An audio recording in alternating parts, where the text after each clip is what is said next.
Yeah. What up, though? What's poppin'? What's happening? What's going on? Back in the lab with your favorite neighbor, your man Mark Nash. He is I am here. Another great episode of Breaking News. We about to get into this Ryan Garcia. Oh, wrong video, wrong clip. We about to get into this Ryan Garcia joke. Yo, I'm telling you, man, this was action packed, man. There was some good action in this fight. And we're going to do the reaction to it. We're going to talk about the knockdowns, the knockout, the punch stats. Of course, we got to talk about the performance from Floyd Schofield. Floyd Schofield put in some work in me, too. I got a power panel here. We're going to open the phone lines up. We're going to open the chat up. And we're going to have a damn good time, man. It's your man Martin Nash breaking beats. Oh, man, y'all know we do the best reaction on YouTube. That ain't what I say. That's what y'all say. You feel me? So we're gonna get this one populated, and let's go this intro. Let's get this one populated. I'm gonna check the link out and let's start some shit. You ready? I'm gonna open the phone lines up early too. So this is my passion. This is what I love to do. But some days, sometimes I'm just like you, man. I hate this job. Damn, I hate this job. Damn, I hate this job. Damn, I hate my job. Damn, I hate this job. I'm just like you. Damn, I hate this job. Man, I hate this job. Man, I hate my job. From a good dream I wake, sun rays on my face, planning out my day, hoping this ain't the one that I catch a case. I feel so good, I feel so straight. My manager keep calling me saying, hurry up, you late. Hurry up, you lay off. Yo, man, I hate this job. Man, I hate this job. Been trying to play it cool, but it's hard to play it off. I've been hanging on to this bullshit, cause my car still ain't paid off. I know I'm on my way up. My boy just got laid off, so y'all, man, I hate this job. Man, I hate this job. These hoes here so ratchet. These niggas here so sneaky. Y'all don't even really pay enough for y'all to only pay bi-weekly. I'm trying to double up my cash. Take this job, shove it up your ass. Yo, man, I hate this job. Sometimes I wanna say, walk in and slap my boss. This shit is getting hard. Damn, I hate this job. Gotta make it out of this struggle, bruh. And I don't really mean to take it out on you. You just a customer, but damn, I hate this job. Damn, I hate my job. Damn, I hate this job. Damn, I hate my job. Damn, I hate this job. Damn, I hate this job. Damn, I hate my job. Damn, I hate this job. We're the reason why your stockholders always stay afloat. Yet I'm asking, are they hiring? Like everywhere I go, schedule will say 9, but I think it's fine if I clock in at 9:04. I work 40 hours a week plus overtime just to be bro. So y'all, man, I hate this job. Hate that I applied. So much has transpired since the day that I was high. Told me I could advance, but you were telling me lies. Gotta give your notice before I quit, but you don't say shit right before I'm fired. Damn, man, I hate this job. Sometimes I wanna say, walk in and slap my boss. This shit is getting hard. Damn, I hate this job. Gotta make it out of this struggle, bruh. And I don't really mean to take it out on you. You just a customer, but damn, I hate this job. Damn, I hate my job. Damn, I hate this job. Damn, I hate my job. Damn, I hate this job. Damn, I hate this job. Damn, I hate my job. Damn, I hate this job. You and your procedures, you and your protocol, you and your policies, none of that shit don't apply to me. You and your quotas, you and your standards, you and your 2 sick days a year. Y'all niggas bananas. Wonder why the postman's posted with hammers, going postal with Popo on camera. His wage got him enraged, stressed out, it's hard to maintain. He flips the middle, grabs his. He said, if you don't get the picture, I quit, you ain't shit, mother. Man, I hate this job. Sometimes I wanna say, walk in and slap my boss. This shit is getting hard. Damn, I hate this job. Gotta make it out of this struggle, bruh. And I don't really mean to take it out on you. You just a customer, but damn, I hate this job. Damn, I hate my job. Damn, I hate this job. Damn, I hate my job. Damn, I hate this job. Damn, I hate this job. Damn, I hate my job. Damn, I hate this job. Look, man, I hate this job. I put my pants on one leg at a time, just like you. I'm out here trying to take care of my family. Damn, I hate this job. It's not always glamorous, for real, but I do what I gotta do for me and mine, you know? Damn, I hate this job. Damn, I hate my job. Damn, I hate this job. Damn, I hate my job. Damn, I hate this job. Damn, I hate this job. Damn, I hate my job. Damn, I hate this job. Damn, I hate this job. Damn, I hate this job. Damn, I hate my job. Damn, I hate this job. I'm just like you, nigga. Damn, I hate this job. Man, I hate this job. Man, I hate my job.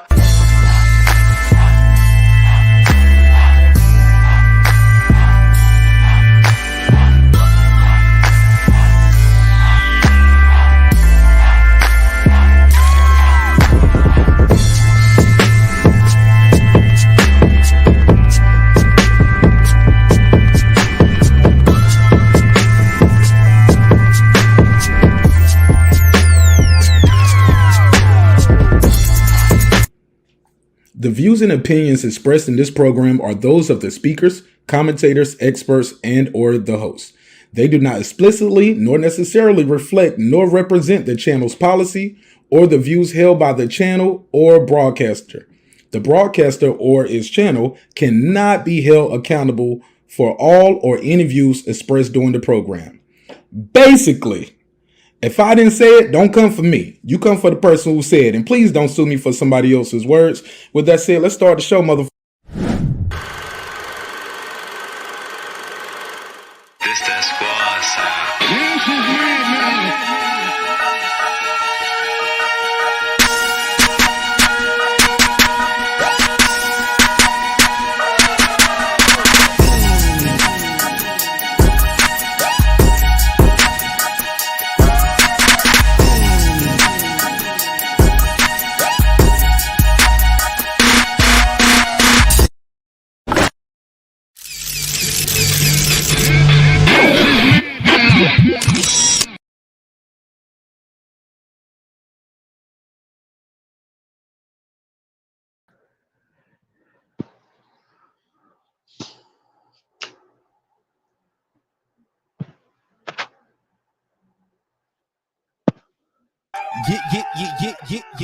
Yeah. What's popping? What's happening? What's going on? You're back in the lab with your favorite neighbor, your man Mark Nash. He is I am he. Another great episode of Breaking Beats. A vertebrae or what portion? Spinal.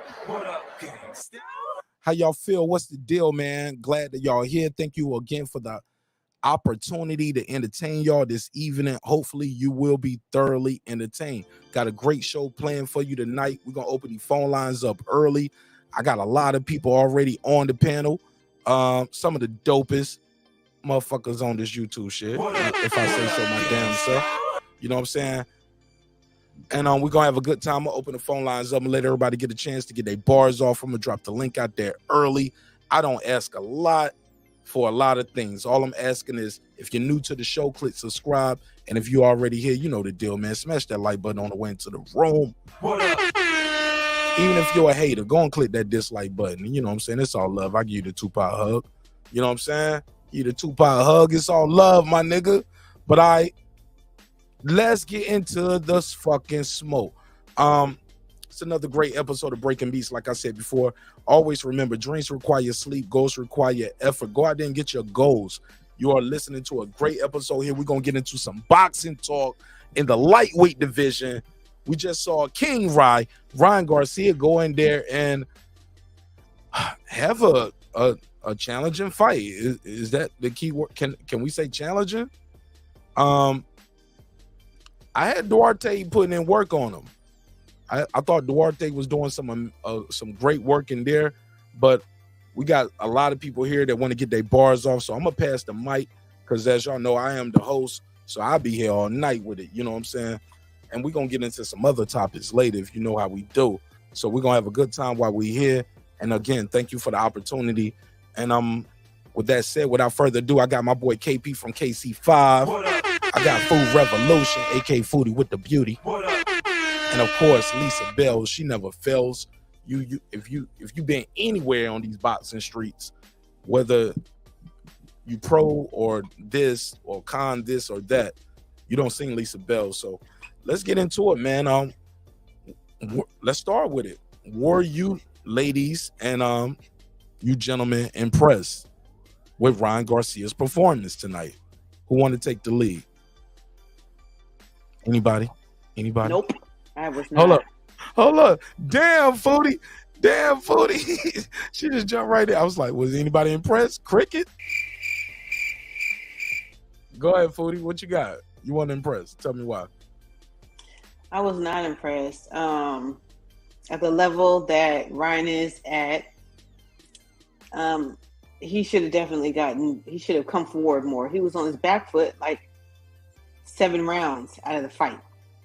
It was almost like he just got a lucky shot and got dude down. Like, he was getting beat up. He was getting hit everywhere. He wasn't coming forward. He wasn't using the jab. He wasn't stiffening up that jab. He wasn't using it as a tool. He was just using it as a range fighter. I mean, a range finder. He didn't look horrible, but he didn't look good. He didn't look good.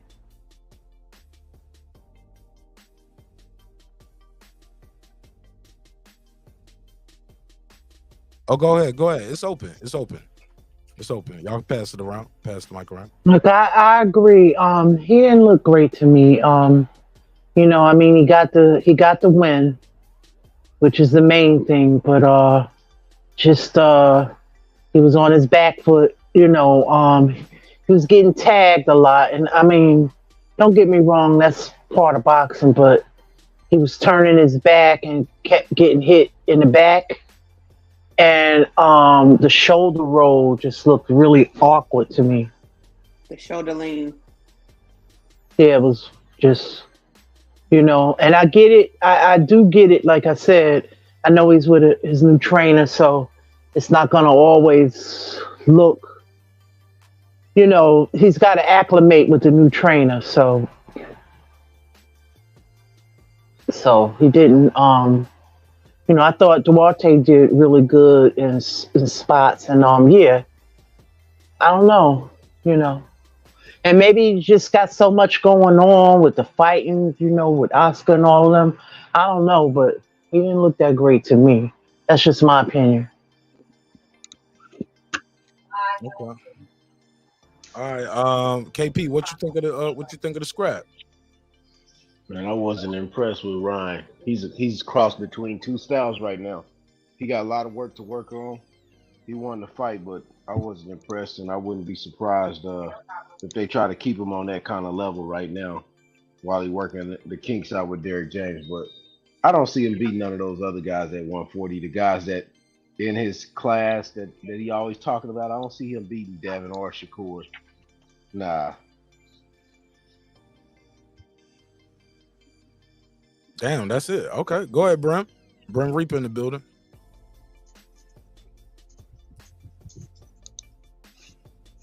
Brim, what up? Hello? Can't hear you, Brim. I'm muted, but we don't hear you.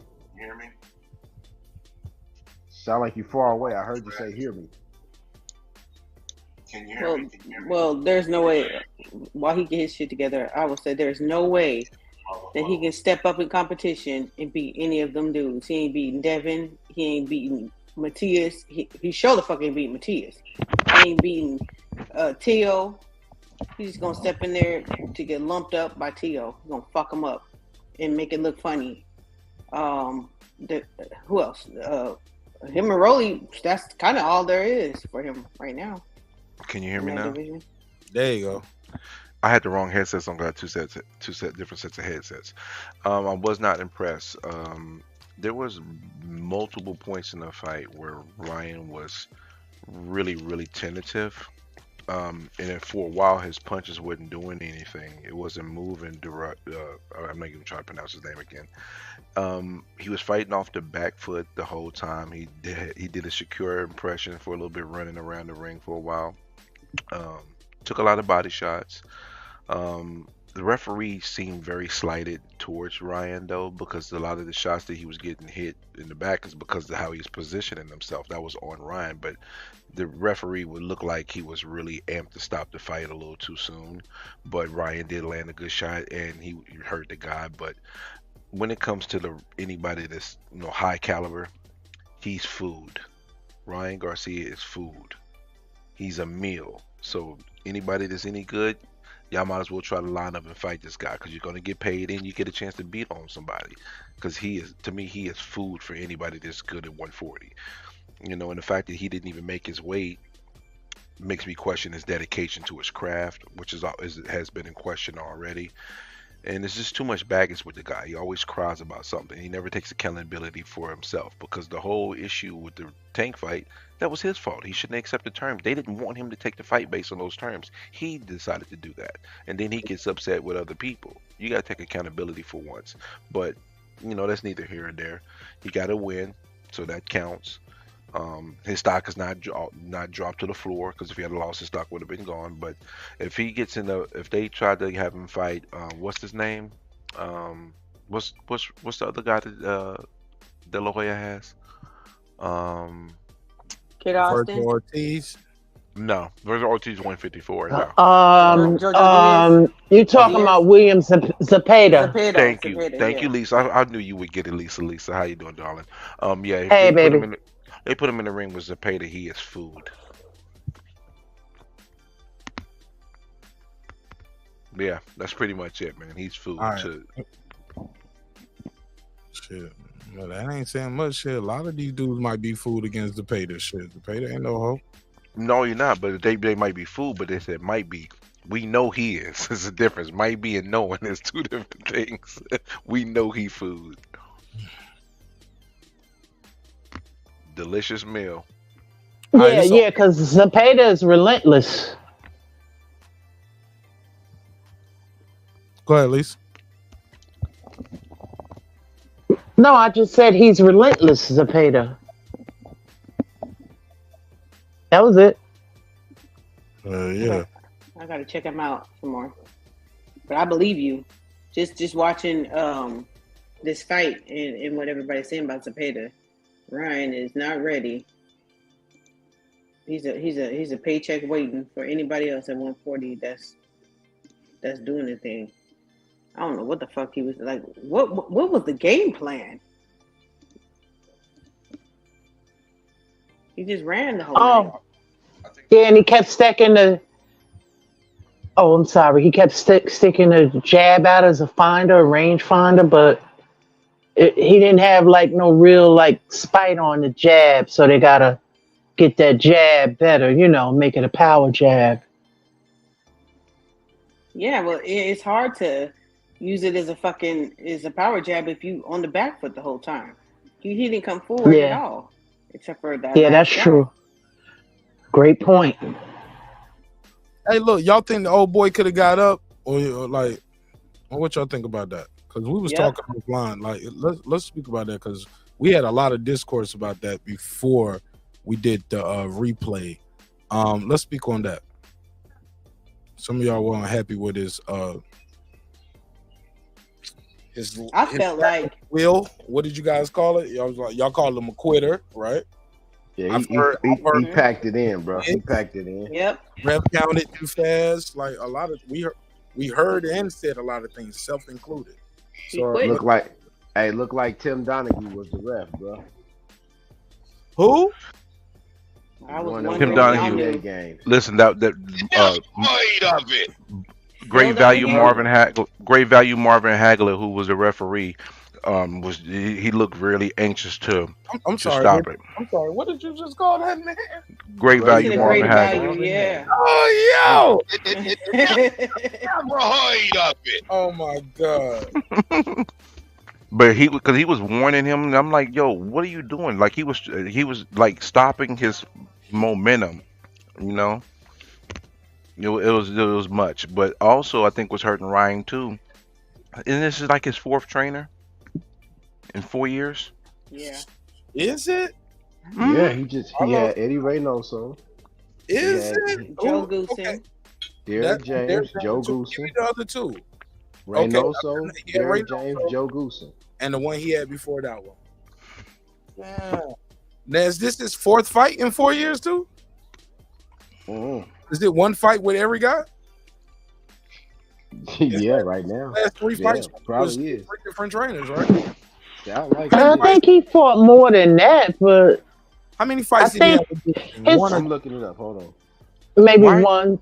But he used to be with Goosen before. I think when he slowed down was, remember after he fought Luke Campbell, and then he had like some issues going on after that, and then he kind of slowed up after AKA that. mental health. Yep.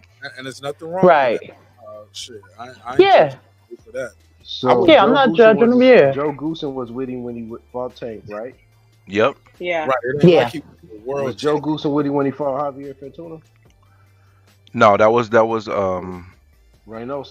Yep, Reynoso. I think I dropped him after that. I think, but the thing is, there's a common thread though amongst all these You trainers dropped him? though. What you say? He dropped him. You said he dropped him? Wait, He what you dropped talking him in one fight It was one fight. with Yeah, Goose, yeah, it was just that one fight. and there was only one with Reynoso. No, it was No, multiple No, with he Reynoso. had a few fights with Reynoso. Really? Yeah. Yeah. I'm looking through it. Remember when he fought Luke Campbell? He fought Luke Campbell, and with him. they were all in the ring with him. Reynoso, That's when he jumped Canelo, up all of on, them. yeah, that's when he jumped up on Canelo like he was a bad bitch. Yeah. He sure did. Yeah. You're right. I'm about to call my boy Rooster, yo. I'm gonna see if I get Rooster up here. He might be at that fight, but y'all know Rooster is my boy in the Ryan Garcia camp. I'm gonna call him and see if I can get him on the phone. Word. One of the things Hey, that I noticed I too, never though, forget he did jump up on him like that. Damn, Pootie. That was some you know foul shit. what's Sure so did. you know what's so even crazy? Canelo was like, "What the fuck?" And Goosen is semi-retired. You know, one of the common themes though about this whole thing is that all the trainers, his work ethic is in question, and that's why I don't think he'll ever get to the next level because he has natural talent, but he doesn't expound on that natural talent because he doesn't put enough work in. You know, like I heard for the Tank fight, he was in his garage half the time instead of actually in the gym training with Goosen. You know, so He that's rented really out because that's my neck of the woods that they're out there, North Hollywood. Shouts out to North Hollywood, with the Goosen Gym. They said that he was out there. He rented a mansion, which is a bad move because you know what goes down in the DMs and it goes down in the motherfucking mansions. You ain't out there. He was out there like partying. You know what I'm saying? He Hey, had question. the models, and you know, he was showing up to practice whenever he felt like it. Question, Foodie and everybody. Is anybody saying Durante quit though? Because I don't. If anybody's saying that, I'm not understanding. Yeah. He didn't quit. He got up at 10. The referee was just quick with the whistle. He was ready to count him out. He got up in time. I think both can be the same. I think that he could have got up. He should have got up at 9. He should have got up at 10. That's true. But who's saying he quit? I don't know. He didn't quit. I mean, because when he was down, look, that's a if you look at his facial Let me open the expressions. phone lines up too. Make sure Yeah, I got these phone because lines. Jerry's about to split wide open if you don't fucking let him call in. Quit. He didn't quit. What the hell? Phone lines ain't even open. Like Jerry, like once I start clipping you up, like Jerry, man, like Jerry cool. I don't got no problem with Jerry. I didn't realize so many people don't like Jerry. Nah, That's all good, the kids man. I love don't know why Jerry. they Don't like Jerry. People told me like, oh man. We like Jerry. We just don't like the motherfucking the long-windedness. But you know, he trying to rein it in. It's all good. He adds a lot of value. So. You got it. Hey, Mark, you gotta get Just don't let him filibuster. You know, I'm gonna tell you why I like Jerry.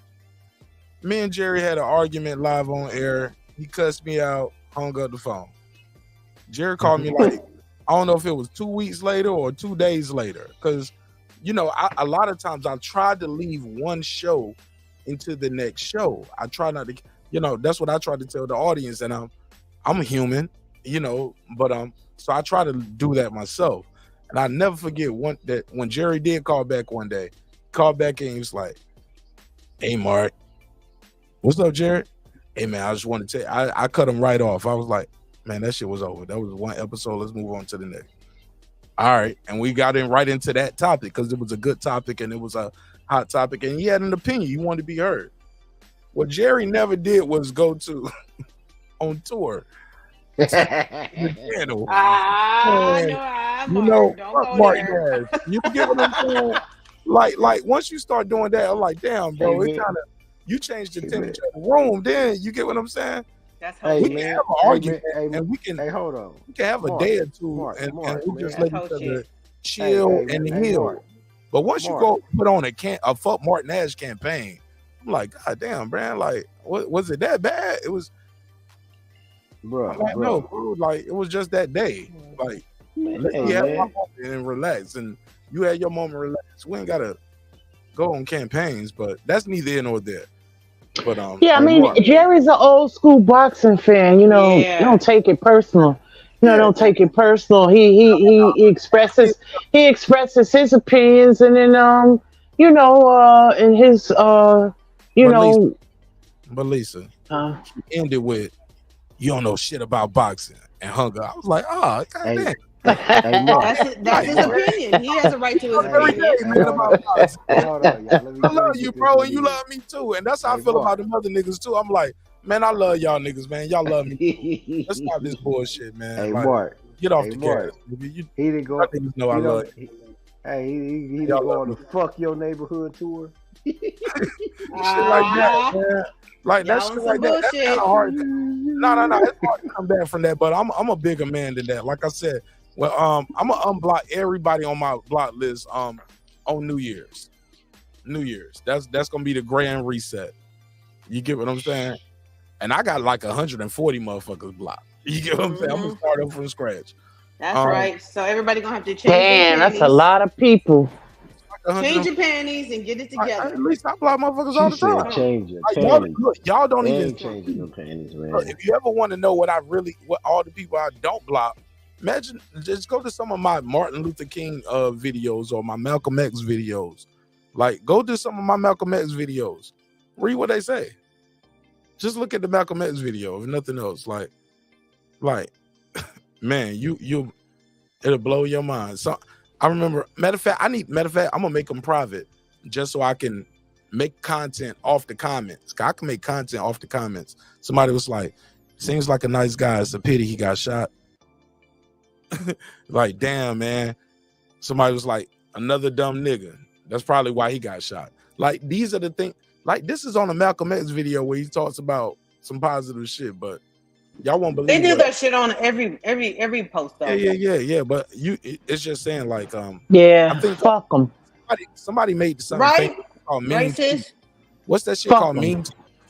Who's that? Jimmy Kimmel does mean tweets, right? Yeah. And what he does is he get the celebrities to read mean things that people, and it be some of the fucked up shit. Yeah, they just sometimes you can see their face, and you can tell it hit them. Like, oh, that shit. Yeah, this is what they say about you. They're like, I'm living my best life. I don't even know who the fuck you are. If I was a celebrity, I would just turn off the comments. I'm gonna say what the fuck I got to say, whether you like it or not. I don't care. You notice the musical artists do that. They have channels and they cut the comments off, which is good. Not 50 Cent. 50 don't give a fuck. Nah. Oh wow. That nigga been going in on Diddy all fucking week. What's the name? The boxer who got popped recently. She blocking everybody. I wouldn't block it, but Alicia Baumgartner. Oh, okay. Man, she blocked. Oh, really? Oh, wow.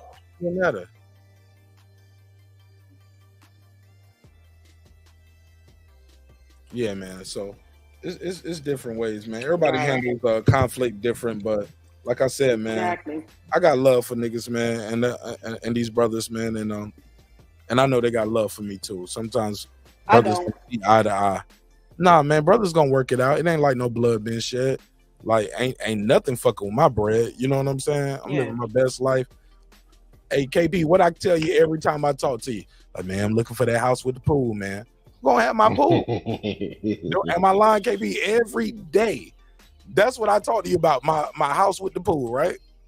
Hey, pools cost a lot of money, man. Hey, Foodie. I'm gonna deal with the maintenance. Foodie, that's what my goal is. I'm gonna be able to afford the maintenance, and after I get that, my next goal, I'm gonna set a big goal for myself. No, I'm not trying to talk you out your dreams. No. You know my next big goal? I'm on some Stephen A shit. I want to fly private. I ain't made it till I can fly private everywhere I want to go. It's not worth the fuel. No. If I can, that's what I mean. It ain't no. You just want to do it once. What you mean? It ain't just doing it once. I mean, that's when I made it. When I can go any and everywhere private. Oh, well, you got millions then.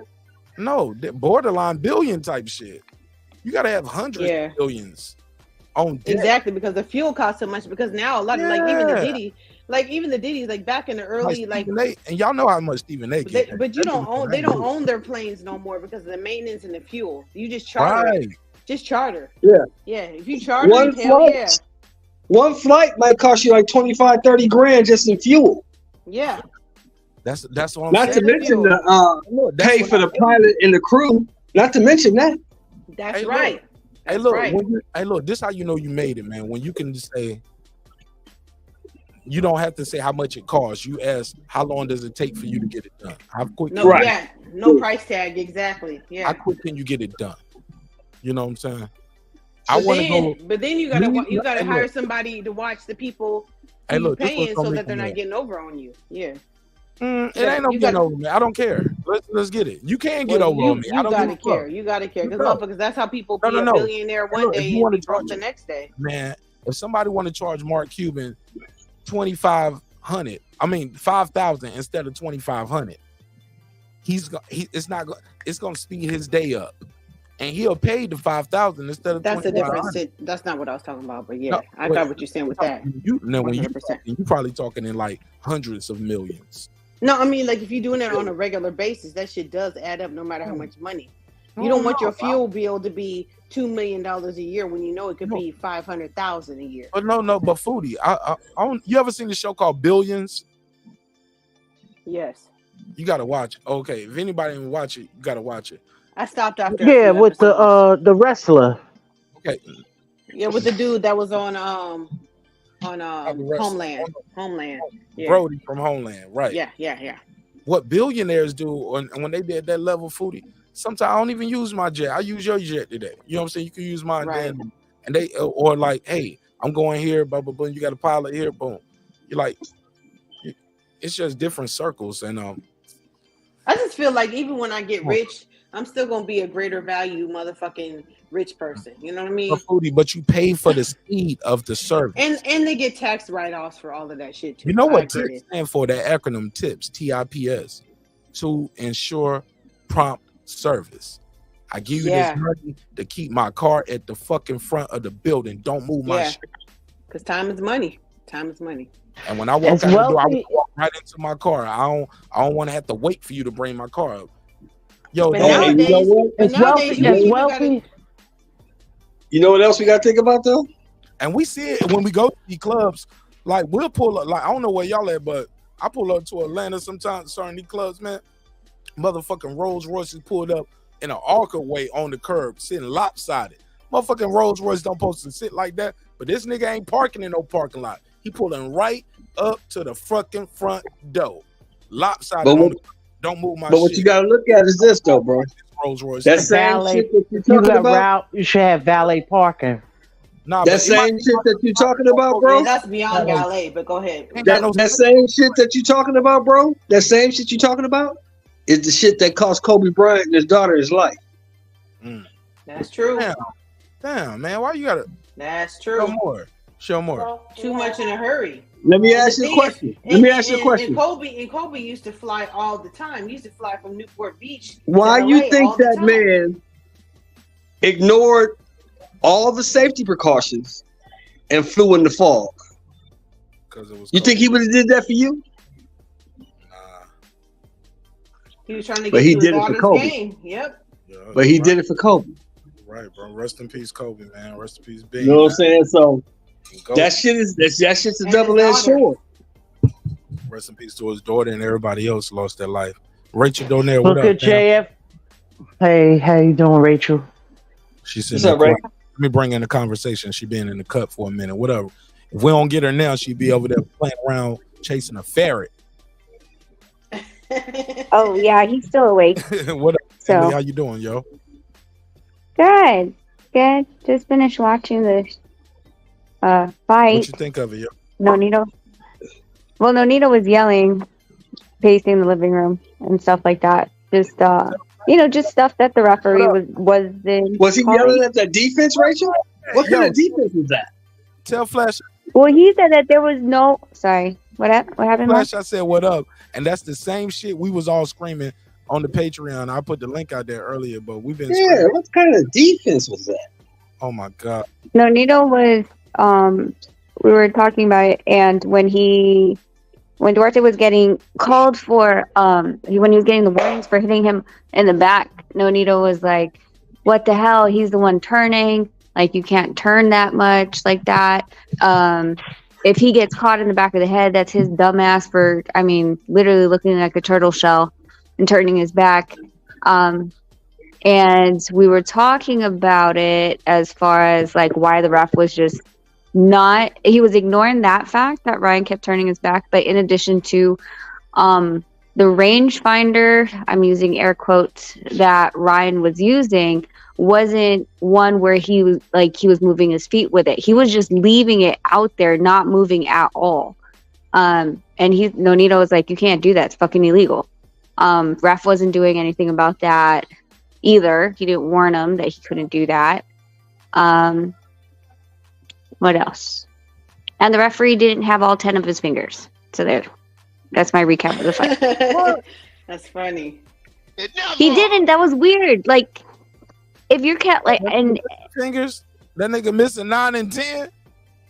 No, what he did was he goes 1, 2, 3, 4, 5 on one hand, then he closed that hand. You missed calls tonight? Was this Jerry calling in, or is this Jerry been trying to call in tonight? Hell yeah, he been trying to call. Okay, let me see something. Let me see if I can call him back. This nigga gonna lose his mind. He is itching. Can y'all hear the phone ringing? Can y'all hear that? No.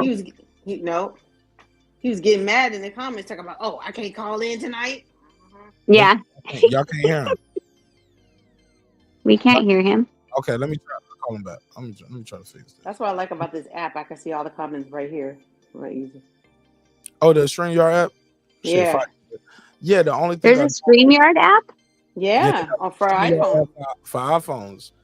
So people on iPhone now they don't have to have the bad audio.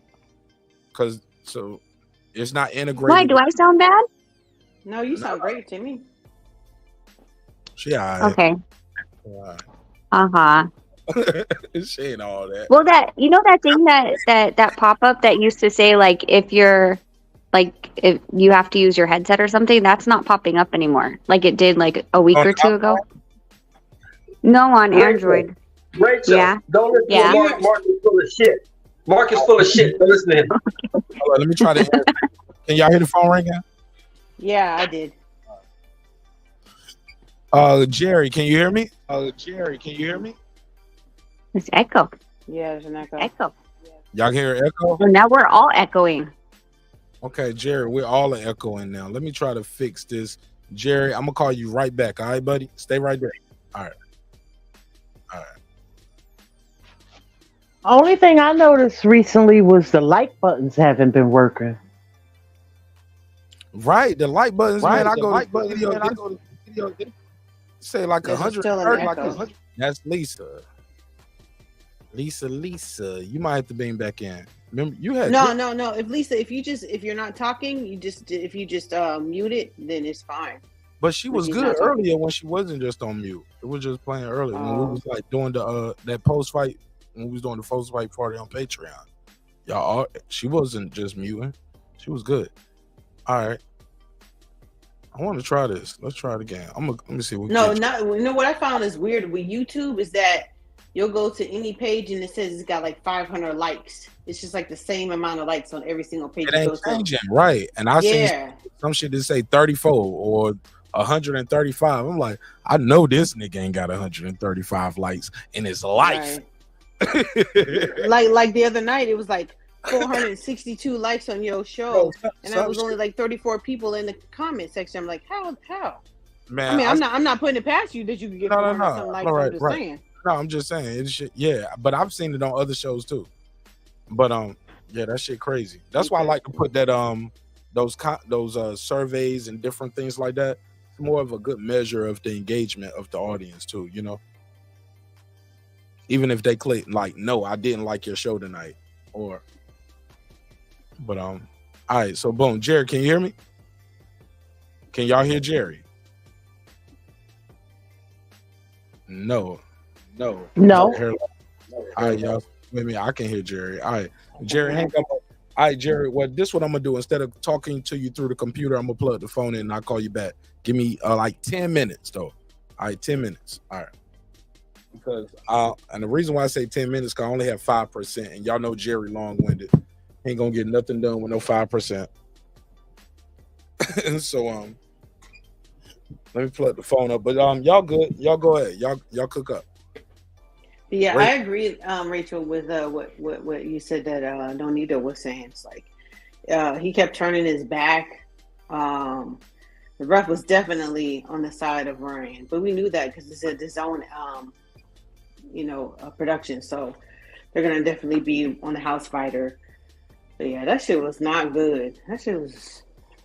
Ryan did not look good.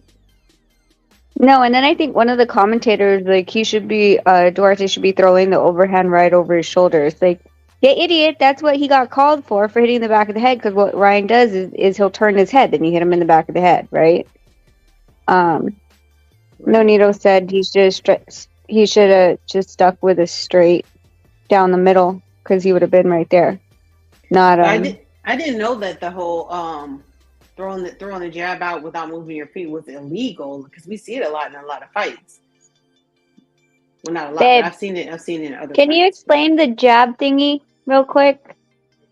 The jab thing where you said that you can't just like put your hand out.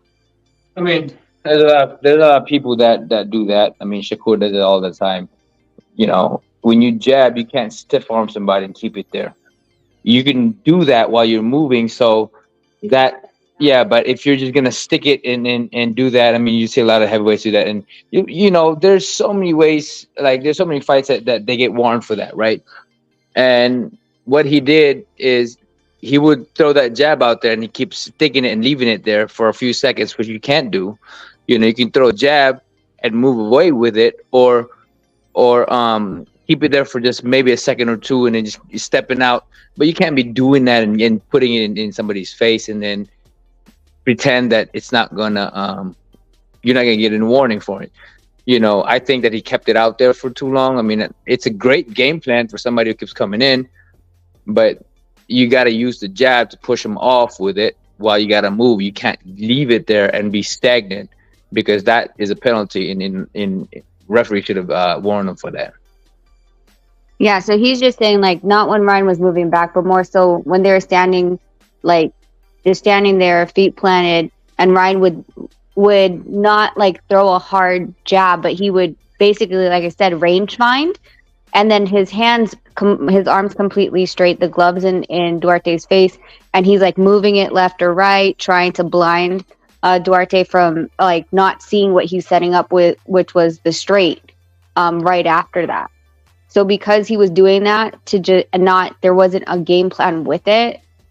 That's a technicality. Not technicality, but a whatever, deduction. Or a warning at the least. That makes 100% sense. Yeah. Definitely. Thank you for clearing that up. Because that makes sense. You can't just stand there with your fist in somebody's face. You got to keep moving, yeah. But I think he started doing it more so when he couldn't move anymore. Like in the beginning of the round, he was moving a lot. Then 5, 6, I think he started standing more, and I think his legs, like, he got tired of moving around. So the other way to evade Duarte was putting his glove in his face, so he couldn't see the shots that Ryan wanted to set up. Hey, Mark brought this up on the chat on Patreon. What do you guys think about Ryan not sitting down between rounds? What did you think that was about? Do you think that was a good idea or not? I'll have Nonito answer that. That's not a me question. Babe, I guess Ryan wasn't sitting between rounds. What do you think about fighters not sitting in between rounds? I mean, you're used to it from sparring and all of that stuff, so it doesn't really matter to me, unless, of course, you know, the way they conduct themselves in sparring, you got to kind of get it that way. I don't know what the relationship with Derek James and all of that, but to me, I focus better when I'm sitting down. There's a lot of fighters out there that don't sit down, and you know, they just want to get fighting and they don't listen too much. So that's a big difference. If you want to listen, you want to sit down, calm your mind, and listen to your coach. But if you're walking around, you're treating it like sparring, you're not really listening to anybody else. That's what I think personally. Well, it's interesting that you said that, Foodie, because wasn't there a round that I thought that Derek James made Ryan sit down? Yeah, that was like the close to the last round. It was okay. Like, right before he knocked out, or supposedly knocked out Duarte. Yeah, but I think I wasn't watching every single second, but I think all of the other rounds in between he wasn't sitting down. He was just pacing back and forth, looking anxious. Yeah, that's what I think that's what Nonito's saying, because like when Derek James wanted him to listen, he told him to sit down, right? And was like, all right, this is what we need to do. Because then it's almost like it's especially with a coach or a trainer, like for them to listen, like they have to be sitting down, and almost like that position almost forces you to listen. And I know they were saying something about they didn't believe that Ryan was listening to what Derek James was telling him when they put Derek James on the camera. He was like, he's sitting into his own, basically meaning he's not listening to what I told him to do. Seems like a going theme with Ryan. Like we were talking about that earlier before. Like this is his fourth trainer in 4 or 5 fights? I can't remember. But it seems like he just kind of does his own thing, which makes you, on top of the like missing weight, like it makes you wonder what his dedication is to boxing, because he's not listening to any of the people he's hiring for their expertise. So like, what's the point? Yeah, I don't know. It's difficult if they don't want to listen. He said, he said before that he was listening to Derek James, but when you're in that war, like, are you really going to listen, or are you going to be hard-headed and your ego is going to get the best of you that, oh, well, I've only known this fool for 4 months. He doesn't really know me. He doesn't know what dog I have in the fight. You know what I mean? Like, then ego comes in play. Now what? Yeah. To me, what I was reading was that, like, he's had issues with like anxiety before. And it's very understandable. Any human being, you're in fight or flight, right? But there's a certain people who can stay focused. But he looked very anxious. He knew to me, he looked like he was losing the fight. And that's what I saw. The fight that I watched, like he was losing that fight for a lot of rounds. And so he kind of just couldn't get himself, he couldn't get his head in the game to calm down enough to sit down and listen to instruction. He was just kind of trying to go in there and do what he felt like was best. Just kind of not fight a disciplined fight, but just fight like a whatever type of fight. And he just got lucky to me. Well, I'm trying to figure out, like, where did this whole shell game come from? Like, that wasn't just a shoulder roll. That was a shell. Like, it wasn't even a shell. It was a shoulder lean. Like, he was just leaning back, like we said, we were clowning. Like, he just did like the lean back, like fucking Fat Joe, and rocking away. He wasn't even shelling. He wasn't really protecting any of his organs. That's kind of the point. He was just, I don't know what the hell that was. You know what? He might have listened to Young Dro before he got in the ring. Shoulder lean. Shoulder lean. That came into my head too. What was we saying on the live stream? We were singing the other song. We were saying Fat Rock Joe. away. Now lean Rock back. away. Lean back. Lean back. Lean back. Lean back. Yeah. Oh, Hey, Mark, I gotta make a call. I'll be in the chat, okay? Love you, Lisa. All right, Lisa. All right. Thanks for hopping Love you in. more. All right, no problem. Okay, bye-bye.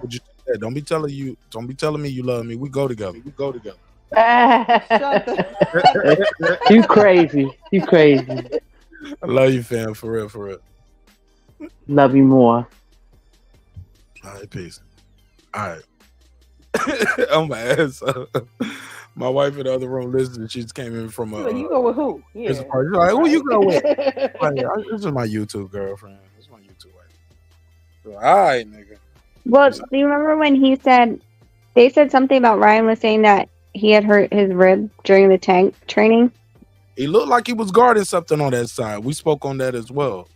No, Well, so, in all honesty, if he was doing that stupid shit with the freaking, I'm going to keep calling it a turtle shell, because literally he turned his back. You are the pro trainer on this motherfucker, man. Like, what? No, it just sounds like a great name. I don't know. But if he was getting hit with that, like those shots in sparring, Yo, It never heard of it. yo, I never heard of the turtle shell style in boxing. Elaborate, Rachel Donaire. He was showing his back. We're doing Yeah. the two loaded. It was more than just the shoulder lean. It was more than just I can't. leaning back. What? You can't hear me? I said I can't let y'all do Ryan Garcia like this. Shame on y'all, man. You are gonna get hurt doing that. You're either gonna get hit in the back of the head or hit somewhere in the back, somewhere that's going to injure you. So I'm wondering if he got injured doing this. Or, like you were saying, he's guarding something to the point where now it's changed that where he has to shell it. See, turtle. He has to shell that to make sure that whatever injury he had before isn't getting hit. Like you overprotect it, right? Yeah, but that fight was almost a year ago. He's young. I can't imagine that Tank hit him that hard that he would have caused that much damage. I know he hits hard, but he was, they got money nowadays to be able to rehabilitate properly, as you know. So I can't imagine that he would still be guarding an old injury like that. That was his last fight, right? The Tank fight.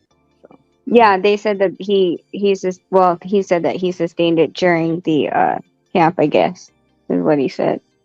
He wasn't. Yeah, I don't agree with that because he wasn't even hardly showing up to, from what I know from people who were actually there and not in the camp but close to the camp during that training, that he wasn't even really training.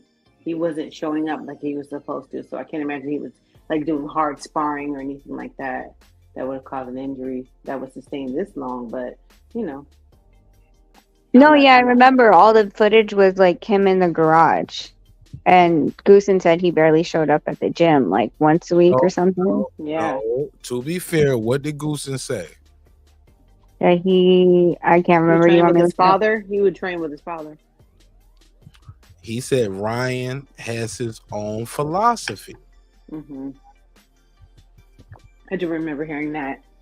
He was like, and how he sees the fight, and how he sees the fight plan, and how he sees the game. I had a theory on that, and I know some people ain't gonna like it, who are some of the fans of Ryan Garcia. But I said it very clear on Patreon. But I give y'all the summation of it real clear. Goosen, and I said it probably before Foodie pulled up. Goosen told us without telling us, this nigga ain't listening to me. You doing what the fuck you want to do. He had, and the polite way of saying it is, Ryan has his own philosophy on the fight game. Philosophy. You don't train Ryan. You collaborate with him. Thank you. Right. Perfectly said. That's the other part of that quote. That's how he keep it up. His chin gonna be collaborating with the upper echelon's fist. Right. See, I'm trying to be respectful because I'm about to call my boy Rooster. He's part of Team Garcia. I'm gonna get him on the line. I text him and I'm waiting for him to call me. Just a side note, I love the fact that this fight was so early on the West Coast, so I can participate on this. Otherwise, my ass would. Oh, right? Because usually we're here at like 11, 12. Yes, I'm like, we're shit, dying. I'm gonna be able to comment on this fight because I gotta go to bed because I gotta work tomorrow. But yeah, I like that shit. But I have two schools of thought with that. Like, I feel like Ryan. I feel like he was always ready to set up fight number 2 with Tank, so we have to put that into play. Like, I feel like there was always going to be, no matter what the outcome was, going to be a fight number 2. So maybe he didn't train that hard because he knew that no matter what, really? they were gonna make a lot of money. Yeah, absolutely. Why are you saying that? Who's asking? They're already setting up fight number 2, or he's already called out Tank for fight number 2. Yeah, the way that people look at it, most people look at it as like, next fight, they're going to fight at 140 because he'll be like, oh, you weighed dreamy, and that's the reason why I didn't do well, and yada, yada, yada. What is going on? You bullshit. And therefore, they're going to fight at 140 because, Tank will fight at 140 if it looks like it's easy pickings. Right? So they're going to fight at 140, but Tank is still going to have a no rehydration clause. So he's gonna lose again, and then they're gonna fight the third fight because he's gonna be like, "Oh well, you shouldn't have a rehydration clause." That's how it's gonna play out. Just watch me, mark my words.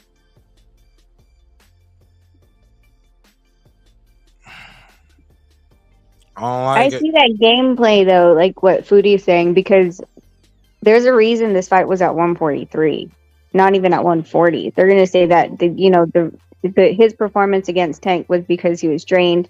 They're not gonna agree to the rehydration clause due to the fact that you see that Ryan still, has to cut for 43. Yeah. And 40. So we know that it can't be at that weight. So I think it's, and Tank will be coming up to 140. So they're like, he's going to rehydrate to like 170 or something ridiculous. We don't want him to rehydrate, but we'll do it at 140 because he's already fought Barrios at 140. So. Yep.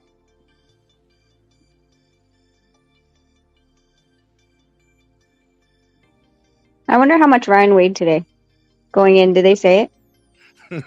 No, I missed it. I was on the road today, so I missed it. Damn. I didn't see. Sure, I didn't see the weigh-in yesterday. I was calling somebody, telling them, I was like, "Yo, Ryan missed weight," and they was like, "Nah, they fighting at a catch weight." I said, "They never promoted this. I ain't know nothing about no catch weight till now." And I was like, "That's probably what Bernard was talking about, what B-Hop was talking about. Like, bro, you ain't even ready. Like he said that was before the weigh-in. That shit was before the weigh-in. And the word was Ryan is not on weight. And the next thing we hear, it's a catch weight. So what appears to happen was they made the fight at the weight that Ryan could make instead of him being embarrassed. You're cutting out. Yeah. Hold on one second. Look at Keita talking about some goddamn Ryan coming for the throwing at 140. I would only expect that from you, Keita. But go ahead.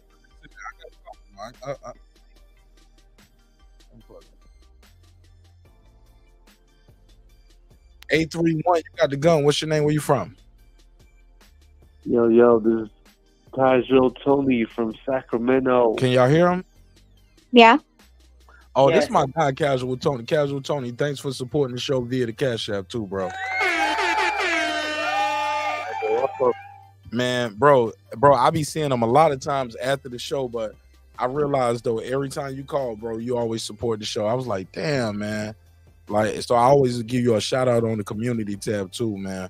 But I appreciate you, bro. Thank you so much for everything you do behind the scenes. Keep the lights on, all right? All right, for sure. Has Jerry called? Nah, did I miss that call? Nah, you beat Jerry tonight. Because we had some technical issues over here. But we did a Patreon episode, man. You need to fuck with the Patreon, man, because you'll really like that. But thank you for everything you do, though. I just want to tell you that it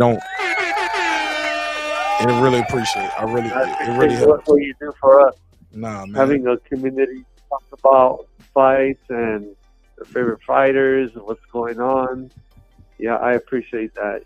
Yeah, so thank you for that. Yeah, Mark, but just FYI, you were supposed to call Jerry back. I am. I will, but Casual Tony be dropping the bag. I ain't even gonna lie. Respectfully. Go ahead, Casual Tony. I mean, I can't just hang up on him. Like, I didn't even expect him to call. I didn't even have the device plugged up yet. The phone just rung, and I heard it through there, so it let me know the shit had charged up. So I answered, and who knew it was Casual Tony? I didn't even have his number locked. But I just know 831. You got the gun. What's your name? Where you from? Yeah, for sure. Was I impressed? No, I was not impressed. Did you guys see the post conference for this?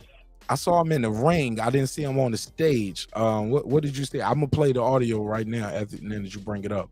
What did you see? Yeah, so basically, one of the reporters asked him about that Philly stance that Mayweather does, and how he was trying to do the shoulder roll. He said, "That's what." Yeah, they asked him. They said, "Where'd you get that from?" And then Ryan answered by saying, "Oh yeah, Coach Derek James taught me to never do that, but I just had to do it. I just had to try it out. When you said I was like, what? Yeah, I was tripping out when he said that. Yeah, and then I was like, is he learning as he's boxing at a main event? Is he trying to do something different? No, you got to stick to the game plan. Like, why would you say that? It didn't make any sense. To me, it seems like he's a fighter still learning as he goes. But you can't be doing that shit in the main event. I mean, come on. Yeah, no wonder he had 3 trainers in 3 years. He's not focused. No, hey, look, you gotta find the niche too. You gotta find what works for you, though, right? Would you rather him be? Yeah, but what I just said about him doing something that was not part of the game plan, how often does he work with Derek James? At this stage, he should already be, have his style and, always moves how he moves. Everybody moves different. I thought by now he should, have his style figured out, but apparently not. I guess not. You gotta see the post conference. You gotta. I'm about to pull that shit play up, the Tony. audio, and then yeah. Tony, and then, you hanging around? You hanging out for a bit? You gonna be around for a bit? Yeah, I'll be around. All right, well, hang out real quick. I'm about to call Jerry, and then you call right back after Jerry. Let me call Jerry. Let me call Jerry crazy ass back. Why are you calling Jerry? I just want to let everybody know that he wasn't doing the Philly show, he was doing the Pittsburgh shell. It ain't the Philly, it's the Pittsburgh shell. He was doing the Duckburg My brother Casual Tony, man. Duckburg. I love talking to the callers, man. Like I said, and I appreciate y'all being nice to him, like, because we want people to encourage people to call in. I like him, but I just try not to talk. To call in and I get it, because this show has historically, we don't ran people off. You get what I'm saying? Me too. You get what I'm saying? Not me. No. Oh, Foodie. Oh yeah. Oh, Foodie. I definitely tried to work some things out behind. Bullshit. Yeah, on my mama, nigga. I called the nigga, was like, man, I know it was kind of rough tonight, but look, she's good people, man. I appreciate you. I reject your deposit. Nope. Wow, you must be talking about the BW days. You keep your cool, man. Yeah, because I reject your deposit. Like you handled yourself like an adult, man. Because I disagree. I was shocked too. Foodie, you ruthless. On these motherfuckers, man. Foodie, I don't know why you acting like you ain't ruthless, like you ain't come from Easy E. I don't know what you're talking about. I remember being on a show one time. I don't remember what I was talking about. I'm a lady. But that's probably why she's right, because I don't remember what I was even talking about that night. But you know what I do remember? I was like, well, just let me finish. And she was like, all right. I started talking. She said, yawn, yawn, yawn. I was like, yo, nigga, that was the funniest shit ever, yo. That shit is still funny to me, yo.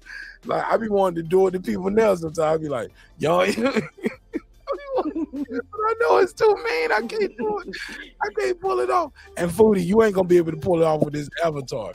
You pulled it off when you had that picture, with the blonde hair. Hold on, I'll be right back. I'm gonna be right back. We're gonna work your ass with this Prince afro, nigga. It's Hello Kitty in a purple ring. Yeah, purple ring, Hello Kitty. Hello, ugly bitch, nigga. Fuck it. Hold on, I'm gonna be right back. Don't trip. For you, Foodie, it's not Hello Kitty, it's Bye Bye Doggy. Oh my God, it was the funniest shit ever, but it was the rudest shit ever. I was like, for Foodie, it's Bye Bye Doggy, not Hello Kitty. Because she don't play. Rachel, you know how deep we get into these debates and these back and forth. You were like, yo, just let me finish. She was like, all right, go ahead. And I started talking, and she was like, yawn, yawn, yawn, yawn, yawn.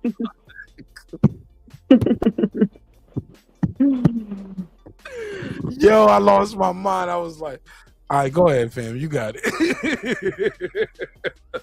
I couldn't say. You should make that an audio clip. I can't find it. I don't even. But low key, hindsight is 2020. She's right. I don't even remember what I was talking about and what that subject was. I can't even find that in the archives. But that moment of her saying that meant more than everything because it was so funny and it made me so mad, but it was so funny and it was so on point. She was like, yawn, yawn, yawn, yawn, yawn. It was like Busta Rhymes, like woo-ha, got you all in check. I was so mad, man. I ain't gonna lie. In real time, I was like, you got it, fam. Go ahead. but hindsight, when I think back, every time I laugh, every time I was like, oh man, you just gotta roll with it, punching sometimes, man. And that was a motherfucking left hook, man. That shit was funny as hell. And I probably laugh more about it now than anybody laughed in real time, too. That was the crazy part. Oh my God, it was the funniest shit ever. Oh hell nah. Get your blonde hair. Nah, no, bring back the hello ugly face, man. I'm back and better than ever, baby. That's why you said I'll be right back. This ain't even your picture. You tricked me. We don't believe you. We don't believe you. We don't believe yawn, yawn, yawn, yawn. Fuck you. We just have Foodie voice memo that to you and then make it a this person. Foodie, why pick this blonde hair pretty lady that's a nice looking nice nurse going to work every day and pick that as your avatar to troll us with every day? Why do that? That is me, baby. That is me all day. Nah, I follow you on Instagram. You stole her Instagram too. You full-time troll. Like, this all I do. I live for this shit. I got a fake IG. I got this bitch Facebook. I got a YouTube account. I be talking to niggas. I got stolen identity. Until you can prove like otherwise. The lady that look like this lives in fucking Wichita. This chick at Iowa, she ain't even no nurse. She don't even work in the medical field. She just wearing somebody's outfit like that she just going to the grocery store and took a selfie and you stole it. You know what if Foodie is Bud's sister on the low? What if never mind. Good point.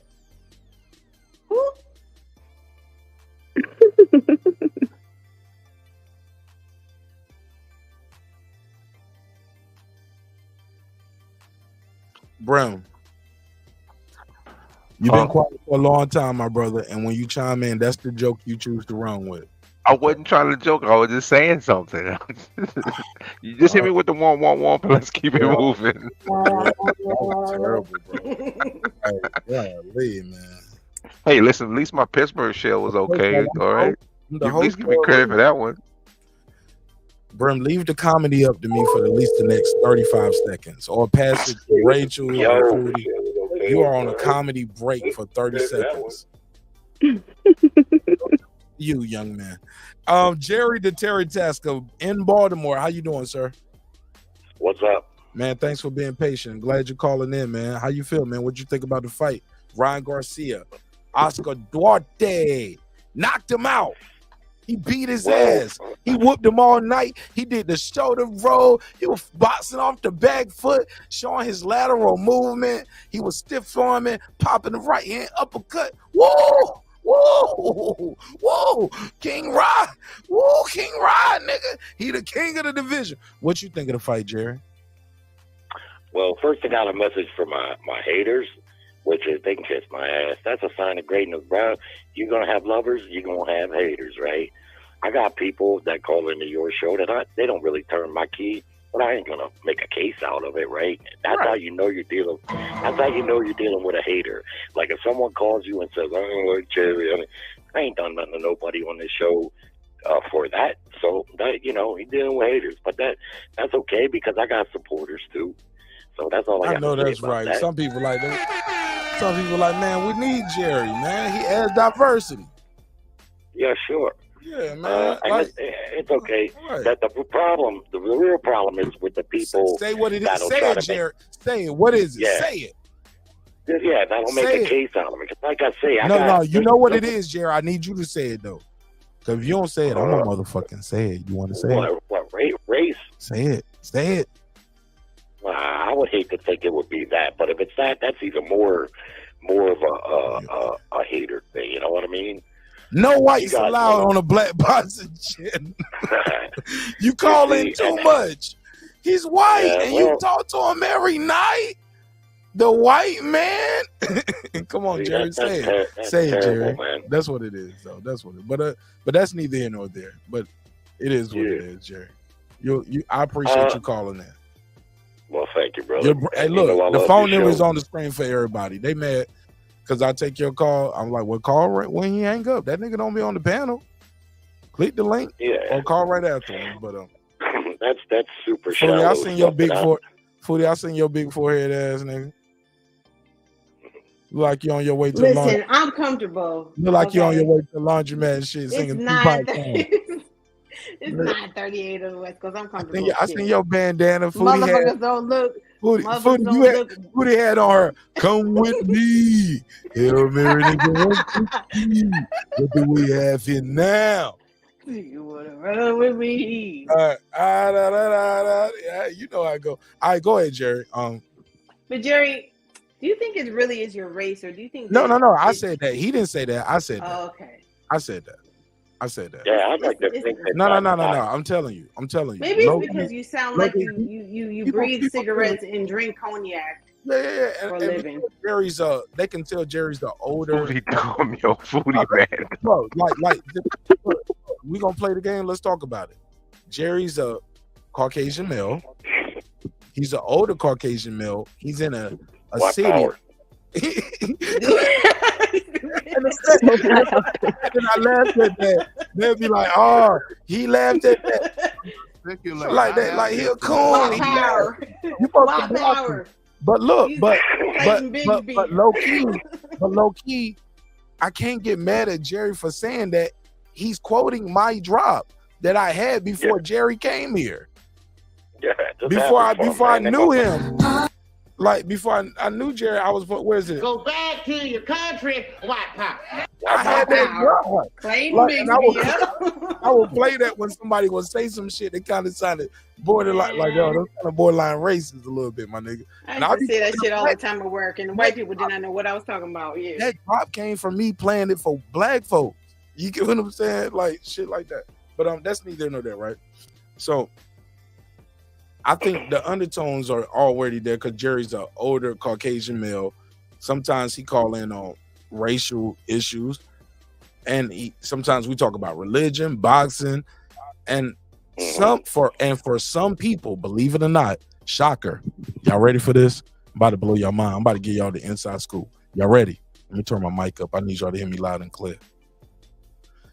For some people in America, black, white, or indifferent,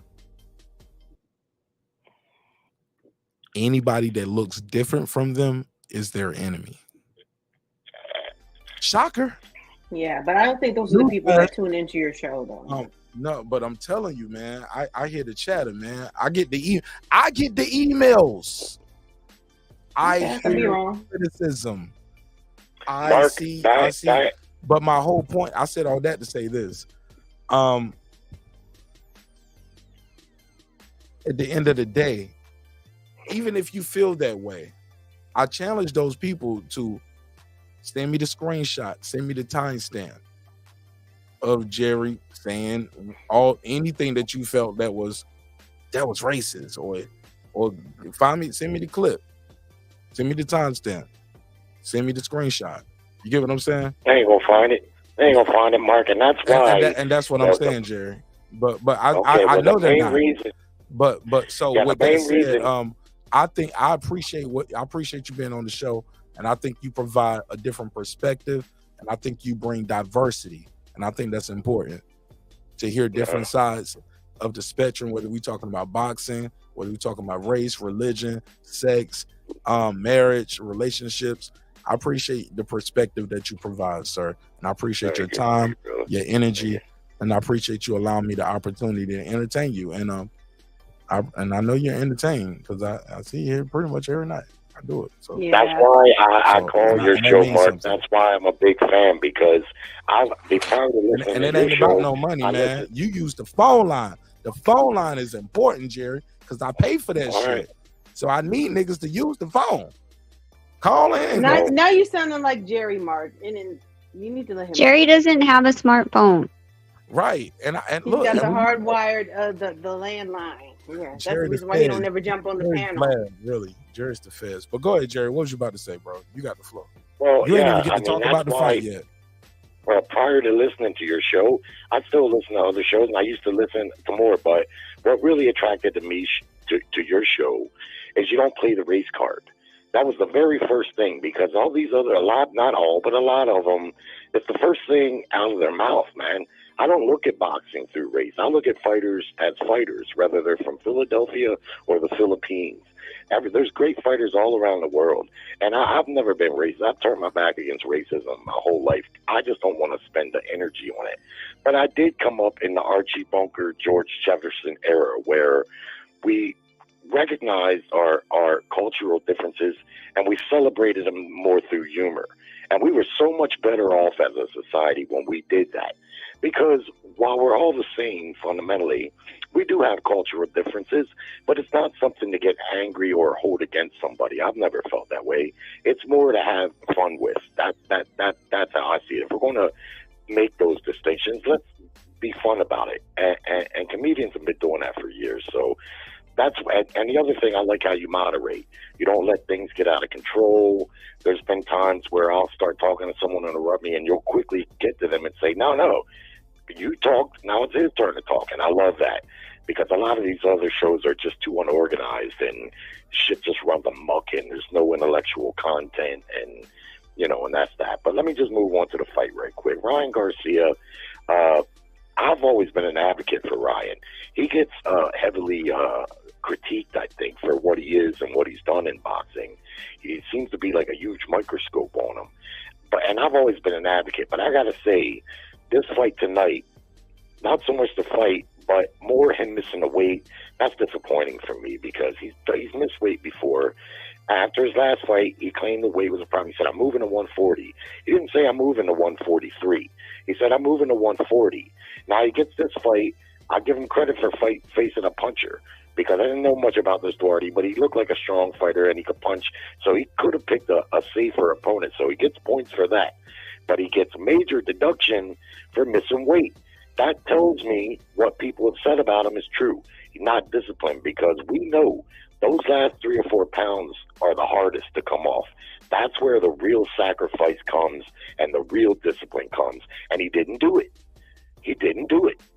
So, I agree with Fruity when she says if he fights Tank again, if he's definitely going to have to fight him at 140. Tank will probably tell him 138 if you want the fight. And it's going to be the same shit. He's going to get beat, and he's going to claim that the weight was the problem, that he was too big and couldn't make the weight. Of course he wants to fight Tank. That's where the money is. But he got a lot of work to do, man. He throws this straight right to the body, and his head is like sitting right there in the middle. Everybody can't throw that shot. Now, Ryan's quick, but I've seen him throw that straight right to the body. He did it tonight, and his head is like right there, just begging to be knocked out. He's got a pretty good chin. He took a few good whacks from this guy tonight. Ryan's got a pretty good chin, contrary to what people do. He's very fast, and he's got a good hook. And I don't necessarily agree with Brim that he's food, because he can punch and he's fast, so he can be dangerous. This guy tonight had a good chin up until it cracked, man. He took some shots, a couple uppercuts I've seen, that probably would have did a lot of damage to another fighter on another night. But, yeah, that's about all I got. He's got work to do, and I think he's quickly already not. He's maybe too big for 140 even. So I don't know what's going to become of him. All right. No. You good. Hey, look, what did you think of Floyd Schofield, Jared? I missed that. Man, get your man, he dropped the dude 4 times in the first round. It was over. How you miss? Yep. Matter of fact, that's how you can miss that. Because Sheldon Moore missed it. We was all on the Patreon. He was like, man, I'm gonna run to the store, grab some chicken real quick while they doing the ring walk. You think he's gonna come back here? It's gonna be round 3 or 4, maybe 5. Man, it was nothing like it. While I was nowhere talking, near it. Man, I didn't even have him plugged into the audio yet, man. It was over.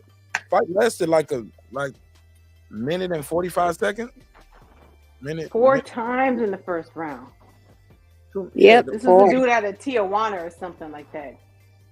His name was Ricardo Lopez, because I remember Nonito was yelling at me from the other room. He's like, wait, who's he fighting? I go, Ricardo Lopez. He goes, he has the name of a legend? And I was like, yeah. He goes, he better not get dropped. And then, 10 seconds? He got dropped. He's like, you gotta be kidding me. He got dropped again when Ricardo Lopez kept getting knocked in the first round. You're like, seriously? That's crazy, man. It's a couple, That's hilarious. Okay, well, let's get back to the main event. It's a couple things, other things we got to unpack. When it comes to Ryan Garcia, we can agree that the guy got a left hook. What the jab though? What Derrick James, his training is, if nothing else, with Derrick James fighters, they got jabs though, right? 100%, yes. What they do. Like Errol Spence here. They the jabby. It's gonna be a jab jamboree. Shout out to my boy Ag Reacher up there in NY, man. Jab jamboree, man. Man, I gotta get Ag on the show, man. I like Ag, man. Some of y'all ain't gonna like Ag because Ag is very pointy, but he's a fighter for real. But and he's super dope, but he's strong on his opinions though. But and he's dope though. He's so cool, man. I fuck with Ag, man. I need Ag Reach on the show. Yo, if y'all watching this shit, tell Ag Reach and Martinez shouting him out, man. I need to get him on the show, yo. But man, that jab, man, it's gonna be a jab jamboree with those Derrick James fighters. Where was the jab? It was like Ryan Garcia was looking for the left hook all night. He finally got it. But it's not gonna always be there for you. And it was like a lot of measuring with it. And I was like, why is he measuring with it? Stab with that jab. Where was the jab to the midsection? The jab to the midsection was there early all night. The guy walking forward, Ron could have changed levels, stab to the midsection with the jab. It's like he jab at all today? I didn't see one. I don't recognize him using that jab as a weapon at all. Jab one time to the body. One. I didn't see one. He was trying to throw that straight right to the body, but his problem is, and people have pointed this out before, his head is too exposed. Oh. If he throws a stab jab to the body, his head is right there. And while he's got good reflexes from a distance, in close, his reflexes, I think that's why he doesn't jab as much. But another thing, feet aren't fast enough. What comes first in this fight, the chicken or the egg? And the reason why the chicken or the egg is this. That injury from the Tank Davis fight, and they said his rib, he had the damaged rib, but also he did get, let's say his rib won't damage before the fight. He got dropped with the left to the body, hitting that rib over there. He guarded that shit like it was the chastity belt, holy grail. You know what I'm saying? The Hope Diamond is this side. And he he would literally turn his body. The ref didn't even warn him, like, hey, you turning too much too. Yeah. Like, hey. And that's why he was Oh my God. What's that? That's Bram. Go ahead. I muted his mic. Go ahead. Jesus Christ. Yeah, something's not right there because I've seen Ryan fight before several times, and there's nothing wrong with turning a little sideways. A lot that gives it less of a target, right? But the way he was doing it more than suggests to me something ain't right on that right side. It's just not right. Now, he's not going to come out and say it. They asked him about it after the fight. He was like, nah. But he's not going to say it. He's smart enough to know not to tell people I'm weak on this right side. But the way he was protecting it, just like you said, more than suggests something is not right over there. He's weak on that side. Jared, and listen, I related it to playing poker. And that's his tail. He showed his tail. That's his tail. Somebody got a tail. And in the ring, man, it's worse than poker because you're getting hit instead of losing money. You get what I'm saying? I know, but and you'll have a tail, and after that, you have a tail every time, almost like a poker player and get a bad hand. He make a certain face, or he does certain things every time he get a bad hand. Ryan. No, I agree. I agree with that. And that. So you're saying it's not just the injury? You think that's just the weak side? Yeah, whenever he get a bad hand, or he feel anything there, he's gonna do that, and he did it all night, and he didn't. Right. And he didn't change the game plan. He didn't change. Only thing that happened for Ryan, and to use the poker analogy, and this ain't no disrespect to Ryan Garcia or his fan base. He finally got his card. His card, he hit. That's my card right there. I threw that left, and that left that I always throw, and I've been throwing it all night. It finally caught him in the right spot at the right time, and he reacted. And then Ryan hit him with the right. He went to the ropes. His arm went dangling, and Ryan saw his arm dangle, like all of us saw his arm dangle out the ring.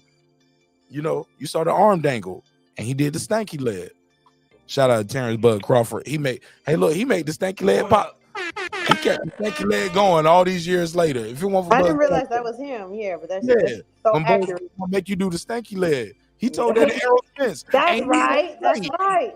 He was way right. back in 2018. Nobody Yep. was telling no fighter, I'm gonna make you That's do right. the stanky leg. Bud said it. He said, "Yeah, I'm gonna make you do the stanky leg." And he did. I agree with the analogy 100%. What you're saying there about the poker stuff. So but look, let me say, but Ryan finally got his card hit, Jerry. Shout out to my guy Reggie Owens, man.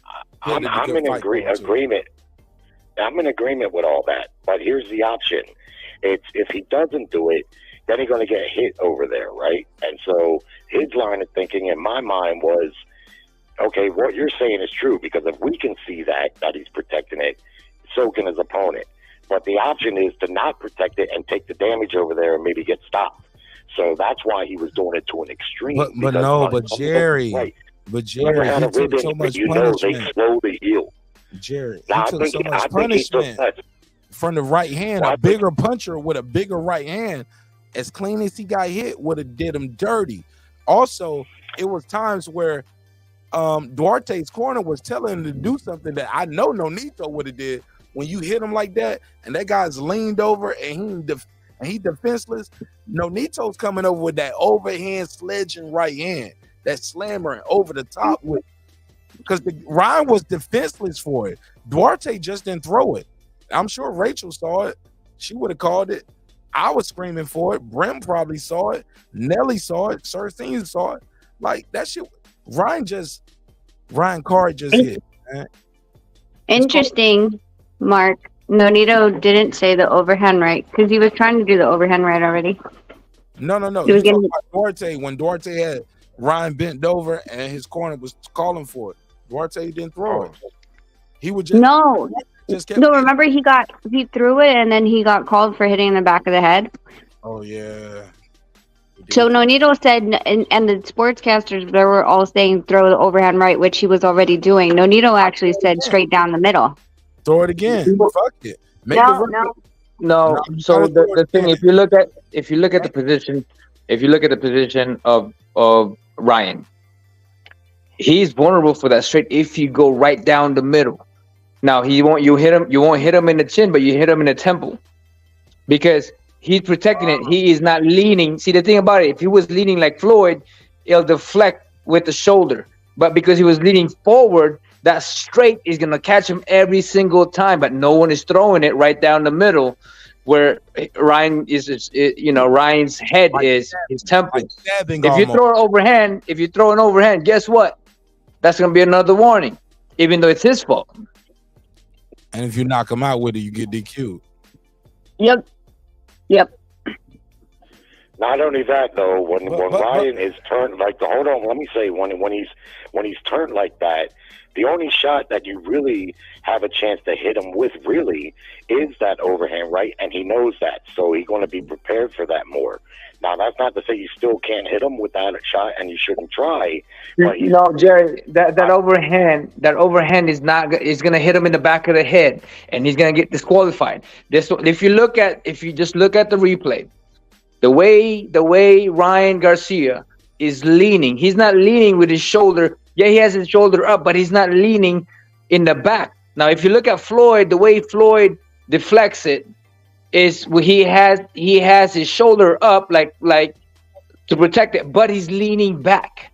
Okay, so there's no angle. So, and you got to time this too. So when somebody throws a straight, in order for you to deflect it, you got to roll back. Now, Ryan Garcia is not rolling back. He is leaning to the side, ready to get hit with that straight. I'm telling you, if somebody goes in with a jab and throws straight right down, he's going to get hit every single time. Look at the replay and look at and pause it. Look at the vulnerability of his position compared I'm about to go to it on the. I'm about to go to it on the DAZN screen. I'm gonna take a screenshot. Go ahead. Just look at his position of how he's leaning forward instead of leaning back to protect his chin and being able to, because he's scared to get hit with that overhand, because you can get hit with that overhand if you're leaning back. Give me a round y'all want me to refer to so I can find it.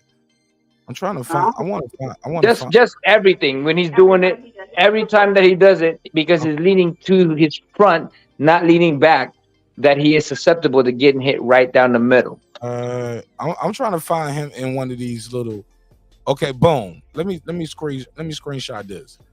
Y'all still there, right? All right. Hold on. Let me share the screen. This position right here. Very vulnerable, right? Yes. So you know how he's leaning back on that one, but the way he's leaning to the right, instead of rolling back with his shoulder up, he's leaning forward, and now it looks like it's hard to hit him with that straight because of his position. But trust me, if you go right down the middle, because he's already coming in overhand, right? He's trying to go over, which won't land. But look at his straight. If he just went right down the middle, because his elbow is not up there like Floyd and anybody else, his elbow is not there to deflect the straight. That's the only way you can do it, because he's so susceptible to that, because he's expecting an overhand, so he's leaning to his right. And guess what? Referee's gonna call it every single time. And if you go right down the middle, you can pop him every single time. I know, because I do it all the time.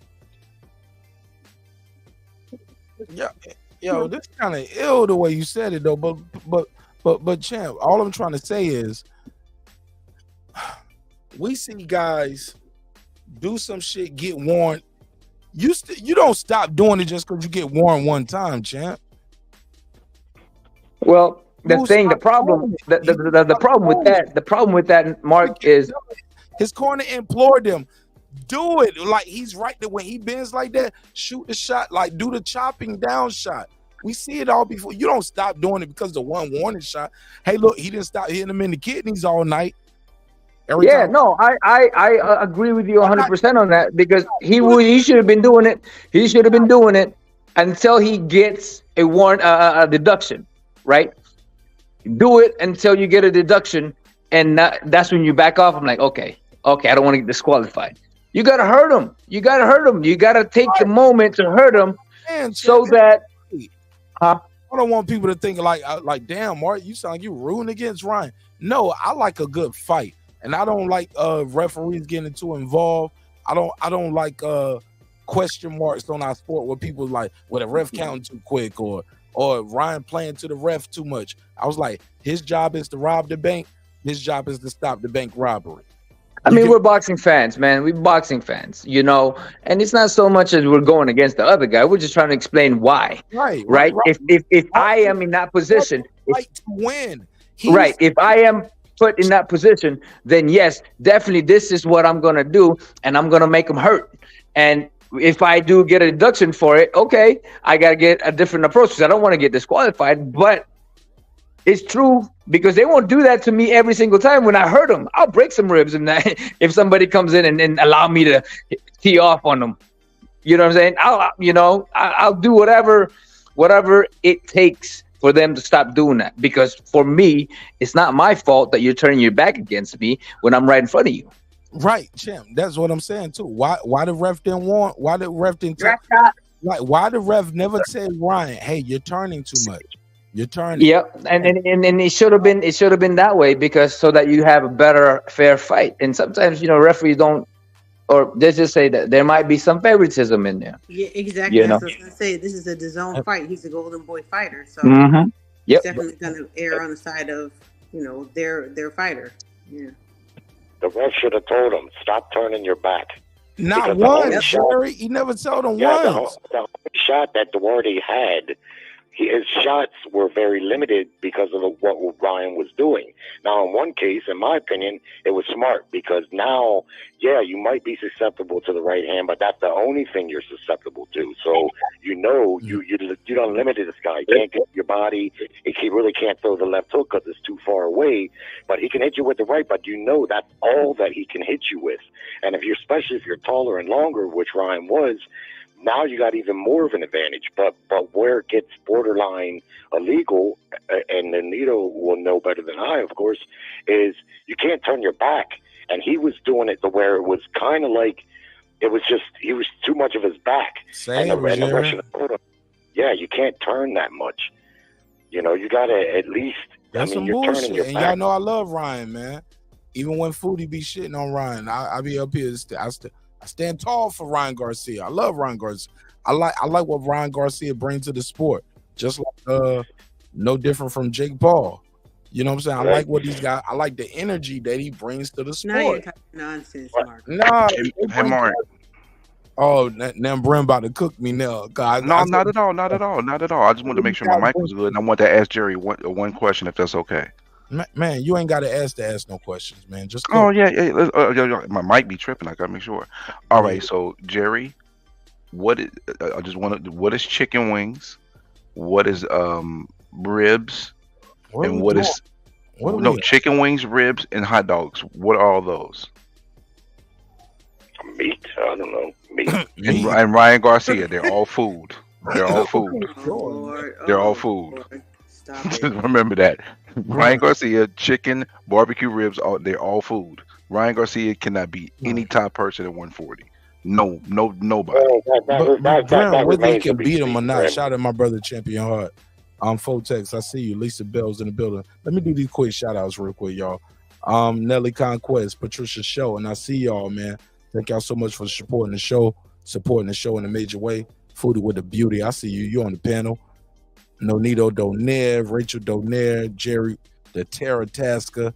Appreciate y'all, man. Shout out to Dan. Dan, I ain't seen you in a minute. Some people pull up just for fight nights, and I still ain't blast the link out everywhere. Y'all go ahead on the cook. I just want to say what's up. All right, well, let me respond. I'm sorry. To what he just I'm said. sorry. Let me do this. Deuce Times, Logic, Jerry the Terra. I said that Terrence Bailey Sr., Ruli, Ramundo, and everybody, man. Coach Malachi Williams, gotta say that. Mark Sommers, and Loki. I just want y'all to know major things that happened for my boy Coach, man. Coach shooting a movie, man. If y'all don't know that, Coach Malachi got a movie coming out, man, about his life, and it's a dope movie, and I'm definitely gonna support it in a major way. It's a comedy. It's a fun movie. It's on some real shit, but it got some comedy in it. That shit is gonna be funny as fuck, man. Y'all They go doing see it. auditions here in Atlanta, so I'm gonna let y'all know now. Your boy Martinez, I'm trying out for a role, yo. No secrets. I'm just giving y'all full disclosure.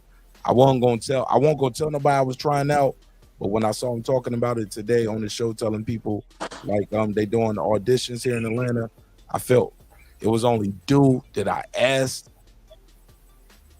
for permission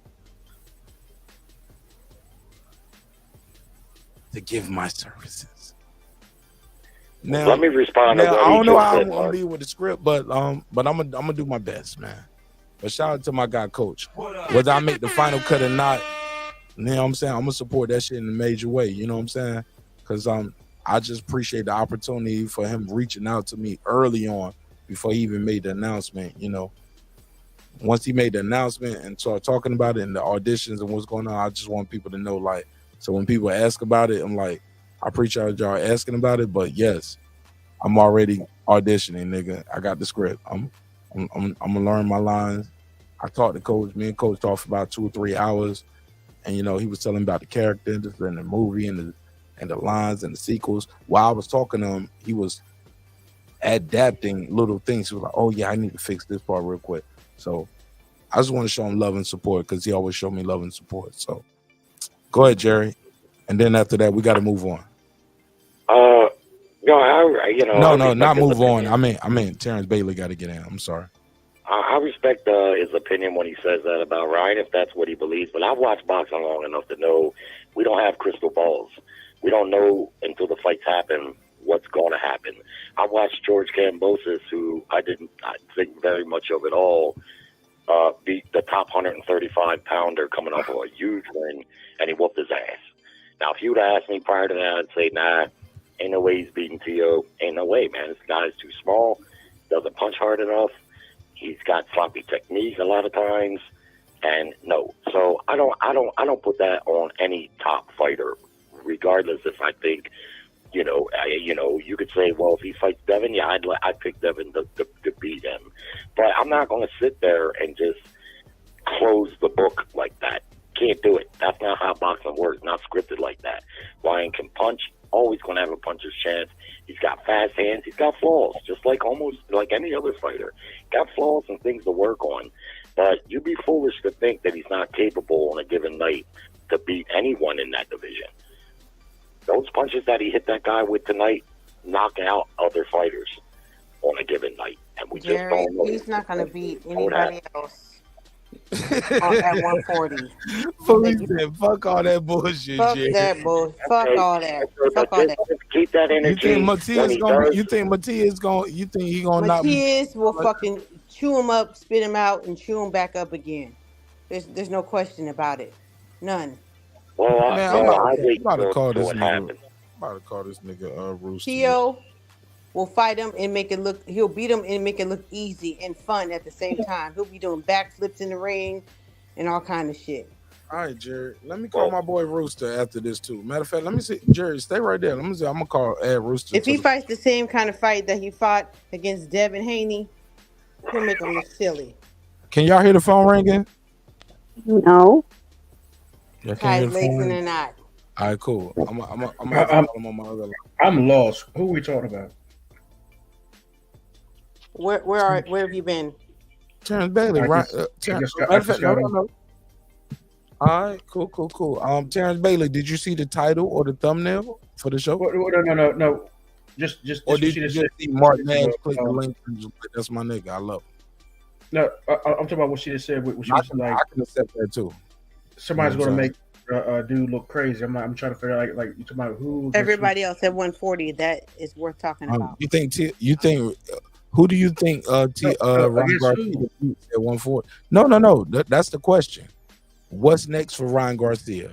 Were you impressed? What's next? Yo, I'll be honest with you, man. I'm gonna let y'all know. I'm gonna tell y'all what happens. I'm sorry. Go ahead. I'll be honest with you. I've been moving all weekend. I just settled on. You didn't see fight tonight?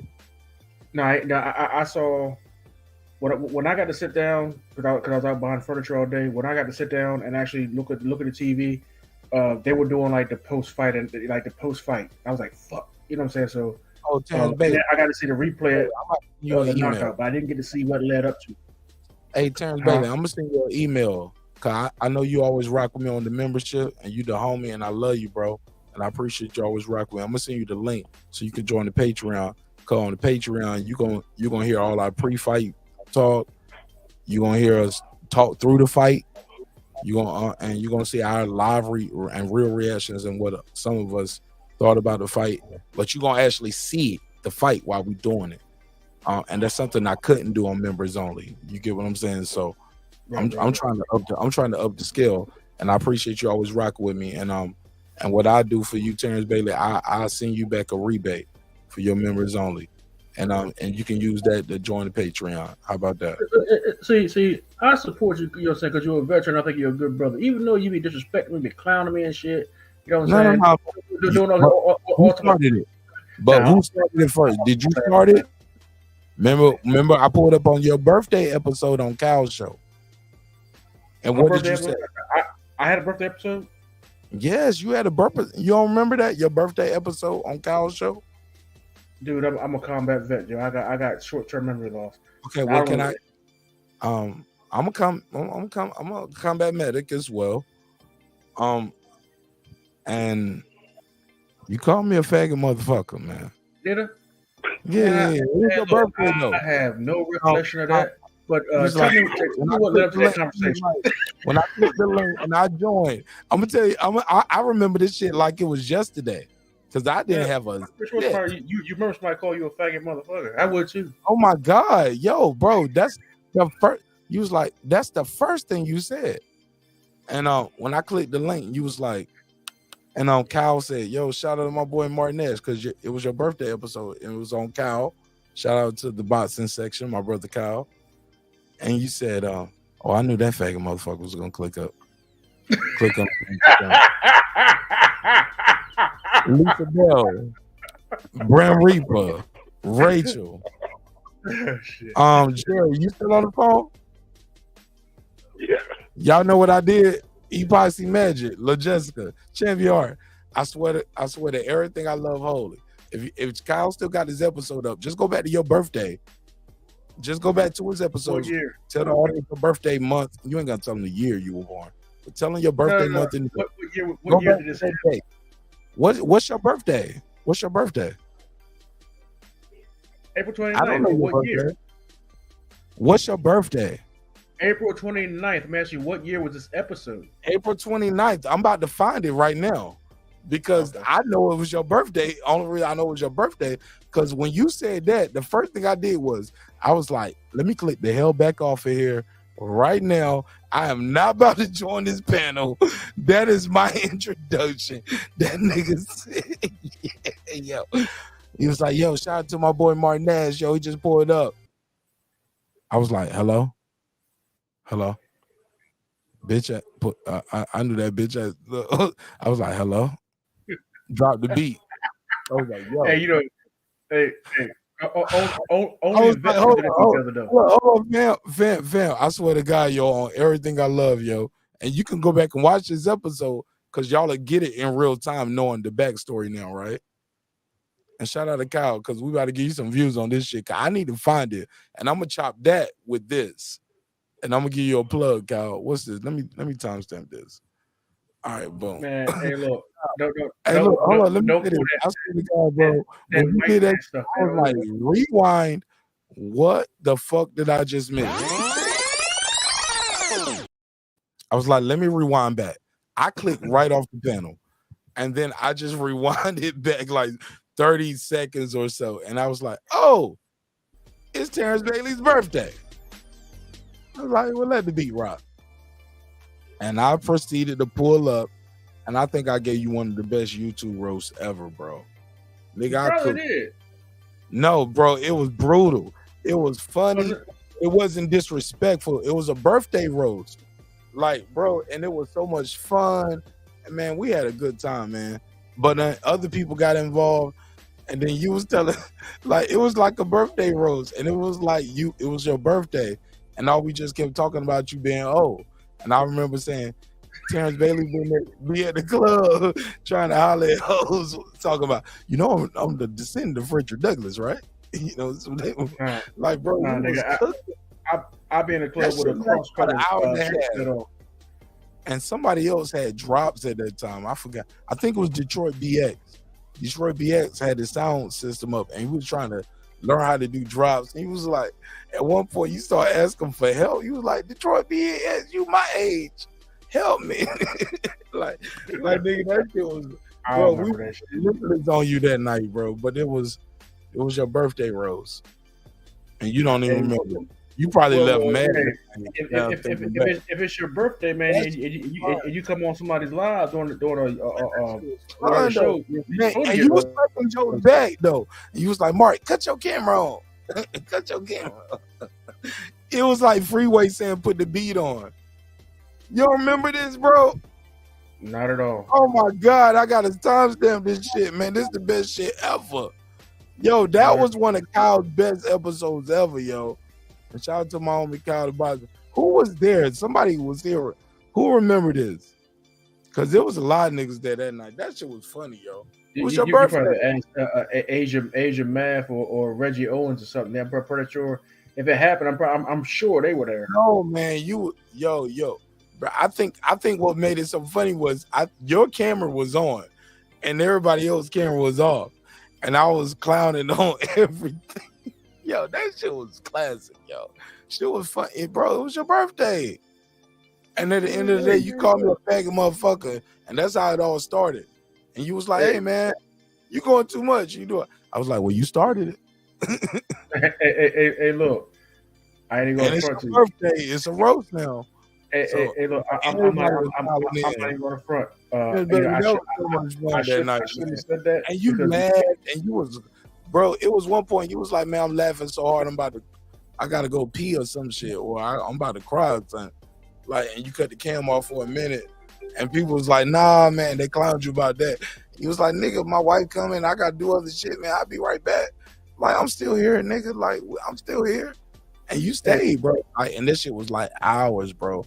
Man, it was your birthday, bro. I just remember that. I remember that was one of the funniest nights. Hey, look, Mark, I shouldn't have called you a faggot motherfucker, because I'm going to tell you right now. No, you damn sure shouldn't have did that. And that's what made me. That's what kind of made me do. Yeah, I'm gonna tell you why. I was on Fred's show. I was on Fred's show. This to this day is why me and Fred ain't friends. Fred like what you know what I'm saying. I felt like me and Fred was friends and whatnot. I was giving him my resources and what have you and whatnot. You know what I'm saying. Had my family members go on his show, and he let one of his guests say that about me without checking him. You know what I'm saying? Because I thought we were friends, and you know damn well I ain't no damn faggot. I'm like, or I'm sorry, a gay man. You know what I'm saying? And I thought we were friends. He let that ride on the show, and I had to tell both of them how I felt, and that was it. And that was the end of that. Me and Fred ain't been friends since. So I apologize to you. I got a question. No, bro. You saying that about you, bro? Terrence Bailey. I let that shit go at the end of that episode. I got my lit back and my jokes. You get what I'm saying?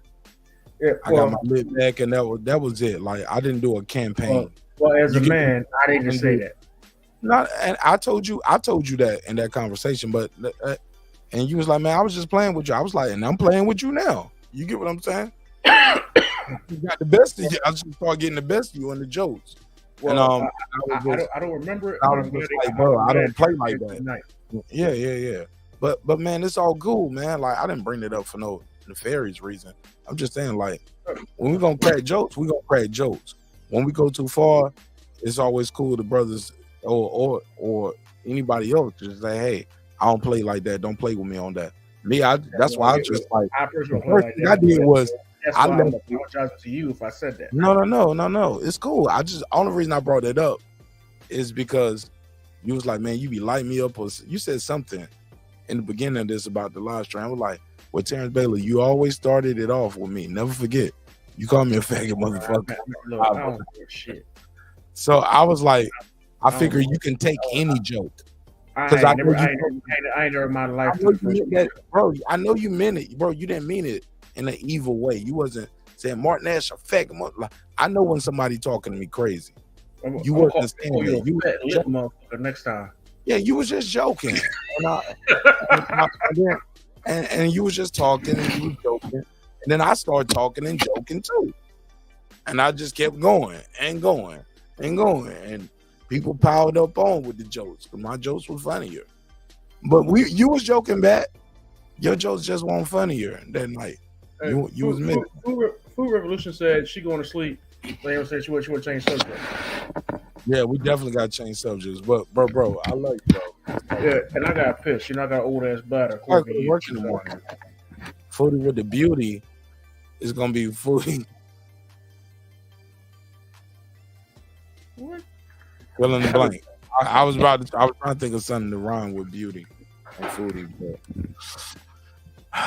Terrence Bailey threw me off a little bit. I'm sorry. Yeah, the chef in the chat about to go to sleep. All right, man. Go ahead. No, she do more than cooking, man.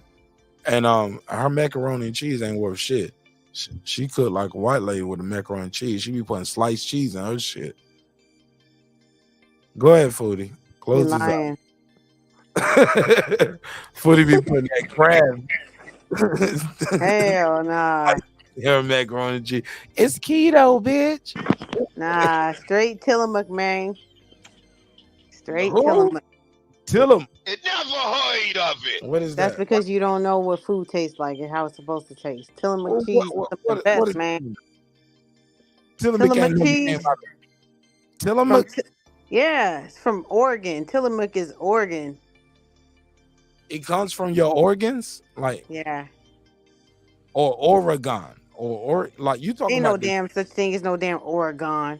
like I'm trying to break it down in syllables for niggas. They ain't never gonna go to the Cali. These niggas ain't never caught no plane ticket. But Foodie, like that's the only place you can get it is Oregon. No, it's sold all over the country. Tillamook is a brand. Tillamook cheese comes from Tillamook, Oregon. Just like you can get what other brand is there? Like Wisconsin cheese or Vermont cheddar. well, those are states. We're talking about specific places in the states where you get it from. Like Well, Vermont cheddar comes from Vermont, don't it? Or no? I guess. I don't know. I've never had Vermont, but That's what we said. You said Tillamook. but that's some of the best cheese. So like when you spend it, if you just buy from your family, if you just making macaroni cheese for your family, you could get that store bought shredded cheese or whatever. But if you wanted it to taste really good, you want it to melt really well, Tillamook cheese is some of the best. They got sharp cheddar, Gouda. Talking their language now. Rachel's like, I have it all the time. We eat it on crackers over here. Yeah, it's good on crackers, straight up. You don't even have to like heat it up. It just melts in your mouth, not in your hand. Pause. But all right, Foodie. All right, man. Foodie. Oh, so what's next for Ryan Garcia, Foodie? And let's go. I definitely want to hear what the champ got to say, and because the champ said a lot right there. I disagree with some of that shit, but who am I to disagree with somebody who's a future Hall of Famer? But I'm a fan. I got an opinion, and it's okay for us to disagree with Rachel and Nonito down there. They okay with it. They've been dealing with that whole life. Foodie, Your opinion sucks. Yeah, whatever. Nigga. Fuck you. I Fuck agree, you. Rachel. Hey, look, Rachel, let's turn the show up another notch. Fuck you, nigga. Fuck you. With the You AK. never been in the ring. Shut up. Fuck you, nigga. What you gonna do? You trash. You got beat up your last fight. What you gonna do? Yeah. Oh, now my dog's mad at you. Did you hear a bark? Say checkmate. You won. Now I can't come through the crib.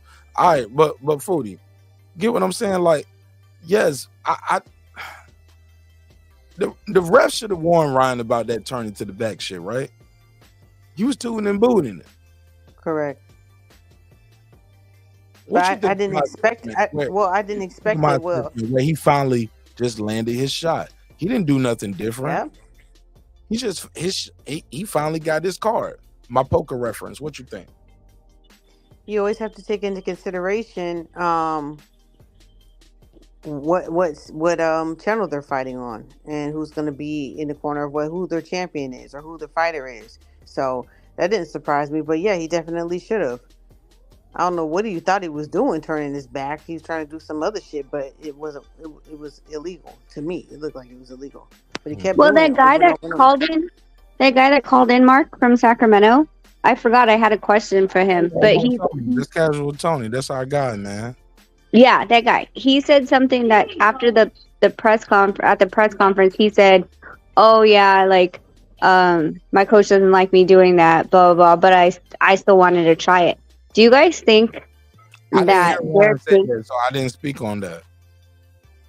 Well, that's what casual Tony. That's my brother, and I love him, but I got to hear it from myself. I can't just take nobody's word for it and speak on it. But y'all welcome to. Well, I mean, like if he's not listening, if it appears that he's not listening, do you feel like Derek James will drop him? No, because Errol wasn't listening to him either. Cook Foodie. Errol was not listening to him. If you sit there and listen to the commentary that he had in the corner with Errol, like Errol was not listening to his instruction. And I know it's kind of hard when you are a fighter and you know you down bad. You just kind of start going off of instinct, but you have to keep your discipline. And Brian is showing us over and over again that he's just not a disciplined fighter. He's doing well enough to, Well, that's what I'm saying. Like, why would you want to deal with someone who's A, not disciplined, B, not listening to you? Because like you're just hitting your head against the wall at that point.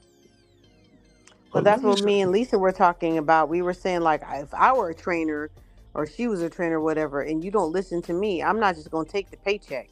You know, some of these trainers are just taking the paycheck and the name that goes along with it is somebody else to add onto their resume. And some trainers are really serious, like, you know, Eddie Reynosa. He like, if you ain't gonna listen to me, you ain't gonna get out there and make me look bad. And that's why I was talking to you, Marcus. Like, you know, that's with every industry. There And are I people, disagree with you on that. I remember. Go ahead. right? Tell what we disagreed about, for Well, I was just like, you know, you can go to a doctor and he can give you, advice, but that's all it is. It's medical advice. And so I'll go into the room as a nurse and say, okay, you're discharged, you're ready to go. Well, I don't agree. Well, that's fine. You don't have to listen to anything that he said. You don't have to do what he told you. It's just medical advice at the end of the day. But then they'll come right back the next day, talk about, oh, well, you didn't listen. What the fuck do you want me to do about it? I can't make you listen. You know, I can't make you take the pills. I can't shove them down your throat. I can't, tell you to go to PT or whatever. You're going to do whatever you want to do at the end of the day. You're a grown person. You paid for this visit. You paid for the copay or whatever industry we're talking about. You can't make people do what you advise them to do, but you're going to take the paycheck at the end of the day because I paid you. I mean, you paid me for advice that you just didn't want to take. And that's where Ryan is. So until he learns to trust somebody or whatever his issue is, then he's going to end up, looking bad, and he's going to take a real bad fucking beating one day. It's not going to just be somebody going to beat him real bad, and I don't know what he's going to do then. Let it not be Rolly Romero, though, or not Rolly. Oh, my God. You never heard of it. Stop playing, man. Now you being disrespectful. Y'all think Rolly going to beat up Ryan? I hope not. Shit. All right, let me show this clip from the fight real quick. This footage is courtesy of the DAZN, and it's going to be a very short clip. Rachel, Foodie, Brim, Terrence Bailey, and we got Brim Reaper here. You all can see the screen right now, and this square I'm about to pop up. All right, so boom. I need y'all to see this, and I want you guys to analyze this clip with me again. We do not own the rights to this footage. This is not in any way a supplement from supporting the DAZN in the fight. Ryan goes to the corner. All right. Duarte's hunting, and Ryan goes into the shell. Boom, instantly. What do you see? No, Nita, what do you see? Let's start there. Oh, hold on. Barrett. Running 10 seconds. Yeah, come here. He wants to, on this clip, like, you see Ryan actually leaning back on his back foot. Okay. Okay. I just froze it. The dude double jabbed. Ryan did this. I'm about to play the clip. Can you see it? Everybody see it? Everybody see it. All right. This is round 4. 1-1-2. Let me go back to. I just want to go back to round 4. Round 4. That's 1-1-2. So let me go back. Round 4, 1-1. Let's go back a smidget. How did we get in that position? All right, boom. 1-1-2. I just want to see how we got in this bad position, right? Because that's what I keep seeing. I keep seeing a lot of bad position. Round 4. Okay, I went back too far. Stay with me, yo. Hurry up, Mark. Ooh. Nah, I had it before, y'all. I didn't know he walked away from the screen. Y'all supposed to be there. You guys are. Hey, look, you guys are my industry insiders and my providing professional analysis. Analysis. Yeah, Mark, hurry your ass up. Fuck y'all, man. Y'all lucky I'm doing this shit. Y'all niggas don't like me anyway. Y'all be rocking with the ops. And what the niggas say, y'all be rocking with the ops. Niggas got YouTube ops. Never. It never heard of it. Good luck with that. All right, hold on. Let me find it. All right. 1-1-2. Let me. Okay, now I can do 30 seconds. 1-1-2. All right, boom. All right, here we go. 132 within 20 seconds. Yeah, I got to do it from here because in 20 seconds he already gonna be out of position. All right, Okay. y'all. All right, we here, right? 1-1-2. 1-1-2 is the timestamp that we looking for, right? When he gets in that weird ass position, like, but that happens over and over and over and over through the night, and over and over. And I would have shot that over. I would have been telling my fighter, chop that fucking hand down. If you get disqualified, you lose the fight. Let them take a point for you, but you're gonna knock them out before they do that. That shot is clean. It's behind the ears, behind the head. That guy is bending and twisting.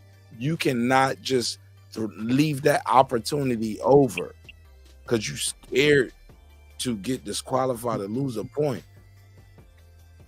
Because the shot that you're settling for is a kidney shot anyway, which gonna get you disqualified. You keep hitting the guy behind the back because he keep turning. I would throw that shot over. All right, let's see it. Because guys get hit behind the ear, behind the head all the time. I ain't never seen no knockout punch from a kidney shot. Can we see it? Go see it. Let's go see it. All right, let's go. You two, y'all be nice to me. When this is for a commentary reason, let me cut my camera on. Boom, boom. All right, so boom. So the shot is coming right around.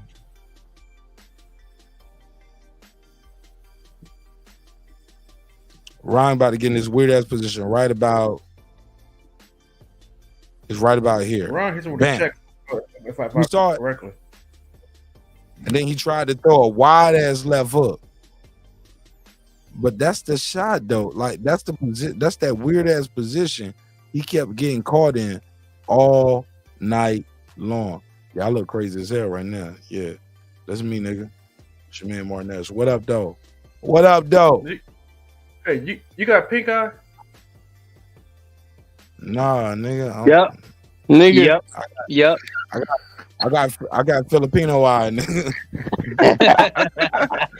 You got brown eye. I've been on that.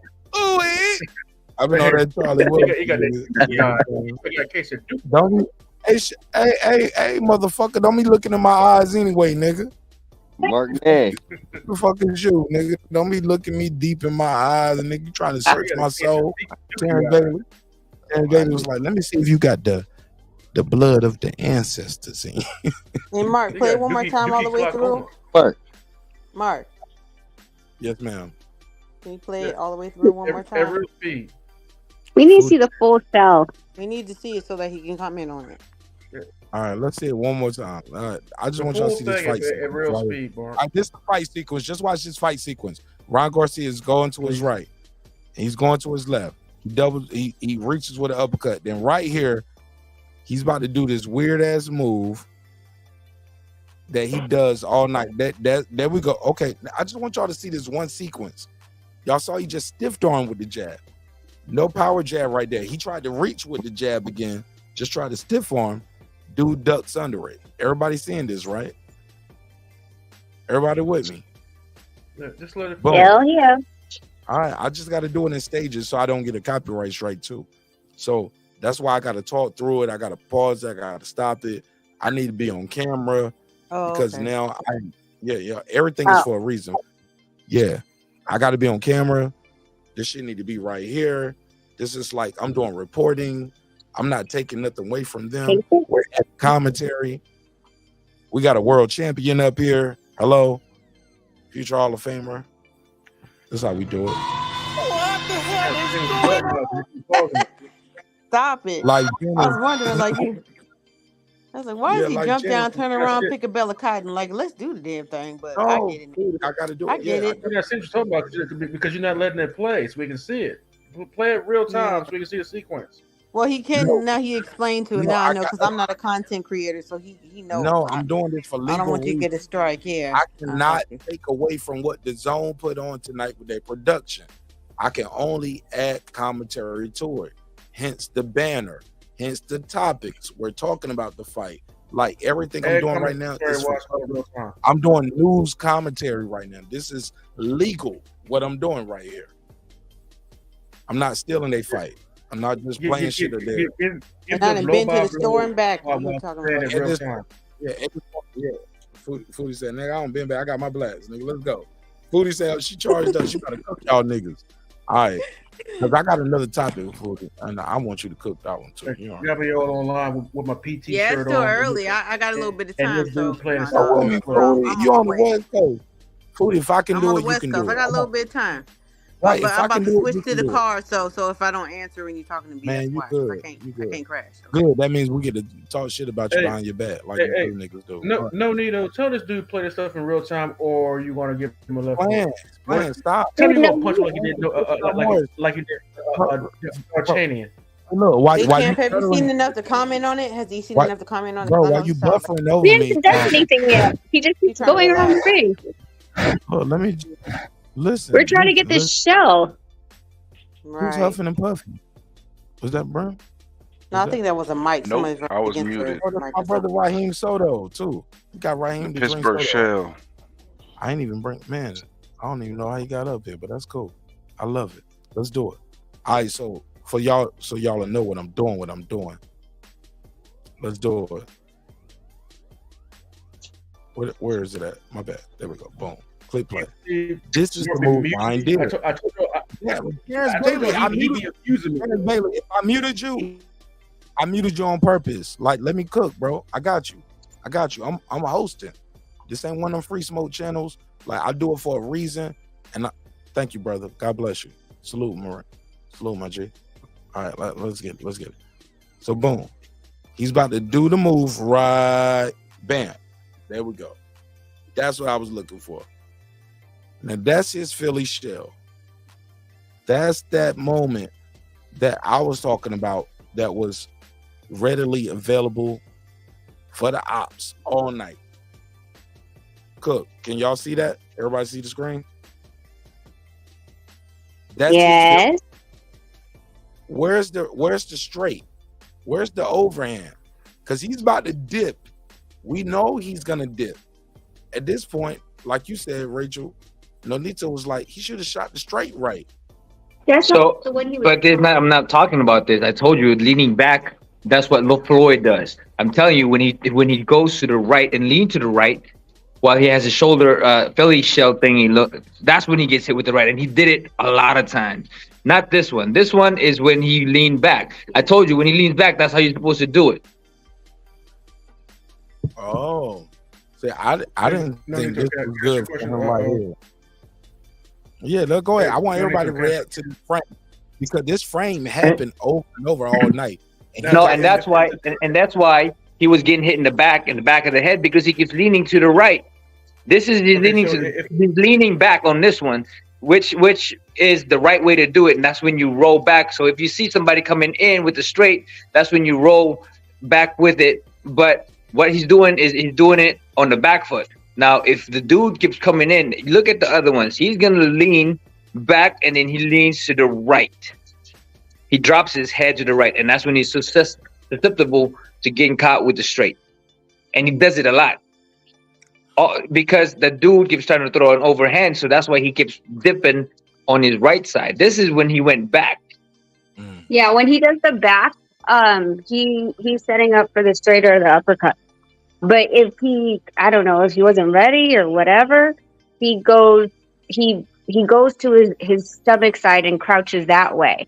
When he dips his head that side, that's what Nonito's talking about, because that's where he was trying to like shell up or whatever.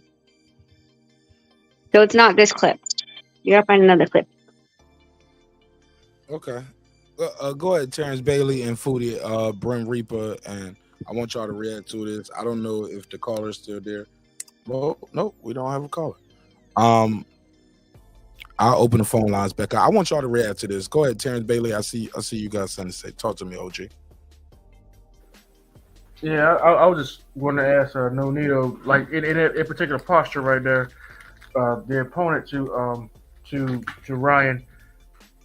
Would it be a good idea for him to throw a left hook to the midsection or to the chest of Ryan, or take the right hand and go to Ryan's left arm, you know, and attempt to try to nullify the defense or to try to break him down for later. Is my question. So what you can do on this one is when you jab to the body, that's when you can set up that straight, because he's gonna lean. He's gonna lean like you're gonna throw a hook. So the thing about with Floyd, right, with everybody else, is when you throw a hook, you have to have a leverage from it. So that's why you make it turn. You just turn with the right, and you know, with your right on your cheek, and that's blocked easily. But if you throw a jab right down the middle and a push jab, a straight comes over, he's gonna get hit with it every single time. Floyd got hit with it when Shane did it to him. You know, there's a lot of times because the thing about the Philly is if you're throwing outside, it's easy. If you're throwing right down the middle with the straight, it's easy. But if you set that straight up with the jab and he turns, that's when he gets caught with that straight.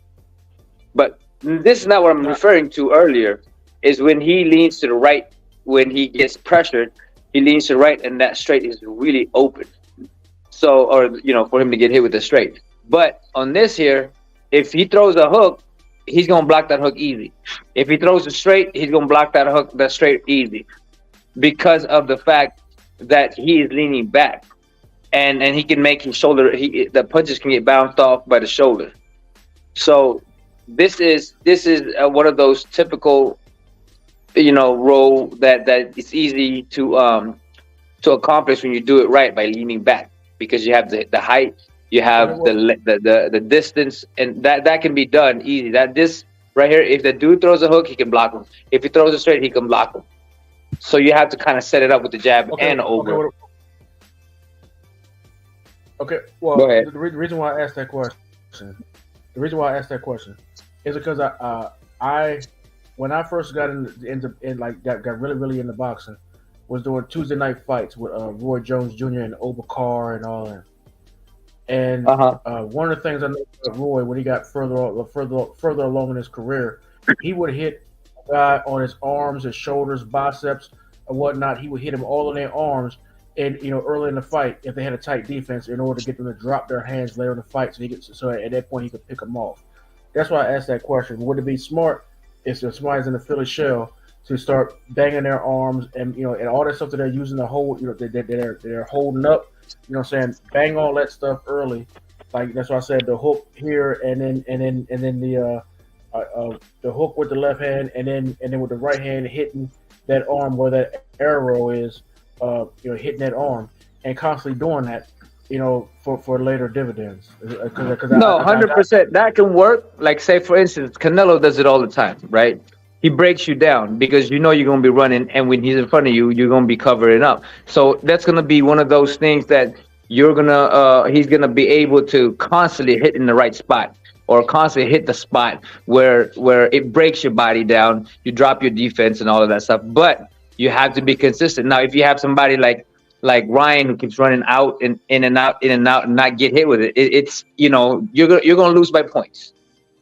But if you do have you know, if you do have that opportunity to do it, and you know you can be right in front of them every single time, then I suggest you doing that. But if you can't, it's going to be a lot of wasted movement. It's not, you know, the thing is, yes, your body breaks down afterwards, but you got to hit them a lot of times in the same spot or close to the same spot. But a lot of that time is, you know, you got, for Roy back in the days when he fought, I don't know who he fought, but that southpaw, he was just cracking him with a straight into the arm. You know, that was a different thing, because the dude was strong, the dude was tall, and the dude was ready to counter. So Roy would pop him in that arm every single time, and the dude just quit after that. Yeah, you know, he ruptured his bicep. I know which fight you're talking about. He ruptured his bicep, and the dude quit. And Roy said, "Well, it was a good thing he did, because I was about to knock him out." Yep. But that's what I'm saying is, if you can continuously hit them in the same spot, because it would have been easy if that was so easy, it would have been able to do it every single time. And you know, Mike Tyson can't do it all the time. Canelo can't do it all the time. You know, it worked for some fighters, but you got to make sure that you are able to have the opportunity to do it. With Roy at that time, the dude was just giving it to him because, you know, the position and the straight right down the middle, he was catching him every single time, you know, but it doesn't work every time, you know. So that's why you got to really look at who you fighting, how you're going to fight them. And I mean, even for me, when I crack dudes in the arms, if they're tensed up, they can suppress it, you know, when they tighten up. But if they don't, like with Roy did, and the timing and all of that stuff, you're gonna break them. Right. True. Yeah, but yeah, no, that's definitely another strategy to do it. But you gotta have a lot of opportunities when it comes down to that, because a lot of fighters, even though they're hurt, it don't matter. They're still gonna try to keep going with it. You know, you gotta really hurt them enough that they're like, man, I can't do it no more. You gotta have enough pop. I mean, everything I'm getting from you is basically saying, like, well, okay, you were saying you got him in the same spot every time. In my mind, like, the translation is like, you know what I'm saying, you gotta have enough pop in order for them to feel it every time. So you hit them in their bicep. Remember when we was kids, you know what I'm saying, we would give each other frogs. Did y'all do that where you punch somebody in their arm and that little vein will pop up, it'll hurt real bad? Little Charlie horse. Yeah, giving somebody a frog. Like you punch them in the arm, and that little vein will pop up. They're like, "Oh shit, that hurt." You know, that's like giving a frog every single time. Like you gotta have enough. Like when we was kids, we did it bare knuckle. So in the ring, you're doing it with gloves. So that means you gotta have a little bit more oomph with it. So every time you hit them, you gotta give them, you know what I'm saying, that proverbial frog. You know what I mean? It's to the point where they actually drop their arms.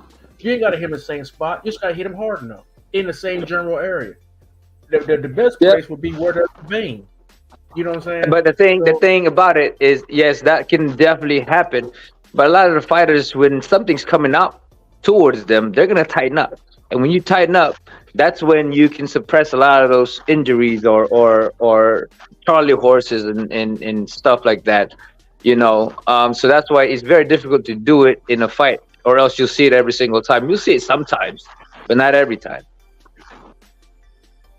Yeah, well, I mean, well, you know, a 12-round fight is a long game, and you got to start it in the first round. That's what I think. So. Look, and I just want to say this: Philip H, the all-time great. That's my homie in the chat. He said, "Nonito," he said, "Glad to hear you," and he said, "And it's glad to hear you back healthy and recovering from a tough loss." He said, "Welcome back, champ." And he said, "Salute to you on a good effort, sir." Thank you.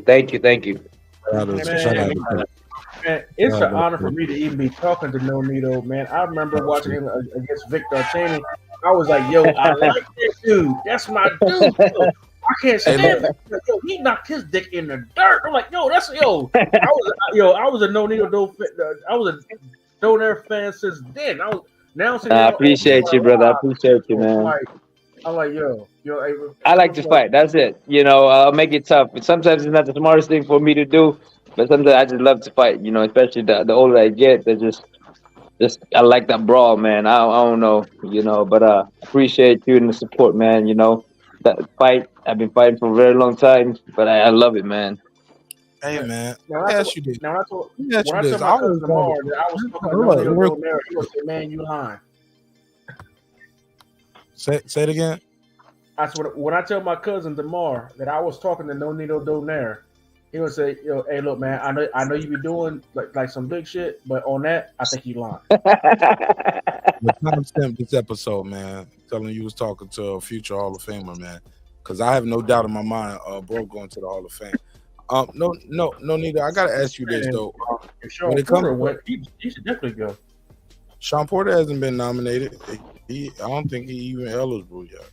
They've been waiting for me to call it quits, man. The Hall of Fame, they've been calling for me to call it quits, but I'm like, man, you know, I still got a lot of fire. You know, I mean, I love fighting, man. You know, one of these days I'll Can you and I set up a YouTube boxing match, man? I'm gonna get my clout up in this YouTube game, and me and you will do a couple rounds, man. Be like Let's see what Pookie, we this you can just keep calling me, man, and keep calling me. be calling me, Rachel be calling me. I didn't mean Rachel be Sean like, Porter. well, I I'm meant the fucking phone. I meant that. What's that bald head dude name? I meant him. What the hell's his name? Man, I don't know, Which but you're one? ruining my jokes right now. We were having a good time here. The one to do the commentary that's always wrong. What the hell's his name? Tim Bradley. I met him. Bradley? I'm about to show it more, nigga. Not Sean Porter. I'm just drunk. Show it more, my brother. Hey, Foodie. Yo, that Patreon episode gonna be gold when niggas watch it, right? That last part, Foodie, if you know, you saw it, right? Cause nobody else on the panel was here but you and me. Foodie, that shit was beautiful, wasn't it? I love Sheldon Moore. Sheldon Moore always been an architect too for low key, man. Like Sheldon Moore always been one of my biggest supporters of this show, man. Him, Nick Rich, like all of y'all, man, that's here on the show right now. Like y'all are some of the biggest supporters of the show, man. And I look forward to the future. But golly, man, we got to keep it real, man. And we can't change our opinion. This nigga show more. That nigga show what's that? It's a fixed fight. We went back. We talked about it for a man. He was like, I mean, what did that guy do? He had nothing for Ryan Garcia. I was like, what? You just said he was winning every. Ryan Garcia is the better fight. I was like, you just said he was losing every round. Oh my God. Like the recording is there. He was like, let's go, Duarte. Let's go, Duarte. And then Ryan Garcia, man, I knew he was going to win the whole time. He was the best fight.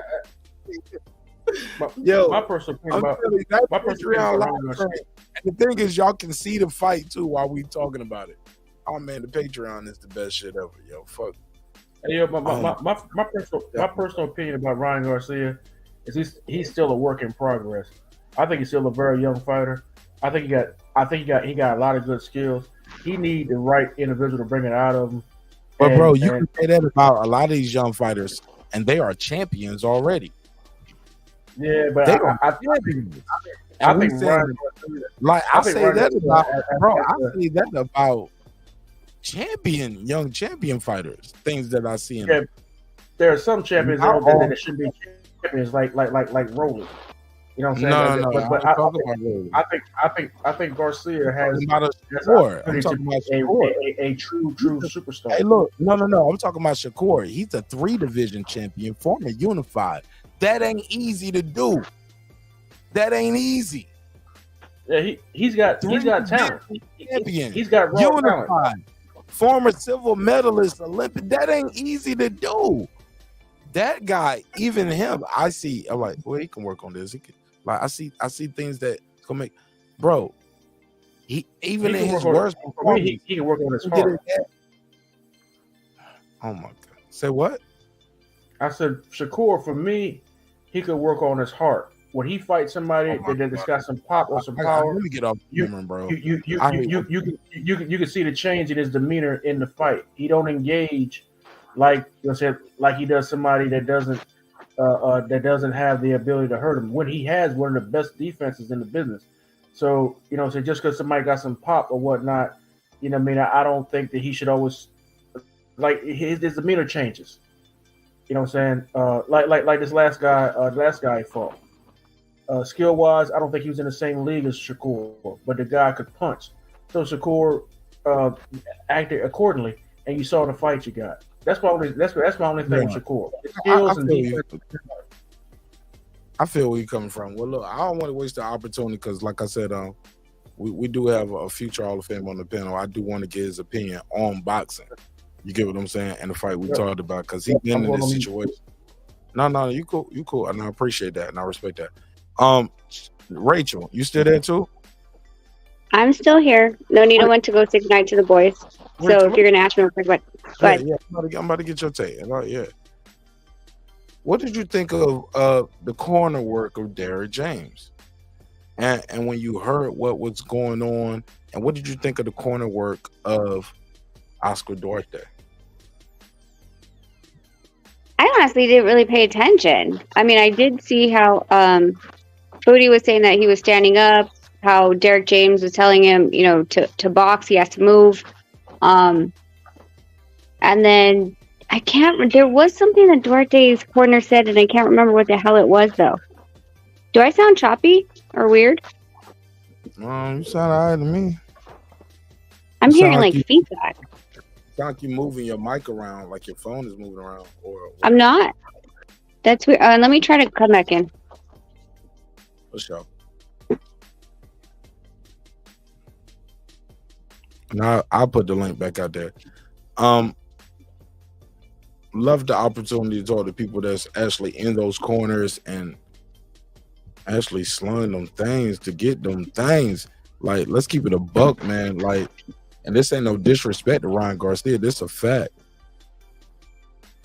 He has not accomplished a fraction of what Nonito Donaire has accomplished. And that whole camp and that team, like, I'm just saying, we just got to keep it a buck. So I think those opinions matter. And I think that matters to my audience as well when we're talking about boxing. To have champions and like people who coach champions, and they travel around the world. This is what they do for a living. So I think it's important to have their opinions on these kind of topics. Rachel, that's you. Let me hold on. Let me see. Yeah, it's weird. No, I got you. Let me try to figure it. No, I got you. Nah.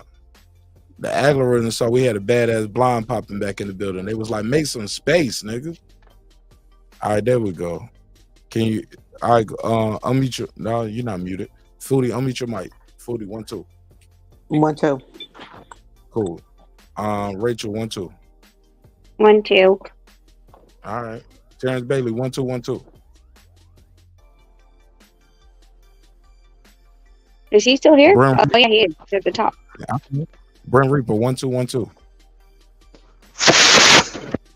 There we go. He's there. We're gonna find it. I told you, I'm gonna find it. Hey, look, I'm gonna find it, man. I'm gonna find it. It's Brent Reaper. Let me mute your mic, brother.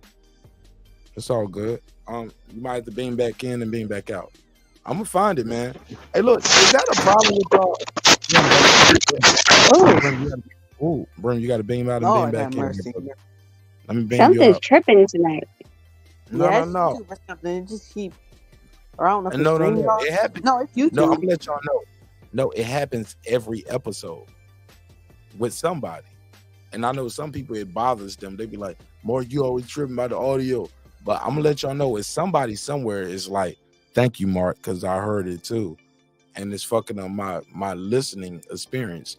I'm not a chat nigga. I'm not going to call in. I'm not going to donate. I'm going to click the dislike button, but I still want to listen to the show. But that is fucking me up right now. And I respect that too.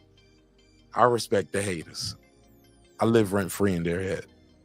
They give me free promo. Thank you. Now, it's people in the chat saying the same thing. Like, it's acting weird. Yeah. And I'm going to get the haters good. Yeah. I get it. And yeah, but that shit that's bad. Gotta fix it. And sometimes it's just beaming back in and beaming back out. But that's neither here nor there. Let's keep it moving. Jerry said, hell yeah. All right, let's keep it moving. What's next for Ryan Garcia? This was not the stellar performance that many fans anticipated. Ryan Garcia put up a arguably subpar performance. He did get the victory. Winning is what matters in this game. As long as you got that win, you can move forward and move forward and move forward and march along the winning path. And what's next on the winning path for Ryan Garcia, being at that 140-ish weight division, because let's be clear, the fight was not at 140. Oscar Duarte agreed to 140 somewhere in between the last week or so. The fight became a catch weight. Rachel, how does that happen? I I thought I saw something that they said no, it was always at 143. They just never announced it. Like Dan, I think Dan posted something. Dan Raphael posted something about it, like that it was always that. So yeah. It's not Ryan wasn't disciplined. Ryan didn't make weight, or he wasn't tracking to make weight, because a lot of fans are tying that into B-Hop's statement. When he's like, one thing about boxing is it'll call your bluff. And I remember the day before the weigh-in, people were saying Ryan is not on weight, and that's why they're doing this, because we gotta do a catch weight thing. We got to do a contract, NDAs, all kind of shit could be going on. I'm freestyling now. Put a case on me. Put a case on me. Put a case on myself. Allegedly. Yeah, man. This shit went from being at 140 to supposed to be your toughest fight now. You brought not Tevin Farmer. You brought up Fortuna. You brought him up in weight. You brought Fortuna up in weight. You complain about Tank Davis draining you in weight. Then you miss weight. This is a bad PR look. So let's make this a catch weight.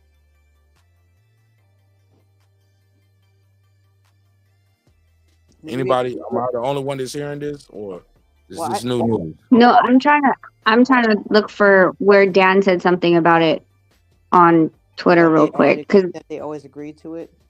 So it's not, I don't know. He's not coming off a weight if it was an agreed to catch weight, like you said. So should we be mad at Golden Boy and Oscar and everybody else, and Ryan? Like, seems like why would you catch weight such a secret? We don't know about the catch weight until the day of the fight or the day of the weigh-in. Like, why is that? What's going on here? That's secretive. Well, Rachel bring up an article where it was mentioned before. Is that that's Terrence Bailey? Is that? Yeah. Yeah, we got to keep that mic still, man. If you're not muting, if you're not talking, sorry, muted, I'll move my screen. Yeah, you got to keep the mic muted while you're doing that, man. It's a live show, and that shit is loud in my headphones and everybody else's. Just work with us. It's all good. I took mine out. I gave up, but yeah. I didn't pay much attention to that little spat, that little PR spat that they had, because that's all it was. Because nobody's talking about this fight until B-Hop and Ryan and Oscar jumped in the ring with each other. So I paid no attention to it whatsoever. It's just a bunch of bullshit to drum up the fight. But if they agreed at 143 to begin with, then it's not missing weight. So I don't know what that would be referencing. If Rachel can bring up that, or she can find that, because I didn't see that. I found it. Yeah. Dan said that it was contracted at 143 since day one. So that would make that irrelevant, that comment, yeah. Yeah, that's just a statement that Dan's saying. Where did Dan get that from? Who did he get it from? Give me a source. Dan contacted De La Hoya, Golden Boy Promotions, and Team Garcia. Said the same thing, that it's always been at 143. Boom. Give me the direct person. Oh, Lord. There you go. I'm just saying. But no, Foodie. I'm just hyper-focusing on the losing skills. Foodie, I'm consistent. You can't just look. I'm being fair. I'm saying what Rachel. I'm talking to Rachel the same way I would talk to Joe Blow. You know what I'm saying? I'm being consistent. No, she's reading an article just like anyone else would read an article. Like, how would you know all this? Right. Okay, well, Foodie, let her respond. I don't know what she's reading. It just says Golden Boy said that, and Team Garcia, just like when BLK says something, but we don't know who the hell from BLK said it, or Top Rank said. Who said? Who anybody BLK? No, I'm just saying that a lot of these reporters quote from the organization itself, like not people. I mean, sometimes they go through their PR people. Like sometimes these. Well, I just believe Dan Raphael on this one, because sometimes it ain't sources say it ain't like what you. He's not saying sources. Yeah, but he can't say Golden Boy said it, and Team Garcia if it wasn't someone from that organization. He can't put that in print and say that. Because then they can You come get back and sued. retort and say, You get no, I sued didn't. for that. Yeah, You get that's sued Correct. for that. that's Yeah. libel. But he printed that. Yeah. So he printed that. So if Golden Boy was like, no, he's lying, he says it right here that our rep said it, then, and none of us said it, then yeah. But there's no source to say, just says Golden Boy and Team Garcia both confirmed that it's always been at 143, and it was because of the fact that there was no title on the line. That makes sense. Rachel, that's what I was going to say because Dan Raphael. What? Sorry, what? Now I was asking Rachel, Rachel, what is your opinion of Dan Raphael? I hear a lot of people say some bad, bad stuff about him or whatever. What's your opinion? I'm okay with Dan. Like, Dan's never been any type of way. There's other writers or there's other people on the screen that I've seen that I'm like, oh, that guy is a snake as shit. There's writers that, and I'm not going to say who, but I would never give any, hey, off the record, what happened to this, and be like, okay, keep this between us because it'll leak. Actually, I'll tell you, one of them was my uncle. My uncle was huge on that. He's Philippine media, and we'd be just sitting around the table. I'd be like, what's going on with this? I'm like, well, don't say anything, but we have a fight coming up. And he'll go, sources from Team Donaire said. I'm like, seriously? Like, it's not helpful. I told you not to say any goddamn thing. Wow. So, I mean, there's people I hear like a lot of people say, especially in black boxing circles, say bad things about Dan Raphael. And who's the other guy? There's another guy. Mike Coppinger. Michael Benson. Or Mike Coppinger. Yeah, Coppinger. Yeah, they're always on. They're always on. What do you think about him? Coppinger, I don't super agree with. I think that he writes a certain way and for certain people with a side to it because I don't know if he's getting paid for them to say it on that side. Like he gives a little bit more of a biased opinion for me. For like PBC, right? Yeah. Like so for me, like, I'm like, like, ask the harder questions. Why aren't you asking the harder questions? Or are they telling you not to either A, not ask the harder questions, or B, they're saying for you not to publish it and you're not publishing it. So. Okay. I'm with you as far as this article goes. Like you said, he named specific sources. He didn't just say sources say. I'm always skeptical when anybody just says sources say. Then you can say, okay, well, what sources are you referring to? So that I can go to those sources and find out. But he named them this time, so. Who you gonna find that when he said golden sources at Golden Boy? Who you gonna find? He didn't say Twitter. Who? Twitter. Who? So Dan Reed. When you say that about, like, it's not like me saying I talked to Brian Norman Sr. and here's the clip on some fight hype shit. Like, fight hype will play the clip.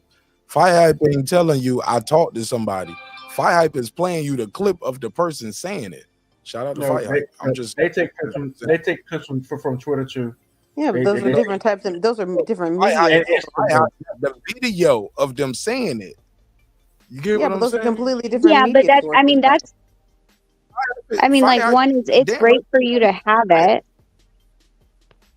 It's great for you to have the evidence that that someone's saying it, but Dan doesn't come out to a lot of fights anymore. He used to, but I haven't seen him travel as much as he used to go to the fights. So he can't do that. And then second, that being said, like, I guess someone asked him on Twitter about it and he said what he said. So, and if it was untrue, damn sure Golden Boy and Team Garcia are going to be like, no, that's not true, blah, blah, blah. Why did you say that? You're lying, this and that. You have no evidence of us saying that or whatever. So you talked Rachel, to some. Rachel, let me ask you this question. When you say, like, certain like Dan Raphael and Mike Coppinger, they do their things and whatnot. We got this whole YouTube contingent now that, like, are unofficial reporters. There's a whole lot of channels out there or whatnot, and some cater to certain fighters or whatever, and some seem like that the fighters may have them on, under payroll at times. What do you think about that?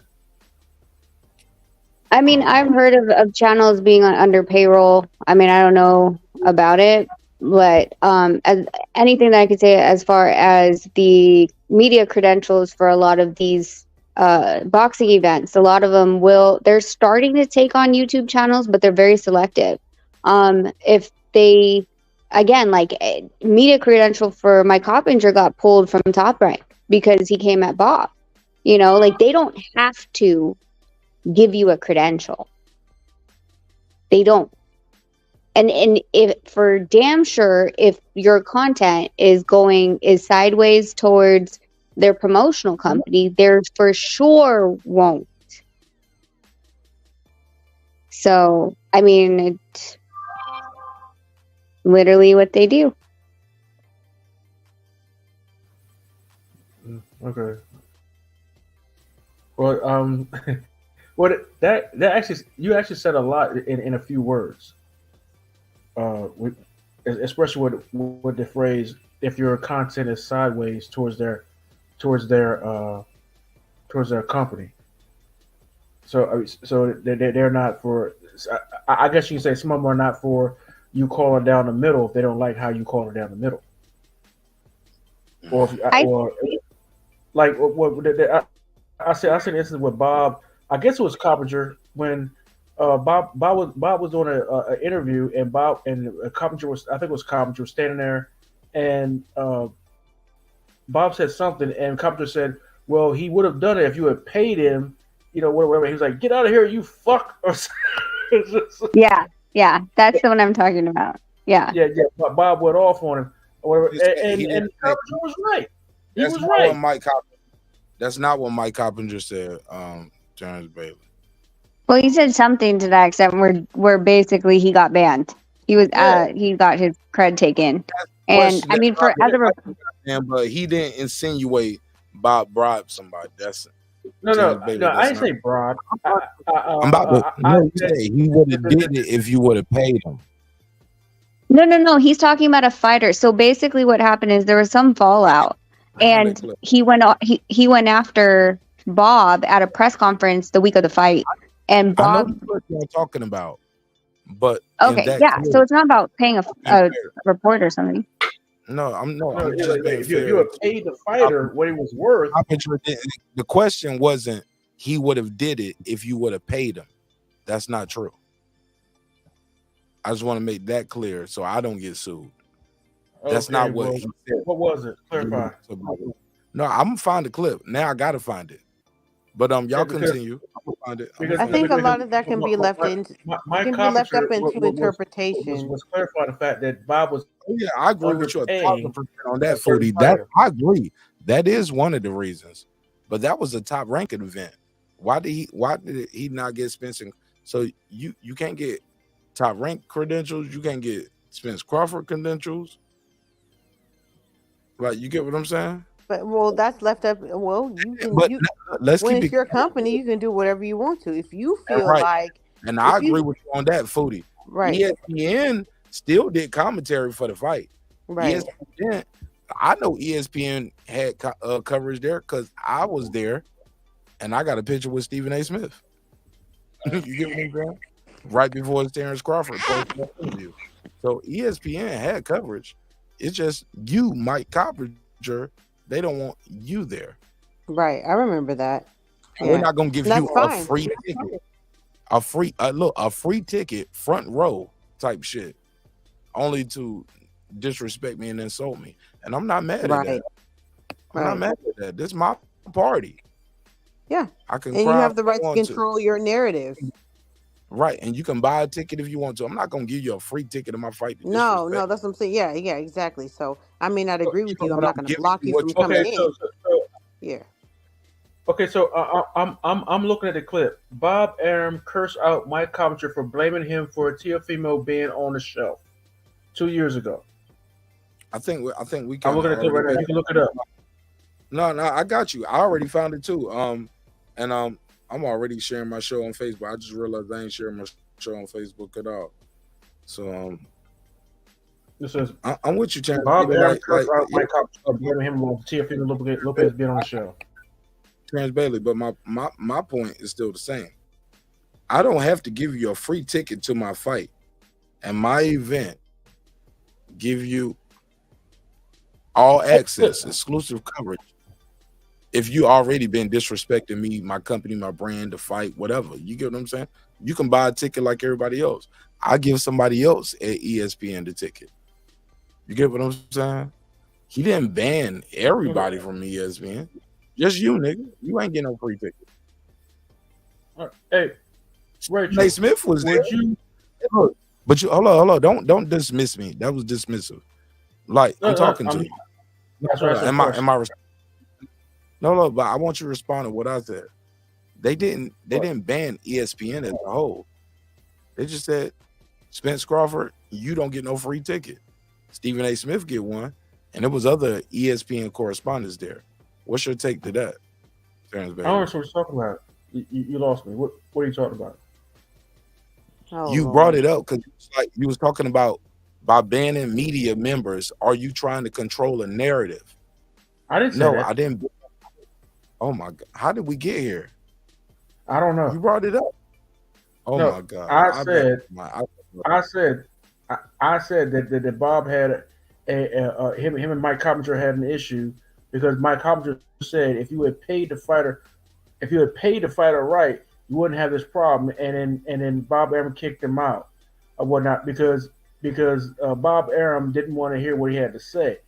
Now, as far as like his credentials being lost, whatever, I wasn't speaking on that. I personally don't care about his credentials. What he spoke about was Bob Arum's treatment of a fighter. I don't give a damn about his credentials.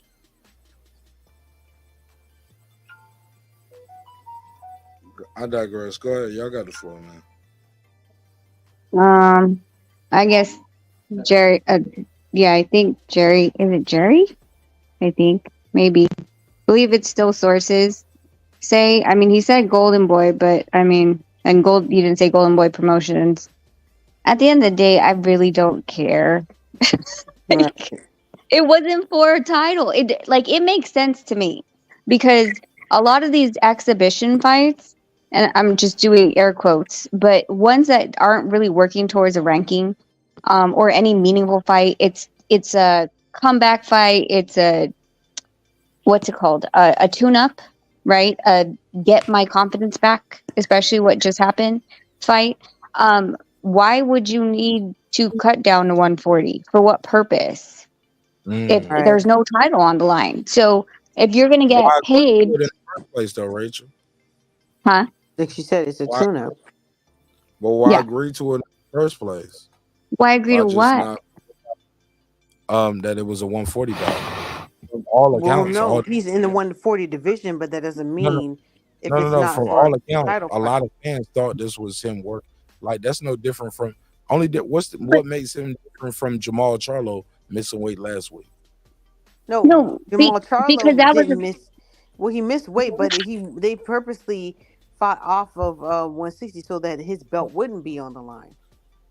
They was at 163 to begin with, and then he missed that weight that they agreed upon. Well, but that's different though, because like she said in this article, it was contracted at 143. Since when? It was 163. But okay, wait. So, but Mark, here's the thing: everyone assumed, no one knew. So exactly, people would make a lot of assumptions, but that doesn't mean that's what was done. Also, why the handing was smoke and mirrors and the deception then? Why not put that out there earlier? Not deception just because you don't know. Because the information was out there. We just didn't look it up. Okay. If the information's out there and you don't look at it, argue with that. Nobody asked that question at the exactly. No one asked that question. Is it 140 or is it a catch weight, Ryan? Right. We're just assuming, he's finally going to fight at 140. Well, we didn't look at all of the details. And there's no, like you said, there's no belt on the line, so I don't really care. So what does that say about Ryan in the midst of doing all this leading up to this fight? He was talking about, I want to fight Tank Davis again. I fought at an unfair advantage, and then he does the same thing to this guy. Because, there was the Reggie belt that could have possibly been on the line. So you could say that Tank didn't made him do that because he didn't want to put his Reggie belt on the line. Is that transferable? I don't even know. It is, isn't it? Oh, what? Why wouldn't? I think you're approaching it from the wrong direction. Why wouldn't Ryan say that he wants to rematch with Tank, and why wouldn't he try to lure Tank up to 140? That's all his advantage, and the fact that that's a whole other lane. That's a whole other line of question. Now, Yeah, we're not talking about that right now. Objection, counselor. That's a whole nother line of questioning. That's not what we're on right now. No. Y'all saying why would he? I'm saying why wouldn't he? The question, counselor. Why wouldn't he? I would. You know what I'm saying? I would. You know, like you know what I'm saying? Come in my cage. Let me talk. Wait, when did we get on that You know what I'm topic? saying? He just changed everything. Yeah, we weren't talking about that though. He can make people Wait, forget what we're saying. We're gonna bring it back. So Mark, Grim Reaper said that he tagged you with Oscar saying that it was always set at 143, and he was concerned why Ryan would ask that in the first place. So and the way that these two were talking, like, I mean, at the press conferences, I would think Oscar would have flamed him if he didn't make the weight. That the contracted weight that they all agreed upon, but no one was surprised. Me too. Right, like if he came in like Jamal did. Me too, but also, yeah. Did y'all? I don't know if y'all remember this, but during the fight, they had these surveys going up, and they were some weird ass surveys. But they like the surveys they were slanted. It was like always slanted towards. Anybody saw the fight on the DAZN app and watched it with the live chat? Because the DAZN app had a live chat, and they was putting surveys up. Y'all know how I put surveys up in the comment section? The DAZN app had that. At one point in the DAZN, and they was changing it different times, and it was some funny shit. They were clowning Sean Porter about his suit. What do you think about Sean Porter's wardrobe? I like it. Looking like contact paper. That suit was fucked up. What the That fuck shit was look like white contact paper. Pads? Like so the DAZN cabinets with. I seen this. I was like, what the fuck does he got on? I never seen no shit like that in the DAZN app ever, and I was like, shout out to my boy Clips. He was like, yo, Marnesh, I ain't never seen this shit like questions and posts like this in the DAZN app. He's like, they Did still that in shoe your have matching knee pads? I'm just saying. He was like, nigga, this is some Marnesh shit. Nigga, If that shoe had matching knee pads, oh. That shit look like was awesome, man. That shit look like something you align your cabinets with in the 90s. Like that shit look weird. Like I was like, that nigga cannot. Hell yeah, you ain't bullshit. Someone told that nigga he ain't could dress, but he bullshitting. cannot. He can't. He cannot dress. Yo, Why would your wife let you go out looking like that? That dude, Foodie, leave his wife out of this. Yo. She ain't got nothing to do with it. I swear. I seen his wife. Stevie Wonder is his killer. Stevie Wonder is that motherfucker's killer. I'm just saying, it's your responsibility as someone's wife, especially a man of any type of ranking. But period, you don't let your man walk out looking like that. He definitely needs to divorce his wife because she ain't got his. No, I wouldn't say that. I'm not talking about. I wouldn't go there. See, Foodie. That's why I try to cut it off early. Cause I already know. I would. It'll go. Well, I wouldn't go in there at all. I'm just saying. You know, women. Women. We know that some men are colored. My wife would not let me walk out the house looking like that. It's I was just like joking, you know. Right. It's always the person to get the rebound and run to the other end of the court. They try to do the 360. I was just joking. I'm definitely not talking about your wife. You good. It's that free lane 360 windmill. We all. No, man, let's leave his wife out of it. I don't know Anyway, like that. I got a wife. But let's be clear. He made that for himself. He didn't get that off the shelf. That's his company. Sean Porter made that for Sean Porter. for Well, whatever I that hope he means. doesn't make it for anybody else. Me either. I hope they give him some more. Company. They need to Let's give him promote some it. more creative direction. Yes. Let's promote Sean Porter. He needs a creative director that he needs some help. He got a company. He needs a tailor. He need to hire a creative director. He needs Even a when you have tailor your and own a company, to explain even away when you all have your own that company, bullshit you need he's to hire worn people who past. can help you out. That should just be a one-off and then kill it. Like, don't do it again. Don't do it in different colors. He got that Steve Harvey suit shit going on. Man, look, Steve. I ain't even gonna lie. Steve Harvey suits are some of the most loud. Man, I would look if you dress me in one of Steve Harvey suits and put me in my casket. I swear to God, I'm gonna sit up. I'm gonna kick the lid open. I'm kicking everybody's ass in the church. Don't that everybody ass in the church. Everybody ass in the church. I'm be a straight Haitian zombie. I'm not even Haitian. I'm whooping everybody's ass. They came there and saw me. You not leaving after seeing me in that suit.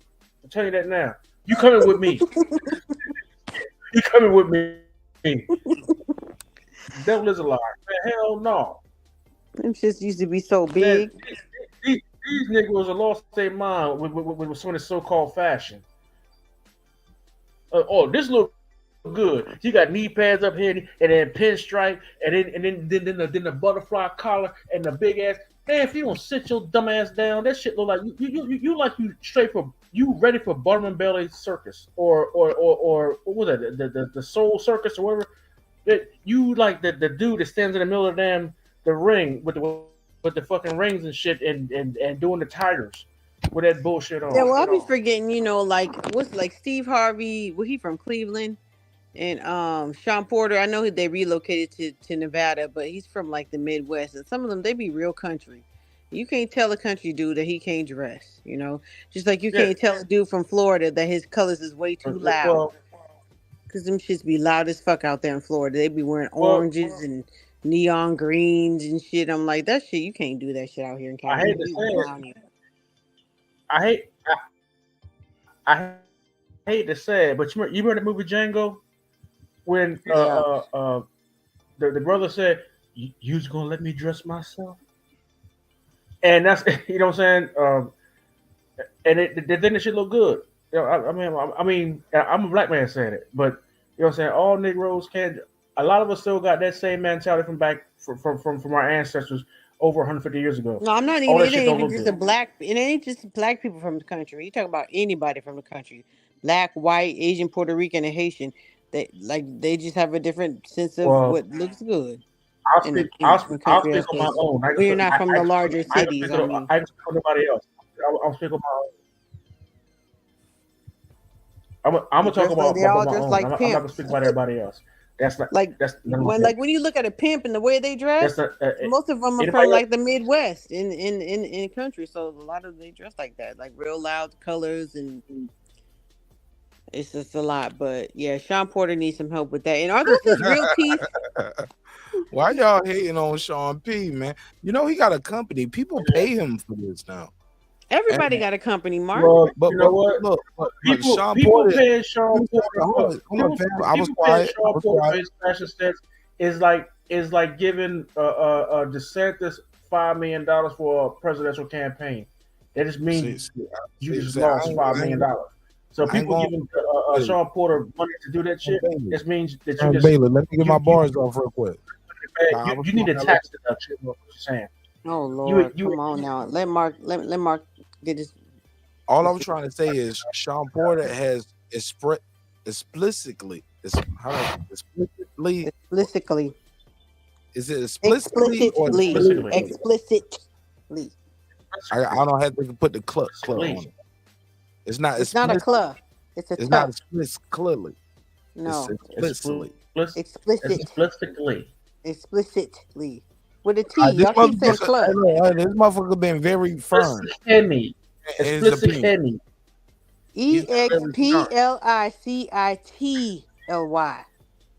Let me break it down for you. Explicitly. It's a explicit Henny. I don't trust you, Terrence, baby. I'm trusting her now. I'm trusting her. She got the colonizer's color on her hair. Listen, I am right. People be Hey, arguing look. with me. Look, People be arguing with me. I be like, all right, here, spell it. nigga. It's like, no, it's this. It's like, no, spell it. Spell it. I bet you can't spell it.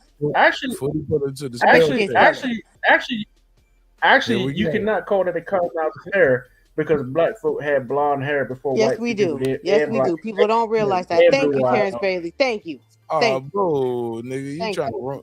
You trying to gain favor and ruin Thank my you. joke at the same time? Fuck Nah, you. that nigga don't like me, and that's White fine. folks So get blonde I hair from definitely black take his people. Who word. don't like you? Black folks Terrence get blonde Bailey. hair from black people and blue eyes and Asian eyes. Terrence Bailey love him some food. Black women. That's first fine. walked the That's earth, fine with me so- too. You know, I feel. You know, they all love you. They just don't know how to deal with a woman like you. You don't. I don't know her. I'm just telling you the truth. Look what Deuce Time said. He said Valley girls think they better than everyone because they grew up with cable. Put a case on it, Get your dude. ass up. He might be right though. Get your ass up. He might be right though. Listen, if you gonna argue with me, I'm gonna need you to spell it. Spell it, goddammit. Spell it for me. Yeah, man, y'all motherfuckers wild as hell. That's all I say. Like someone was arguing with me one time that I said it's a Rottweiler. They said no, it's a Rockweiler. No, it's not no motherfucking Rockweiler dog out there. It's Rottweiler. Wow. What's happening, everybody? What's good? What up, Clip? What up, Clip? Oh man, we at work. I'm just here with my guy Jose. He just lost. He lost some money. He lost some money on the fight. He a little mad. He a little mad. Hey, what's up, Jose? I ain't see that knockout coming. I seen it going to 12 rounds, but put him on the I'm happy for Ryan, but I'm mad for myself. What's up, Jose? Yeah, you know what I'm saying? He was betting on Ryan by decision. You know what I'm saying? But shout out to Ryan Garcia. Hey, Clip. Good solid stoppage over a solid opponent. Hey, Clip. What y'all think about the Devin Haney and Regis Prograde? No. Tell us what he thinks. There's an echo. All right, you gotta say that again one more time. Tell him to tell us what he got. Who do you got? Who do you got? Devin Haney or Regis Prograde? I got Regis Prograde by the eighth round stopping Devin Haney. You hear that? He's got Rougarou stopping Devin Haney by the 8th or 9th round. I see Jose Cepeda giving. Hold up, Clips. I need everybody to understand this. Clips. We can see y'all good as fuck. And you ain't got to put the camera right to your phone like you back in the pen, nigga. Just point the camera at him and point the camera at you and y'all talk regular. We can hear y'all good. But there's an echo mark. Yeah, See? real bad. Clip, can you hear me? There you go, Clip. There we go. Yeah. There you go. Just point the Yeah. camera. Basically, yeah. He's got Regis winning. He's got Regis winning by beating the shit out of Devin Haney. I don't know. I'm gonna still ride. I'm gonna ride with Devin the Dream. I'm gonna go with Devin the Dream. I'm not a fan of Rougarou, so I'm gonna ride with the Dream. You going with the Dream? I'm going with the Nightmare. All right, man. We gonna have to. Hey, look, now we got to bet. Now we gonna have to have a bet at work. We gonna have to bet at work. So. Hey, Clip. It's already happening. Hey, Rachel. Hey, Foodie. What's up, Terrence? What's happening, everybody? Give him the phone. Hi, Clips. Clips, give him the phone. I've been told a lot of people the belts don't make the fighter. The fighter make the belts, man. And Gervonta Davis don't prove that. What? Say it again. Clips, don't move the phone up top. Out the Clips. Keep the phone on the face. Like how you do when you be filming the movies in Ohio. My bad. Keep the phone. Hey, Clips, keep the phone good. Like you be doing when you be shooting a homemade. Y'all making fun of my working man's beard. Nah, man, we proud of you, bro. You our brother, man. Put the camera on Jose though. Let me get that joke talk. We got a delay. And the way Ryan Garcia looked tonight, you can't compare that to the Shakur Stevenson fight because he was running a little bit, but he was still giving us some action. Because the way Shakur fought too, it was just straight running, no action. And this was only $25 to watch it, no pay-per-view. I'll watch Ryan Garcia again at 140, and I'll pay for it next time. Hey, somebody. Hey, look, somebody in chat say that ain't Jose. Yeah, I do agree though. Yeah, I do agree that Ryan Rachel, definitely did himself a good service tonight.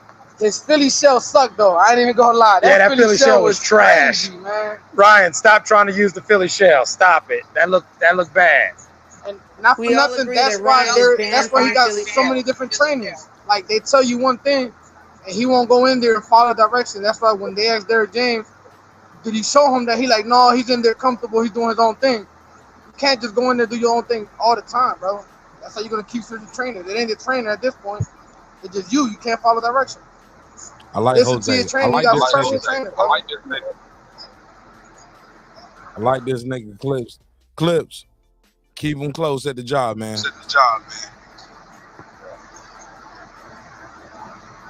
Yeah, he a good one, man. I like Jose. Can y'all hear me, Clips? Oh, you got a delay. Clips, can you hear me? All right. We're gonna try to get him back in. We're gonna bring him back in.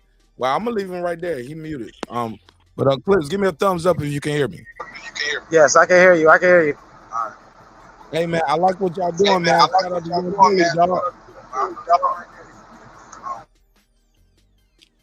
I call him Young Billy. That is not his name. His name is Jose. His mama name Jose. I don't call him Young Billy because I look like Young Billionaire. Young Billionaire watching the show somewhere like, Martin ass nigga, that ain't me. Who? YB. You don't know YB? You don't know Young Billionaire? No. Rudy, I'm gonna send you his link. My homie, man. He a good dude.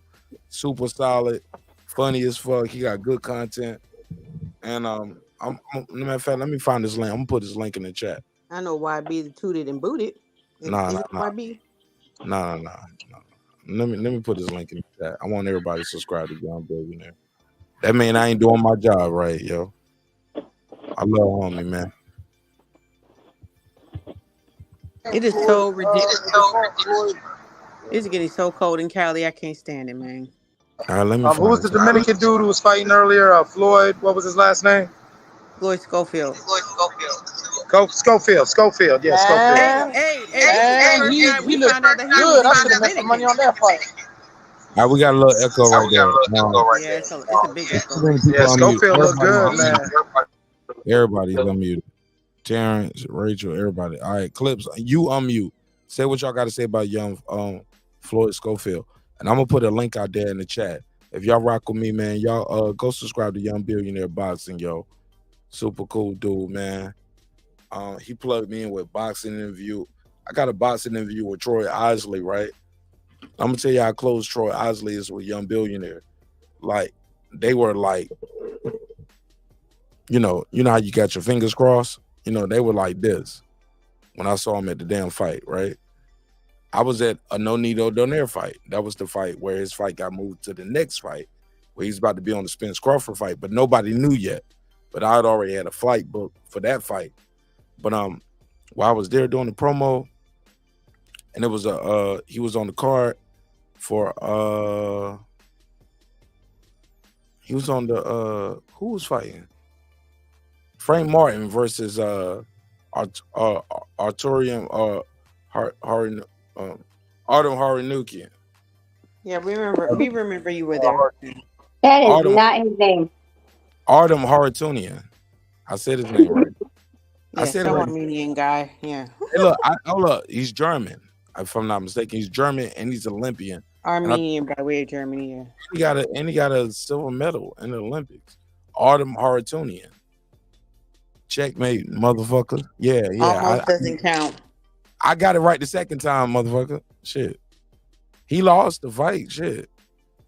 But I got his name right. Fuck you, Foodie. I wish I had. Beat. No way. I got you, Foodie. Almost doesn't count. You win. Nigga. That's what I was waiting for. You win, nigga. You happy now? You happy now? Checkmate.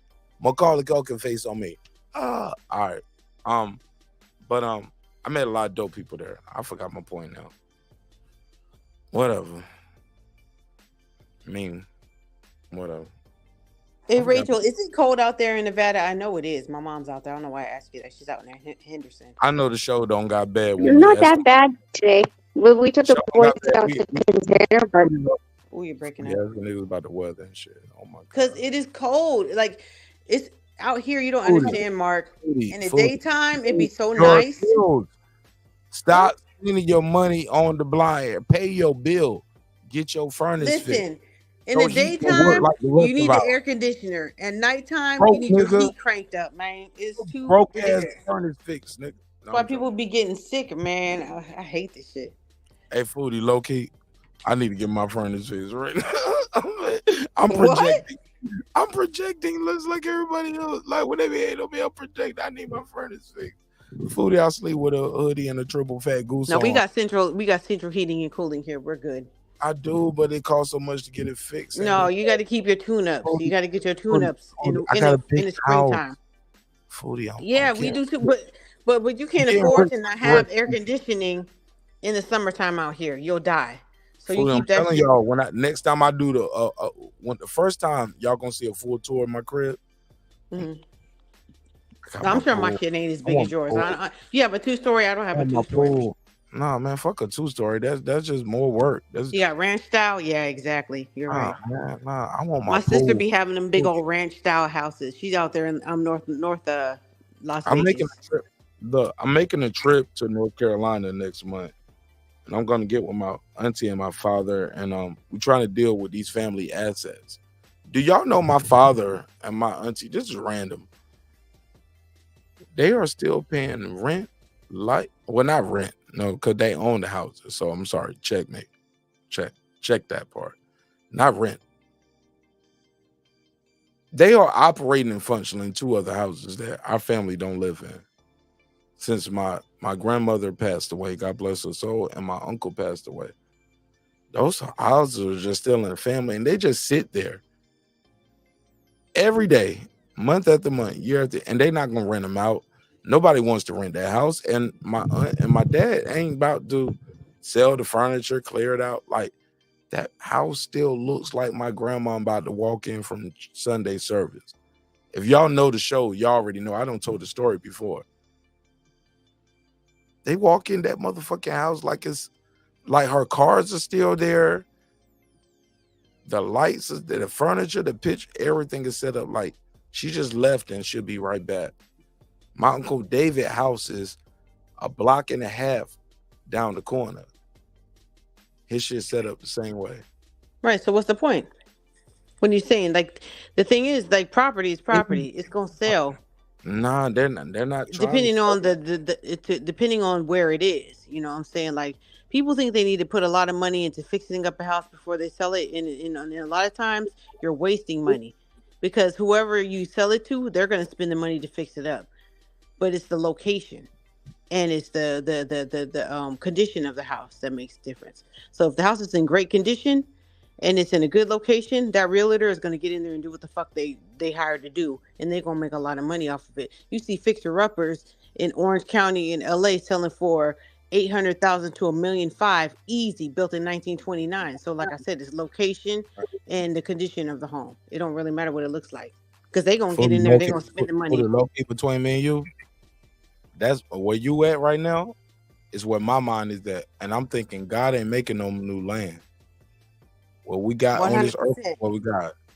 Listen, And I'm trying and to commercial talk. property My is going my out. wife and I. Mhm. Foodie, I'm gonna get with you offline on this, and I'm gonna tell you what my plan is for the land that my family owns in North Carolina, because they own a lot of land, but what they're doing with it and what they're not doing with it, and when it gets down to it, it's only 2 elders left. It's my father and my aunt. You know what I'm saying? They're the 2.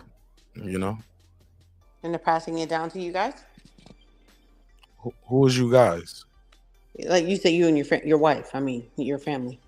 Are they passing it down to you, or what?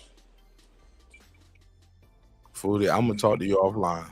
Okay, no problem. I forget sometimes we on live. I never forget. I'm very aware. But But I talk a lot too. But I'm very cautious of what I say and what I don't say. But people seen it. Like I've been on lives before, and I showed one of the houses, but I didn't show. Like I'm about to go to North Carolina in a couple weeks. Well, a couple revolutions around the sun. It might be quicker than 2 weeks. Might be back quicker. Like this shit is crazy, man. You can't even motherfuckers be stalking, man. I got stalkers now. I got stalkers now. I can't even let niggas know when I'm not at home, when I'm not. I gotta move in and out. Definitely not. Like, Definitely not. especially now, like my face is out here. I'm a public figure now. Like niggas know what I look like. You know what I'm saying? And they hate on People's me. memories are short. Like my kids You gotta forget that be- we I'm live like, in a oh. generation where I can see what the fuck they doing on my phone while I'm at work. So I'll be like, hey, did you take the trash out? They'll be like, yeah. I'll be like, I can see it, nigga. You did not take out the motherfucking trash. I can look on my camera. People forget. That's how short people's memories are. Right. Like, oh yeah, I forget it's not 2015. Oh, yeah. Right.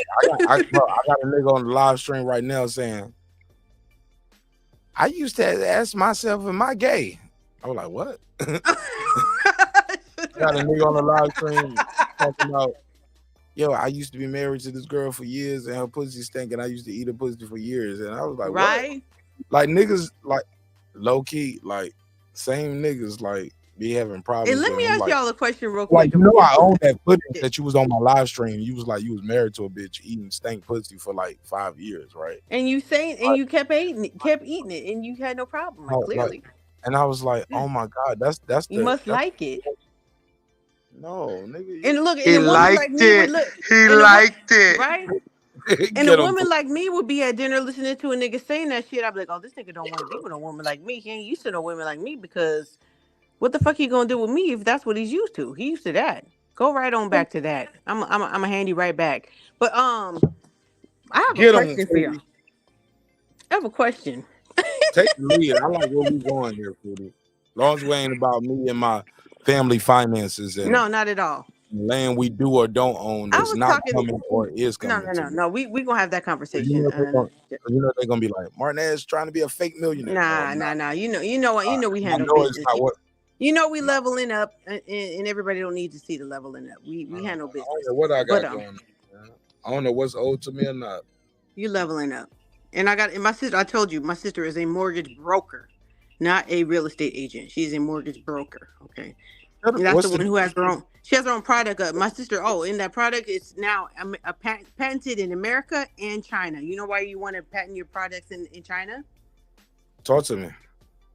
So that when you make a product that the Chinese cannot duplicate it. You know, over there, they're the manufacturing, stealing, copyright stealers of the world, right? Oh, so I need to have my smart. shit. Yeah, my shit marked in China. In China, it's patented in China, so now they cannot. No more free game. No more free game. Patreon only. That's good game. That's good game, man. That's We ain't easy. giving it to everybody. No, We but can't look, no. If you really want to know, you have to get you a patent lawyer. So that's all I'm gonna say. Get you a patent lawyer. If you have a product No out more there, free game. it is very No more well free worth game. Huh? Foodie. That's a 2 minute, 3 minute, 5 minute, 10 minute episode. No more free game. Okay. Especially in a day and age where Mark, when you be a hater, I'm gonna be a hater. not that is that hating? Is that hating or is it free game? Is that hating or free game? 'Cause I don't think I'm being a hater. It's And a little of but both, I Mark, do because think- you can't listen. I do think you giving out free game. But Speaking it's not of game, But it's not free game if I'm not giving you all of the links to what to do with it. Because this is the thing. Some people need to know the direction to go in. I'm not telling you everything. I'm just pointing you in the right direction. That's all. That's not free game. That's how Fair I feel. That's Just fair. pointing you in the right direction. That's all. Not buying you a lawyer. Not paying you Somebody fucking taxes Right. or nothing. Somebody need to hear that. And that's what Yeah, we're here that's for. all. And that You're just right. that little You're bit can to take somebody and springboard them into the next product that the world needs. That you and me could be And we using in all our need that. bathrooms We or our all need kitchens that. or whatever. Right. Right. You're right, because we didn't start off the show putting everything behind the paywall. And that's not the goal of the show to put And that's the problem. all That's the problem. I the feel like information. Yeah, people all want the to information hoard too don't much need to be information. Right. But Foodie, imagine how I feel. I give niggas game, I give them the information, and then 3 years later, they say they made me. That's okay They though, do. because as long as they can't Oh use the my. information against you, Mark, it doesn't matter. I be like, nigga, you don't even do what I do. How did you teach me anything? That's fine. I got people doing that all the time. I have people regurgitating information I've given them as if it was their own. And I say, yeah, you're right. But I know that I taught you. I know that you're my son. I'm not your son. Man. Like God, man, God keeps all my receipts, man. Like that's why I don't even do no videos and response videos. I'm like, all right, well, if what you saying is true, you will be able to reproduce everything you said in less than a year. Good luck. Let's do it. You're welcome, Jaden, because that's what I'm talking about. He said I needed that little bit of information. There's so many things I wanted to do in life that all I need is with that little bit, because there's so many directions that we can go to. We live in a free land, in a free world, right? And there's so many directions you can waste your money and your time going in the wrong direction when all you needed to say, no, listen, this is the lawyer I need to talk to. I need to talk to a patent lawyer. I need to talk to an entertainment lawyer. I need to talk to a a specific area. Not saying that I'm trying to give me the money or start a GoFundMe page or nothing like that. I'm just saying I just need to know the direction, because I got a little money to invest, but I just need to know where exactly to invest it to get me to where I want to be. That's all. But anyway. No. Y'all right. I need to fall back sometimes. And I appreciate brothers like Jaden Brennan, Foodie Revolution, Clips, Nico and Rachel. Sometimes y'all, it takes people like y'all to put everything back in perspective, because I ain't gonna lie, I've been burnt so many times in this game. You know what I'm saying? We need to wear prophylactic. Excuse me? Prophylactics is what they're called. You need to use them. That sounds like an insult, Foodie. What you mean I need prophylactic? Because you say you've been burnt so many times in this game. Foodie, I don't like that. You said it, I didn't. No. You got to realize, the gentleman that using my styles like a contraceptive. No, some of these people have very feminine traits, and they. Mark. I know. I'm making light of it. But this is the thing you got to understand, Mark. Listen to me and listen to me very well. There's a lot of bitch assness. Well, listen. What God has for you, no man can take away from you. No man can put us under. No matter what you say or how you do, God has a plan for you. It doesn't matter if you run your mouth from here to eternity. If something is meant for you and is not meant for someone else, they can try everything they want to try. It's not going to work for them. It's meant for you. It's only going to work when you put the key in the lock. You see what I'm saying? So you ain't got to worry about everybody else trying to put the key in the lock, because you are the only one that got the key to that lock that God has given you. So don't worry about that other shit. Speaking about locks. King, shout out to Foodie Luther Queen. I needed that. Give it a drop. Black men are not here tonight to be played with. They are here tonight because they want to change in their life and they want to change in their community. Felt that shit, Foodie. I felt that shit in my soul. I needed that. Thank you, baby. Well, it was intended for your soul. But I had a question for you and Clips. If now I don't call you Queen. I said, go ahead, Queen. What you got? You Queen now. You Queen. You won this motherfucker. Go ahead. What you got? Go ahead. I don't know if you're going to feel that way after I ask you this question. So, no. Go ahead, call me a bitch ass nigga. That's why all my other friends No. Niggas be my friends on Monday, call me a bitch ass nigga on Tuesday. And then on Wednesday, we talking about, this is what black people need to do to get better. No, that's not me. And some of them do it in the same episode. It's just light. It's just a light question, little light question. And I've so this one guy I was talking to a long time ago. He said, "Yeah, when you're little." Last week. Go ahead. He said, when you little kids and you be having baths with like when you're little, like 2 or 3 years old, you be having like a little baths with the same sex, right? Whatever. Like my sons, when they were little, they had baths together. They got older, they didn't have baths together. But I know Rachel know what I'm talking about. He said, no. Huh? I remember my little cousin Deshaun was like, "You bigger than me." I'm like, "Yeah, nigga. That's like God made me." No, I'm joking. But you know what I mean. But I get what you're saying. Yeah. Yeah. So I was like, yeah, he's talking, we having that conversation. I'm like, yeah, I know what you mean. And I just said the same thing. Like, yeah, my sons used to do that too. And then he said, and then, you get up and then he said, me and my friend, we used to have sword fights. I said, whoa. I said, sword fights? I said, what you mean? Foodie, that nigga gay. He gay. Yo, no. Clip, never heard of that he one. said, look, he's like, we used to have sword fights. So I was like, he said, that's normal. Little boys had that. I said, my boys didn't have no motherfucking sword fights. Mine didn't either.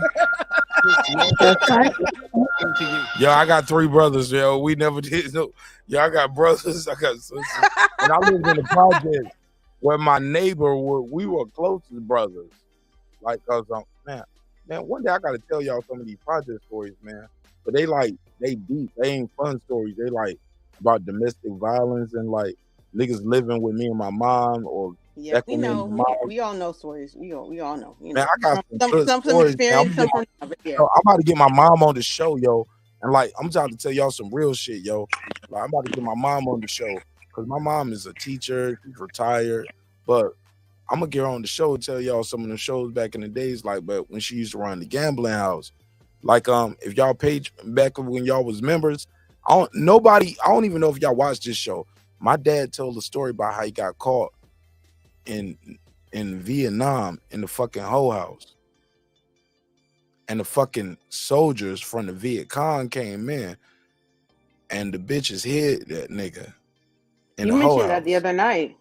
Man, I know everybody didn't hear it. But I made a clip out of it. And it was a little joke. Yeah, y'all got to go watch that video. That video's awesome. But bro, if you watch the clips, like you seen it, clips, when you see it, when they get to the end, you can see my dad, if you watch close and zoom in on his eyes, the motherfucker started having flashbacks and everything. We ended up after the end of live, but it's one of the best episodes ever, man. This shit like 30 minutes. It's like 20 seconds. That's the question that I always ask. Like, but it's I like understand that, I know that military, they have, PTSD, but the thing is, like you said, with your mom being a teacher and all that kind of stuff, like we all know, like we've seen at least 1 or 2 neighbors that they were just like destitute poverty, like the kids, like my mom, had to help them or feed them or whatever, or call CPS or whatever, or like get the authorities involved because it was so bad. Like that's trauma too. So those kids grow up one day. You know what I'm saying? Those kids become adults that we have to interact with on a regular basis that are not well adjusted, that have been thrown away, that never known no true love, because a lot of times they get taken out of a bad situation and put into another bad situation, into another, until they get kicked out when they're 18. So what is the government doing to fucking help these people not become the psychopaths that we have to run into? You know what I'm saying? Real quick, hey, Foodie, I want to piggyback on that because I never thought of that. I'm sorry, Cliff. Go ahead. Well, Mark. But I never thought of. Well, no, Mark. That's. Oh, go ahead, Mark. No, finish. No. That's all. It was a question. I was tagging on to her, like, but my mom got it all figured out later through her mom and faith, religion, and just she didn't want to end up like her homegirl. You get what I'm saying? She chose to go back to school and do all that other shit better. But go ahead, Cliff. You got the floor, fam. Go ahead. No, it was just if anybody, if y'all talked to me for a while, y'all know that's kind of like part of what I always be saying. I grew up with a lot of cats who I always say like, yeah, this ain't my homeboy like that, but I grew up with him. Him and my mom were drinking partners, and especially back when we was growing up, people like me and Foodie's age, we had all these people who they had a lot of mental illness. Like, I had a lot of friends who we joked about. We joked, but we knew even in elementary school that this was a crack bait. Like we had friends that we knew this dude was going to be a problem because he had these conditions. And as he got older, everyone's treating him like he's a normal person. When if you grew up with him, if you was that cat who lived in the apartment building with him, you know what I'm saying? You knew the dude wasn't wrapped well. A lot of people in his family aren't right. And then as they got older, like Foodie said, it was these psychopaths that we were stuck to be raised around and raised with. And we had to normalize a lot of this psychopathic shit to where certain people really don't understand. Like, depending on how you grew up, it was like certain things that we saw. No, a lot of people probably not going to relate to because a lot of this involves mental illness. And this is not about being hard or hood. This is like some real human shit. A lot of these people were dealing with mental illness. Now that God has graced me enough to be in my 40s and have gray in my beard, I could see that now. Like, you know, this has shit to do with being hood in retrospect or being gangster. Yeah, nah, this was fucking crazy. And you know what those kids look like, Clips? You know what them kids look like, Mark, when we're growing up? Those are the funniest kids in class. Those are the kids who always have like alcohol or weed or whatever. Like them motherfuckers, they don't always be like, you know, the ones we know that are kind of retarded, you know what I'm saying? Or we know that they, you know, we know their home situation or whatever. Like they learn as they get older to adapt into society because the adaptation is a survival tactic. We all learn to adapt and realize I'm the outcast. I want to be included. So how can I be included?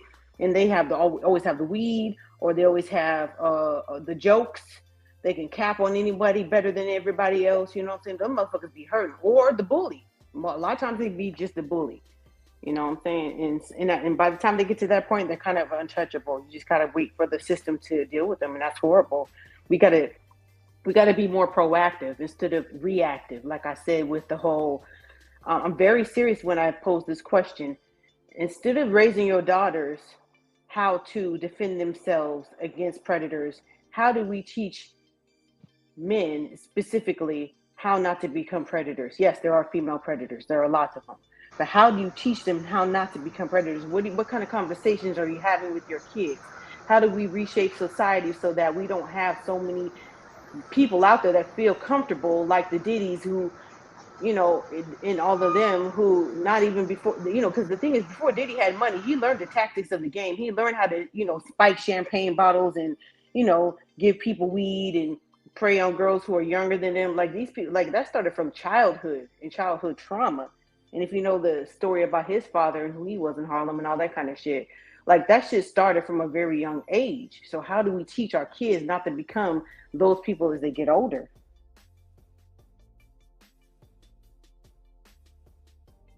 I mean, that's a great point. I think what we first need to do, and like as you know, Foodie, sometimes when we talk about gender and things like that, a lot of people on the outside would think me and you were disagreeing, but we were reaching the same point, but we were coming from different ways. And that's why I'm so quick to call out predatory behavior of any level, whether it's a man, whether it's a woman. Level, and yes, yeah. I'm very vocal about predatory women because I think we're still at a time in society where people downplay it and everything. And I think I know me growing up and everything, and a lot of the predatory people I see grew up, these were men who were products of predatory women. And so as they got older, you know, said they tried to bully their bullies. And since they had mothers who were terrible mothers and whatever, so they want to bully women. They want to bully women and be mean to women and be whatever because they grew up around these mean, nasty women. And, you know, they grew up around manipulative women. So they feel like they got to get over on a female before that female gets over on them. Like it's a perpetual cycle. And so I've always felt that if we really attack the predatory culture that has been rampant within our society, both men and women, we could start trying to get some progress because, you know, like you said, you know, we got to stop that. I'm in my 40s.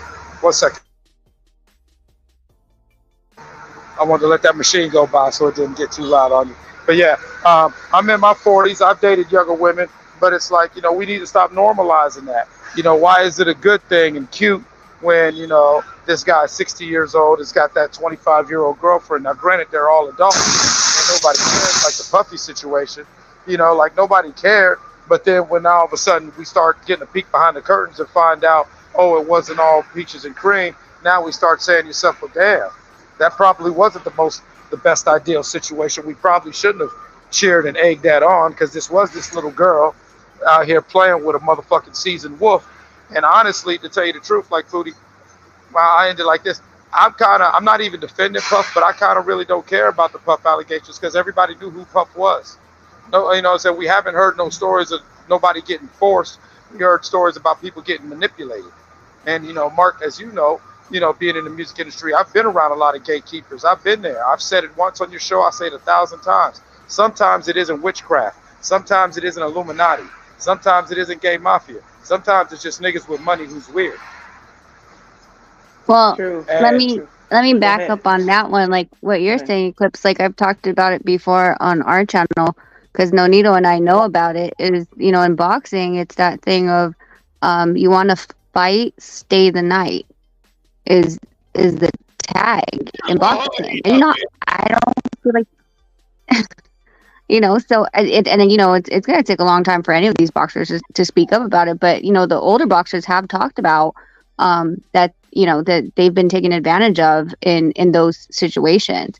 I'm going to head out, but Eclipse, real quick, are you from Ohio? Yes, ma'am. I'm from the great state of Ohio. I'm broadcasting live from 3:30 up in this great city of Youngstown. Like I told you, our private conversation, I definitely want to talk to you. Hit me on Instagram. I want to bring that project. Youngstown needs it. This area is so ripe for it. Oh my God, it's ripe for the plucking. I got some. I don't know when I'm going to be out there, but I think I'm landing a contract in Ohio. But it was a city with a C. I don't remember. Columbus, But Cincinnati, Canton, Cleveland. Real nigga, that is Probably good. Canton. That Probably is good for all Canton. of them. Yeah. Oh, what I'm did you an say, ambassador Foodie? for my state. Of Ohio, holla at Canton, you. Ohio.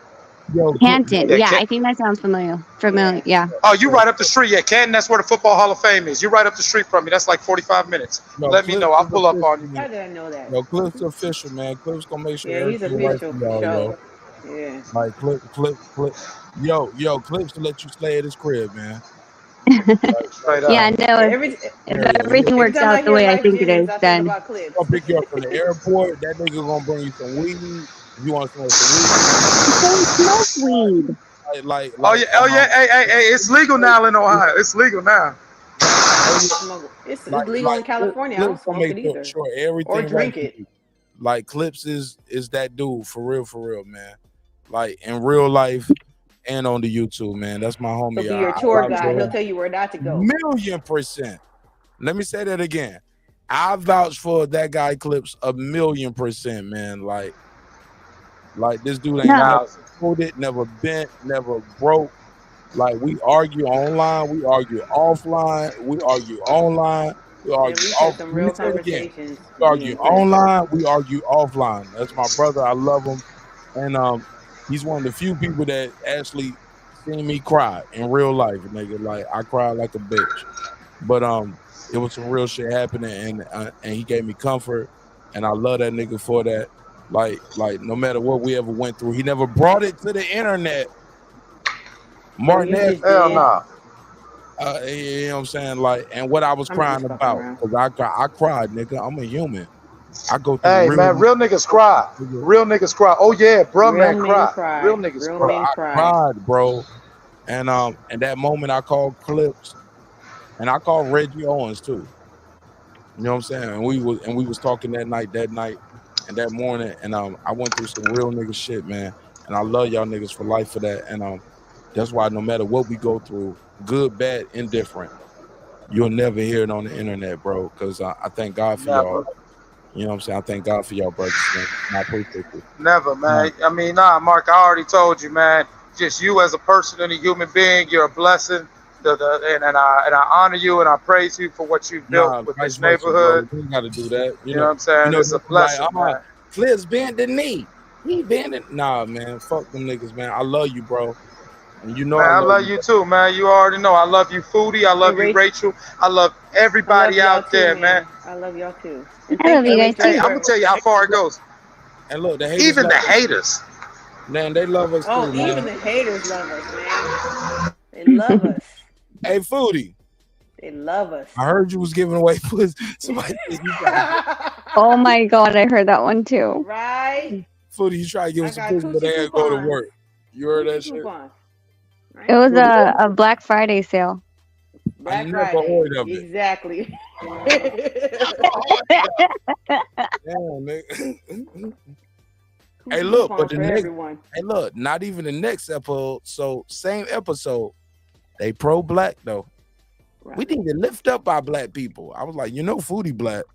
You just perpetrated her as a prostitute. No Clips black. It's a Black Friday sale. Yes. Rachel Donaire, you the white lady now. You the colonizer. Yeah. I don't know. Not white. Oh my God. I wish you the best, man. Forget it. Good luck, man. Good luck. Hey, look, man, we got to talk about this though on some real Hold shit. on. Thank you, Okay, Rachel. wait. She said she got to head out. So Yeah, thank you I so gotta go. much. Well, before you go, Rachel, I got to get your closing comment on this. Cause I'm gonna clip this. What's next for Ryan Garcia, in your opinion? I mean, if he was really going to campaign at 140, then I honestly would think that he should fight, to rank himself higher in the 140s. If you talk about like right now standing, Regis, then you have Matthias is the world champion too right now, right? Absolutely. He is. And then Regis is about to get his belt taken next weekend. I know, I'm just talking about like right now. But so we got Regis, Matthias, Rolly. He's the champion. He's the guy. I know, but Ryan's not going to go for that right now. I don't think he should. I think he shouldn't. But who would be who's the fourth belt holder? If it's Regis, Tio. Matthias, Tio. Okay, so Tio's across the street, right? And then I think and then the Rolly situation is PBC. I wouldn't be surprised if Rolly and Cruz fought for to see who's gonna fight Tank Davis next. Rolly ain't about to fight nobody. Rolly ain't fighting nobody. No, he might fight Cruz at a catch. No, PBC ain't gonna let Rolly fight nobody. You know what, Foodie, you right, because that's two different divisions. They're not gonna make him fight Cruz. Why make him fight Cruz and dwindle down our pot when we got Cruz at 35, we got Rolly at 40. I wouldn't make him fight each other right now neither. Nah, man, I look at it as a car lot. You want a smaller car, you want a bigger car, And let's be clear, whether we like it or not, Cruz is tracking for that Tank Davis fight. I think not Oscar Cruz. I was about to call him Oscar De La Cruz. Isaac Cruz. I was about to call him Oscar De La Cruz. You keep on saying Cruz. Like, where did he come into the equation? He's gonna get a Tank Davis fight before. That was Mark. So that's 135. We talking about 140. No, I'm just saying, like I need to take. I think we need to take Tank Davis out of any conversation that we have with any of these guys. But you keep saying Cruz. We ain't talking about Cruz. All right, cook me, Foodie. Go ahead, like you do. The fans love it when you do it. I love it too. I'm just saying. I was just asking a question. Keep me on point. Go ahead. You're right. Yeah, Eastside Cruz ain't nowhere near in the conversation. We talking about 140. We talking about who got the 4 belts. Right. And we talking about Grandpa Barroso is about to beat fucking Davies, and then you called him Wood Face. You called him Geppetto Face earlier. Tiki oh face. My God. Nigga face like. Okay, I gotta go, guys.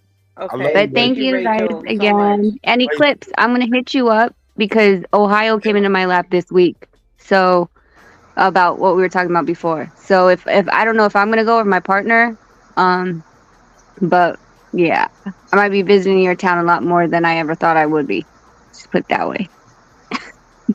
Hey, bring your that's a beautiful thing. Bring your mosquito net because I feel like they have like large mosquitoes out there. Rachel. There's mosquitoes in Ohio.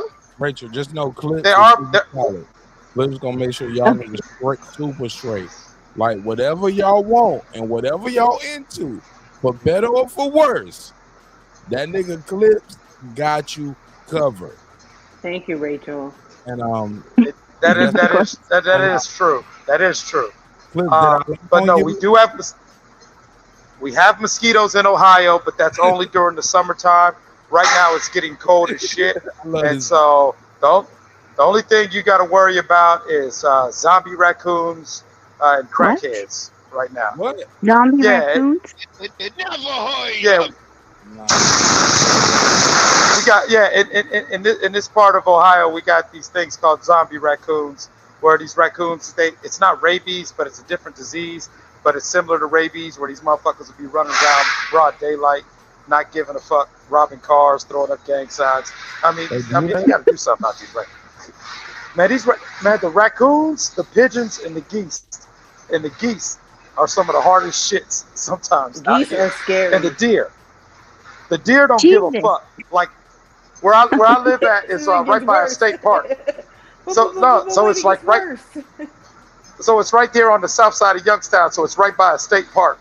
So if you're up, like, me, I work the weird hours. So if you're up like early in the morning, you'll see everything from a crackhead to a shootout to a pit bull to a herd of deer to everything just walking down the street all within 30 minutes. It's the funniest shit. Ohio. Okay, That's Ohio. well, I'll let you know. Like I said, if it's too cold, I might just send my partner until it gets warmer because I think she's handling more of the East Coast stuff anyway. But I'll let you guys know. You guys have a good time. I'll talk to you guys later. Have a safe weekend. I get your Good ass night. up out of here. Hey, look, Rachel, you left at a good time because we're about to get in some racial shit. Let's go. Foodie, you scared or you gonna ride with me on some racial shit? You ready? I ain't never scared. Did you get that video I sent you? Matter of fact, I think I sent it to KP because he lives in the city that this came from. You know, the neighborhood is global, right? So I got this video right here.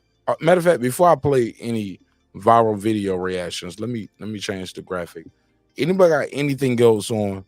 Were you impressed about Ryan Garcia? What's next with Ryan Garcia? You guys got anything for Haney Prograis? Are we on to that? Are we done with Ryan? Yeah. Well, just real quick, Haney. Tap on that. Huh? Let's tap on it. Can we tap on that a little bit? Or let's do it. Go ahead, Bo. You got it, Queen. Go ahead. Shit. Look, I love talking to women about boxing, hip hop, anything. If I'm gonna be on a live stream for 10, 12 hours, nigga, it better be some estrogen in this motherfucker, not just a bunch of niggas. No sword fights. Yeah, man, I'm good on. You feel me? Like, no sword fights. Nah, we keep it kosher. I'm just different, G's. Like if I'm on live stream too long, like ain't no ladies on the panel. All right, man, this show might be over. Or maybe we need to make this members only or whatever. But my spirit don't feel right. We need to find some balance. You feel me? I wish y'all luck with that too. Go ahead, Queen. What you got for this one? Let me change real quick about real quick with the Haney and Prograis. Prograis is coming. He's out for blood. This is his last. This is his last dance. You know, this is his last chance to defend the belt and to prove himself at 140. He's coming up. He's coming up against a young, hungry lion, and I don't think he's going to be able to pull it off. I think people are wrong in two different ways. I don't think Haney's going to knock him out, but I do believe he is going to show his power in different ways. I'm just exaggerating. I'm just looking for it. I'm just looking for a moment. Go ahead. But I do think it's going to be a very, very clear when it comes to the end of the 12 rounds that Devin Haney's up there. He ain't playing, and he's going to take that belt. Boo! Haney. Come on, Foodie. You know, they say the shows only work when we disagree. Right. I got Haney, you got Haney. Come on, give me something. Give me something.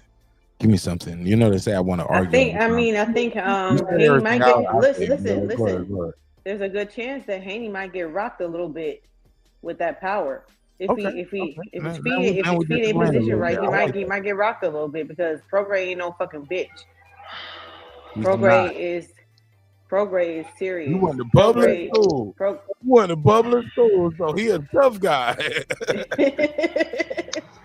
He from Nolens, you know. He's from Nolens, Louisiana. Public school, so I can beat up the homeschool kid. Go ahead. All right, go ahead. I like that. Let's argue.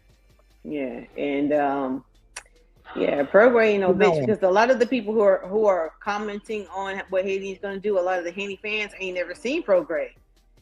They ain't seen what he's done at 140. This is a new division that people ain't really been watching. They don't know what these champions up here doing. But Prograis been at 140 for a long time. He's 35 going on 36. He'll be 36 I think in January. And his last performance wasn't all that great. But I don't hold that against him. Everybody has, some ups and downs in this boxing game. And but he coming. He's ready. They both ready, and I love it. I love the fact that they both ready. I think they sharp, and iron sharpens iron. So I'm ready for it. Well, I don't know they ready till they make the wave, Foodie. But I digress on that. Champion Heart, what up? Hey, what's going on, brother? Love you, man. How you feel, brother? I'm good, man. I'm good. I dozed off, man. I Wake your woke ass up. nigga. Yeah, I woke up during the Love Fest, man. You woke so up during the Love Fest. Did you have a woman involved, or was there? I heard everybody on here talking about they love each other, man. That's what I'm saying. I woke up when I heard all that. Oh, you missed all the smoke that happened before that. Yeah, I missed all the smoke, man. I love all these niggas, man. Like, even when they make that fact, I got one brother right now. I'm about to unblock this nigga, man. He is the keynote speaker for all the hate. And me and this brother don't talk offline. He apologized. Let me say that again. He apologized. I apologized for whatever I might have done. And then the videos, and then they kept doing the same shit over and over again. I'm like, I thought you apologize. You told me about it. Look, nigga, I got the screenshot. Like, I'm not no phone call every time type ass fake nigga.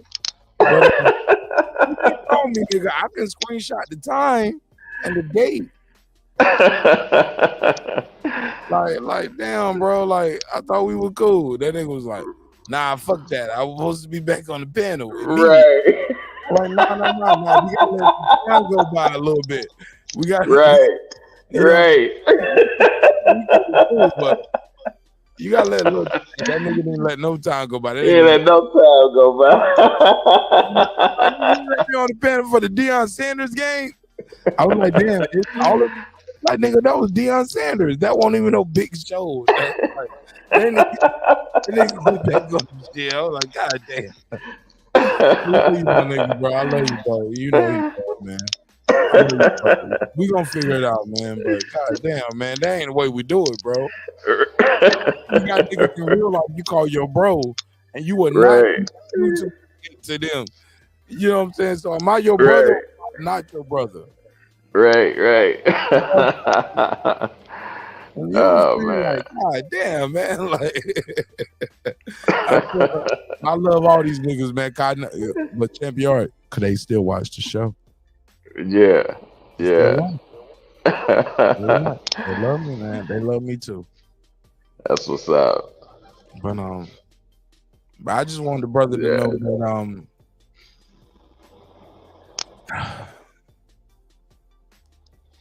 I'm gonna move forward in a different way, but I want you to be a part of it too. Like, I'm man enough to realize, like, ain't no blood being shed, man. You know what I'm saying? Niggas can move forward. You know what I'm saying? You can move forward. Definitely. Like, you know what I'm saying? Brothers can move forward. Like, it's never that serious, bro. Niggas get blocked every day, B. You know what I'm saying? Niggas get blocked every day, B. Like, you ain't get shot. Ain't nobody fuck with your wife, your kids, your family. Ain't nobody trying to do no crazy. Like, move on. It's been 6 months. But since you can't move on, it's been 6 months. I'm gonna give you that attention you need. But we're gonna land this plane before we hit 2024. We're gonna move forward in a new direction. Oh, the Sabbath. Oh, this is God calling. Damn, God just called my phone. Hello? Hold on. Oh, you got kicked off. Oh, I must be on a different screen. I must be on a different screen for Foodie to call me right here. This Foodie. Hey, gorgeous. What happened? She fell out. Foodie. Y'all can't hear Foodie? No, I can't hear. Foodie gonna make me end the show now. I'm feeling bad. I need that. I need that woman there. Hello? Hang up, Foodie. I'm gonna call you back. Go ahead, Champion. She was on the panel. What happened? I switched to a different screen because I was loading up and I'm over here editing the show. Like, you know Like I wasn't on the main screen, but go ahead. Oh, okay. All right. Man, I wish I had known. I thought I thought Clips was in Cleveland. I didn't know he was in Canton, man. I was through there, man. I'd have called you to see if I could hit him up, because when I was out that way. I need to do better with that too, and that's part of the way we moving towards and the next level. I want all of you guys to be able to integrate and meet each other. The crazy part is the good thing and the bad thing that comes with that is niggas team up against me. Like, oh, what the hell? And I'm not doing things. And wait, Marnez was trying to talk crazy about you the other day. What you think about how Marnez handled you on the show? I didn't like how he handled you on the show. I thought, what the hell? Maybe say more. He handles you there. Like it be shit like that going on behind the scenes, and I didn't know. I was unaware of it. But certain brothers brought it to my attention. But even when they did, my fault is I ignored it. I just ignored it, right? Even when I knew who it was and what was going on, I just ignored it. I was just like, that shit gonna go away. But that's the problem, and I'm gonna address it. Like I know I live rent free in niggas' head, but sooner or later I'm gonna come collect my check, my nigga. You know what I'm saying? Right. I'm gonna do my work, and I'm gonna show niggas who I am and why I am who I am and how I got this spot. And I'm about to put a couple niggas in the dirt real quick, but certain brothers like Brandon. I love Brandon. Yeah. But we just handle discourse differently. Right. And I'll talk to him again offline, but I think what needs to be done and what will be done is because I know he game for it. That's what he want. He want this online shit. He want to see it live on HD. And I'm gonna give it to him. I'm gonna give the audience what they want to. I'm built for this shit, man. Right. I'm an open book, bro. You can't expose somebody who told you the truth. You get what I'm saying? Exactly. And you can't expose somebody who gonna tell you the truth. Let's do it. So I got nothing but love and respect for that brother. But this all started from the fight with Terrence Crawford. Yeah. That's all is over. Niggas been so fucking butthurt off that shit. Man, That's that's weird shit we've been talking about. That's all ridiculous. It's over, man.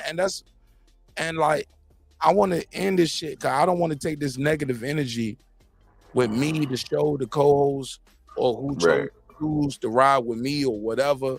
Because I didn't even know niggas are trying to build a side of the street right now. Like they trying to this weird. Serious. That's their problem, Mark. I don't give a fuck about it. Nah. But I know the focal point of it is my issue that I had with Brand, and I think Brand need to be full disclosure. I'm gonna do full disclosure. But he ain't gonna do that. Nah, he gonna do it. He gonna do it. He gonna want that audience. He gonna do it. He gonna do it. He might not do it the way I want to do it. If I'm trying to be an asshole and if I'm trying to do my Martin Nash thing and I'm trying to play him and disrespect him, it's a way I can do it.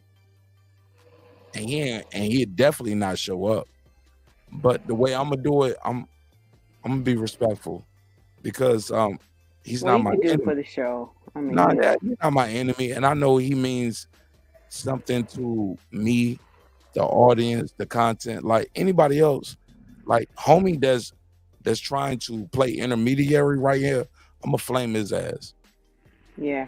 I'm gonna kill him.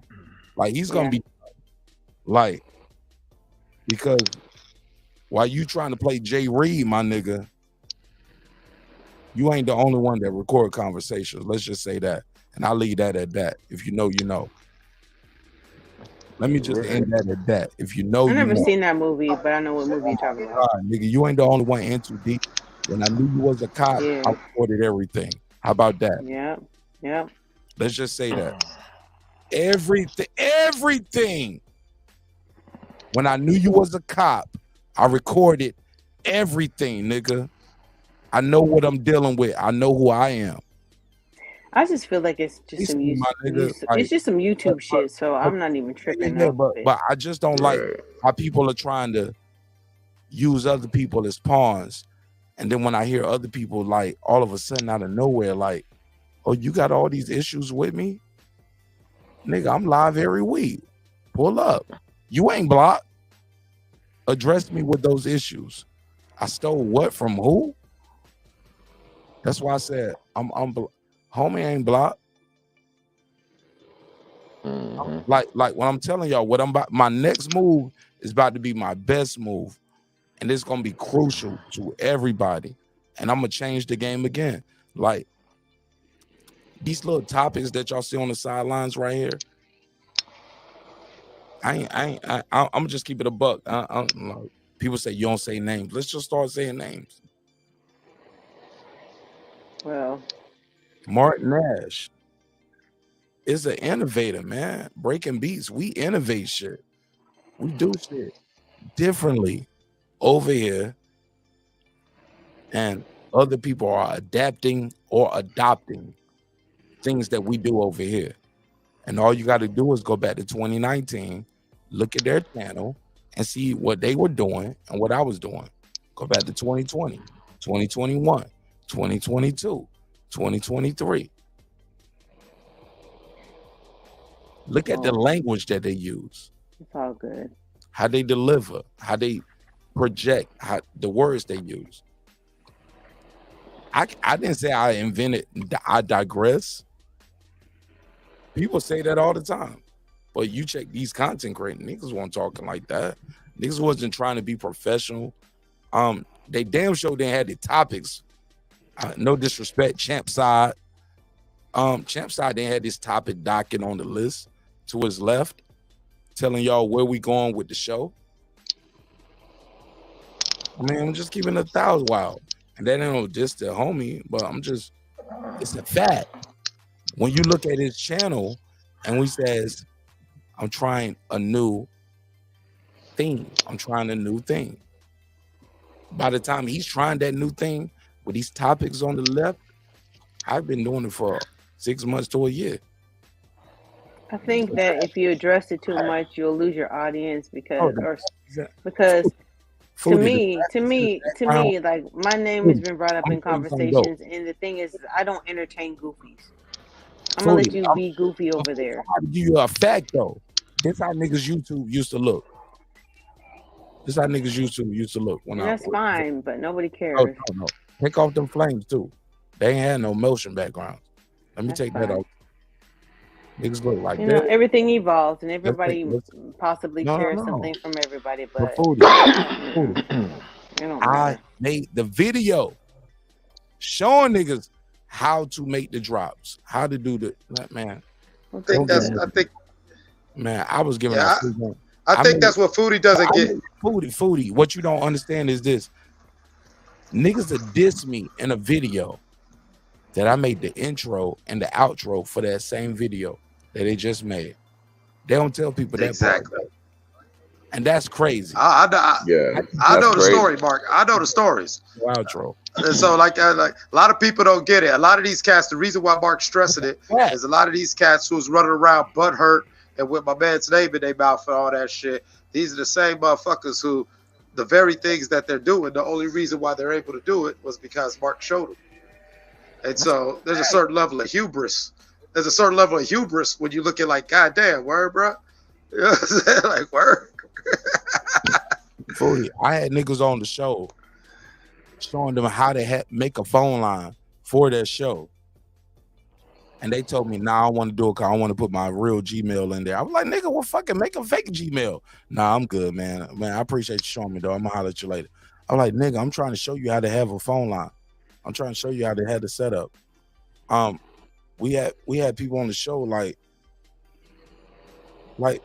you said, I literally made your intro and your outro of your diss video about me. That's crazy. And look, and this ain't no clips that I put together off the internet. No, I met you in real life, homie. I filmed that shit. Drones, gimbals, color correction, editing. I took the pimples off your face, nigga. And I got love and respect for homies, but and we'll talk, we'll squash it, we say it's cool, and then they make another video about me. You know what I'm saying? I'm like, God damn, like my joke, like what you like when niggas talk about you this much, shout out to Rachel. She told me this straight up. She was like, yo, Mark, be careful. Cause niggas talk about you this much, they either want to fight you or fuck you. And I was like, well, goddamn, I ain't got no dick for That's none true. of these niggas. What the hell? Dick for none That's of these- true. Straight up. Like, what the fuck, yo? Like I do not put no niggas in my thumbnails, my screenshots, my titles, bro. Like, and the niggas that talk about me, like, all I did was try to put money in your pocket, dog. I try to put money in your pocket. Every one of them. Well, you know, Mark, we spoke about this. We spoke about this a lot. I've learned in my lifetime that sometimes when you do right by people or you try to help them, they turn to resent you because of their pride and ego. They get fucked up because it's like, damn, this person's doing more for me than I can do for myself, or whatever fucking, you know, whatever drop, whatever's, you know, whatever's in their heart and mind at the time. But Clip, sometimes what work for me ain't gonna work for you. Exactly. You know what I'm saying? It worked for me, and people look at you trying to do my lane. And the only way you can do it is go against me. You gotta make diss videos, or you gotta like, man, I swear to God, man, somebody told me, man, don't get me on this shit. Let's keep it moving. Let's keep it moving. Because Christmas is coming. Christmas is coming. And I got a gift for everybody. Oh, I got a gift for all y'all niggas. Keep playing I with just me. feel like You know what I'm saying? But all I'm trying to say is I got love and respect for everybody. And I don't want to take this negative energy to 2024. well, that's what I'm saying. That's just like I feel like the more you talk about them, the more they feel, Like, whoever like it is niggas that think- you are addressing in this, you know, in this whole No. thing. Like, it's you're 1,000% right. I just don't You're giving them the attention that they want, you know. That's the only way they live is by acknowledging them. For Foodie, I want them to hear it. I want them because they're watching regardless. Right, and that's what they want. I am Himothy. They're gonna watch it regardless. And I just want just keep them to on know, being like, my and keep brother, on I being love Himothy. you. But I wouldn't even I'm gonna help address you. them. I'm gonna help. Look, look, I told them I'm gonna help you grow your channel. Look, how many times do you have to tell the nigga I love you? You're my brother. I'm gonna help you. And how many times do a person have to tell you, I'm sorry, I was tripping, you my brother, I was losing my mind at the time. Like, I got this, that, and the third going on, blah, blah, blah. Like, how many times? How many times? Stop saying it. Show it. How do I fix it other than what they want? It's not your job to fix it.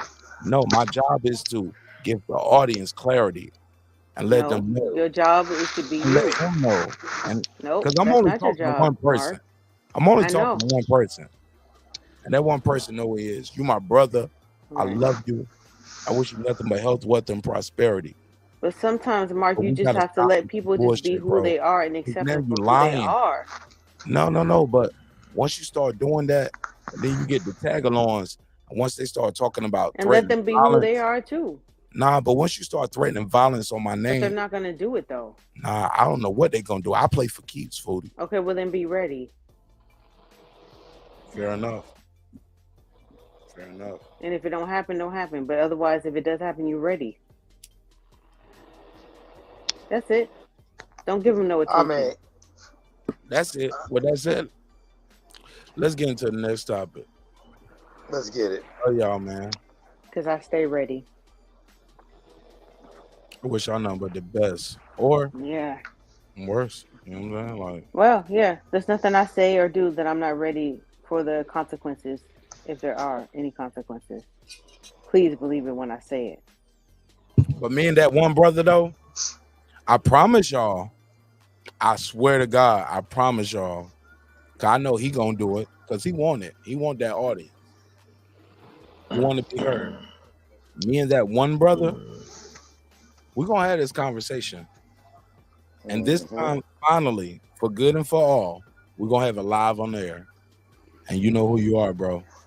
I don't think it's necessary, but it's your channel. I'm gonna give you that audience, and we're gonna air it out however you want it to go. But I promise you, no matter how much dirt you think you got on me, do it. I want you to get it all out. No, get it off. You're doing that for you. Do you think your audience wants to hear that? Really, they don't. Really don't. But they don't want to hear it. I love homie though. Like, but y'all can do that offline though. But Foodie, a lot of the topics though, I'm gonna keep it a buck. Because I mean, most of us wouldn't know what you're talking about. Most people that you're talking out, they don't know what you're talking about. Most of the people you're talking to right now don't know what you're talking about. Never heard of it. They don't know what the fuck I'm talking about. They don't know what the fuck you're talking about. And you're right. All right, we can leave it there. Let's take a quick commercial break. Let's reset the show. You're right, Foodie.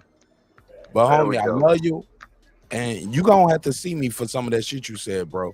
Let me just say that, because what you doing is you playing with my relationships with other people, and I don't respect that. Those are my brothers, and I love them. Don't weaponize my friendships. I told you privately, and I'm gonna tell you publicly, stop weaponizing your friendship with me and trying to tell people they got to choose if they're gonna be your friend or my friend. Those my brothers, they're your brothers. That's not cool. You know what I'm saying? If you don't fuck with me no more, you don't fuck with me no more. But stop the lying, stop the bullshit, stop trying to create narratives. Let people rock with you, or let people rock with me. But stop trying to split the room and trying to make brothers choose who they're gonna rock with, and trying to put private conversations and then sneak this and on.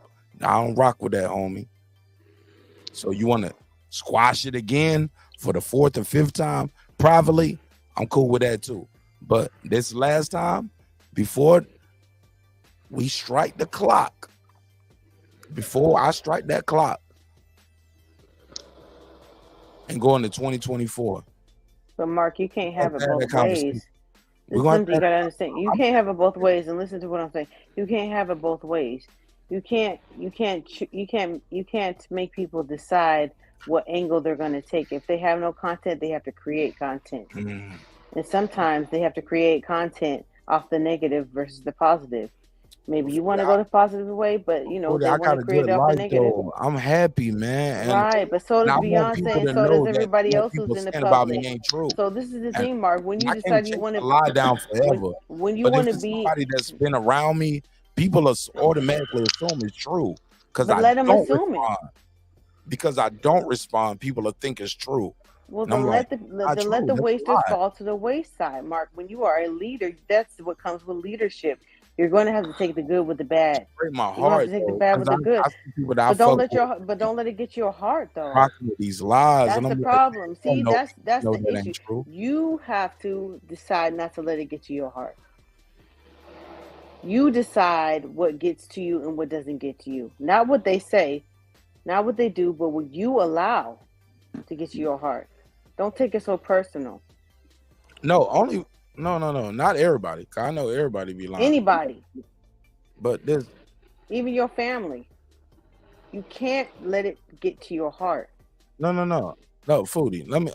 Let's be clear on one part. Nothing about me gives a fuck about what no nigga got to say. You do give a fuck. You spent 40 minutes giving a fuck. No. I want clarity. There may not be no clarity. And look, what are you gonna do then? Foodie, and I'm already prepared to face that as well. Well, you're already facing it, Mark. That's why I say la-di-da. They've already drawn the line in the sand. Oh yeah, look, that's why I say I'm unblocking everybody. The MSBC dudes that I blocked, some LDBC dudes I blocked, like la-di-da-di, everybody unblocked. Let's have a conversation. I'm gonna face it. Do you think that Beyonce? Look, you live. Do you think Beyonce give a fuck about all of her haters as she ascended to the top? Absolutely. Do you think that she give a fuck about people comparing her to Aaliyah and all the other people who were coming up when she was coming up? Absolutely not. Right. Absolutely not. Conspiracy theories. Beyonce killed Aaliyah. Illuminati, all that shit. Yeah. I see that on my channel. Yeah. I mean, she had certain people she confided in. It may have hurt her a little bit, but she didn't address that shit publicly because she was a leader and she had people following her that didn't give a fuck about that. She just kept on building her own lane. So keep on building your own lane. But my only thing is, some of my core audience, they want me to address it. And I think I owe it to my core audience to address it and tell them the real for real. But you owe nothing to no one, though. Say it again. You owe nothing to no one. Your mic was low. Say it one more time. You owe nothing to no one. I needed that. Say it again. There's nobody on planet Earth that you owe anything to. I say that all the time. When people say, "Well, don't you?" I owe you nothing. I owe nothing to no one. Well, what? I owe you nothing. Shit. I'm gonna take it a step further. Everybody owe me. Fuck, I even got a song called "Everybody Owe Me Money." Everybody owe me. No one owes me anything. Everybody no owe one owes me me anything either. Cliff, send me that link right now. Can I play that song on air? Sure can. Send me the link. That's gonna be my close show. I'm gonna close the show with that song tonight. Everybody. That's the thing. Well, I feel the opposite. I feel the opposite. No one owes me anything either. Foodie. But low key, I be feeling like Clips. I just said the whole world owe me something, nigga, and I'm coming to take. They don't. Mine, nigga. Only thing I owe is something to me. I owe it to myself to accomplish the goals that I set for myself. Oh, nerdy I owe God nothing but loyalty. Huh? Nerdy ass nigga. Yeah. I owe me and God. That's it. You right though, Foodie. I'm obedient to nothing and no one but myself and God. So anything that surrounds that, you're wrong. Mm-hmm. You don't believe you're wrong? I'm gonna continue to prove it.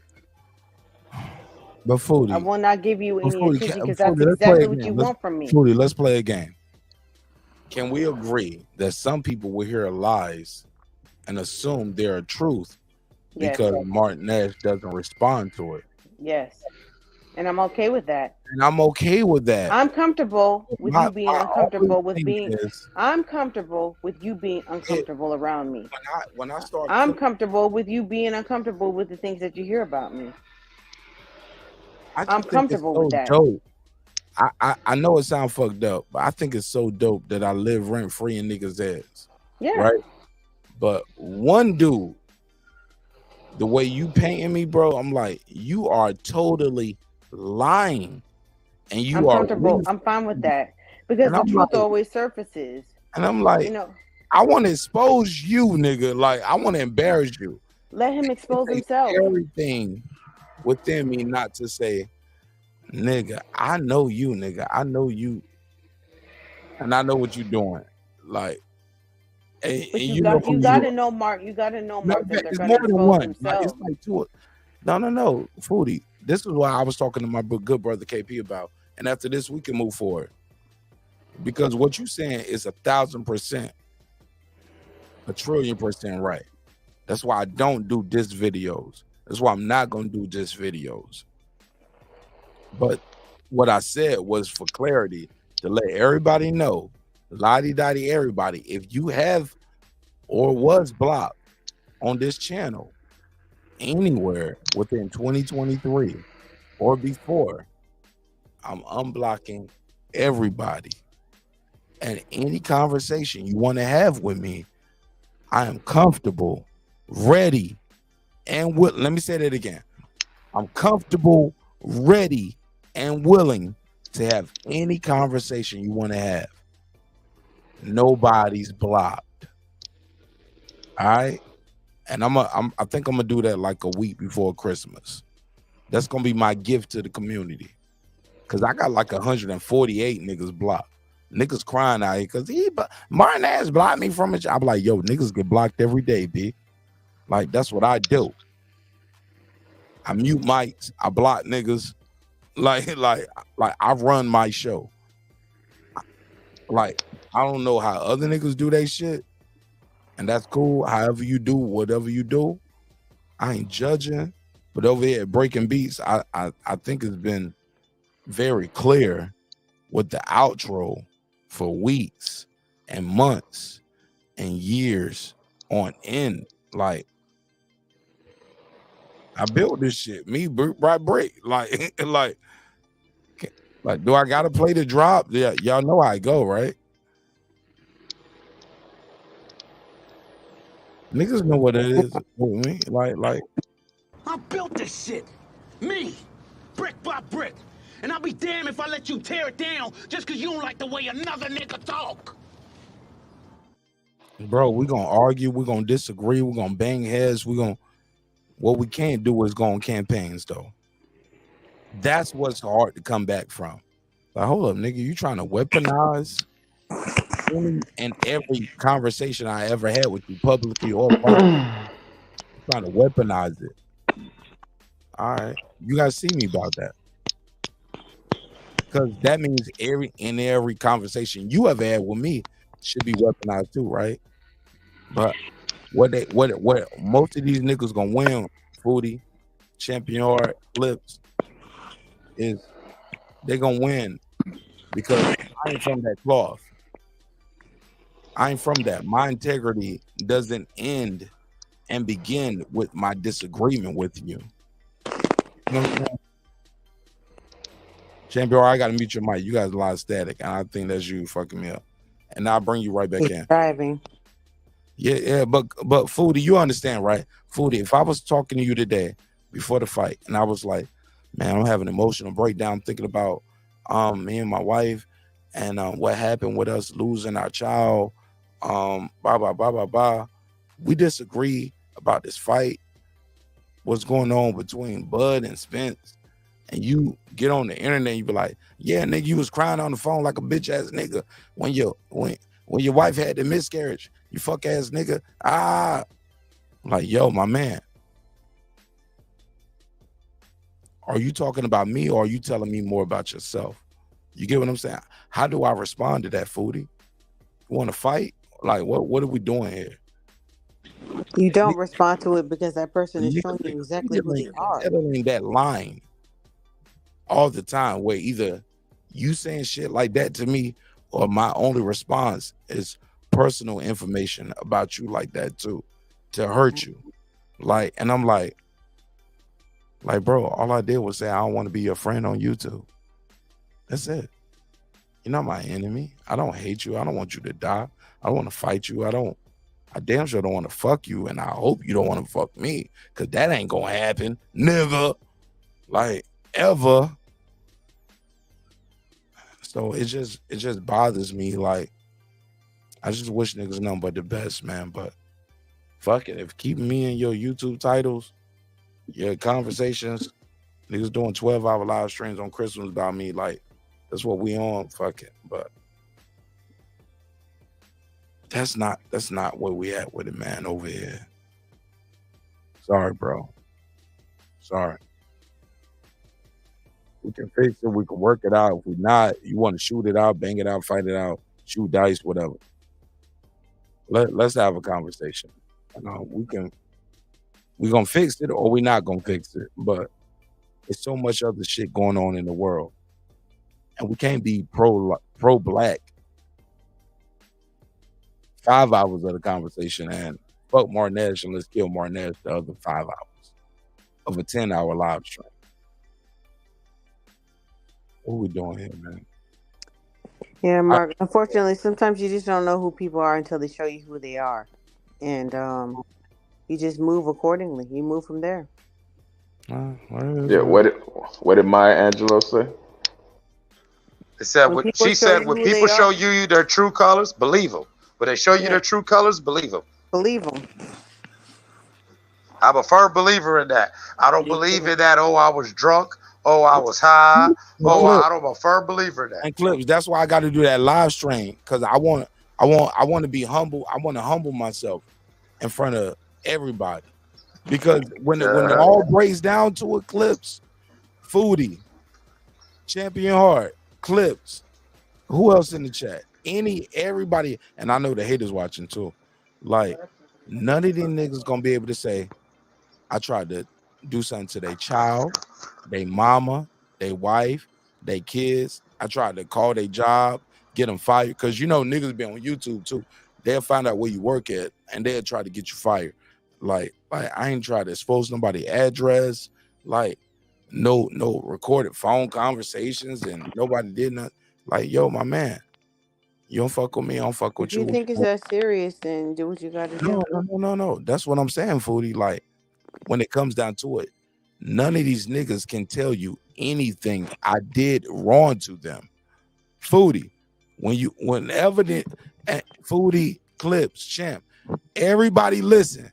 Next time y'all hear anybody talking crazy about me, just say, what did Martin Ash do to you? Did he fuck with your wife? Did he fuck with your money? Did he fuck with your freedom?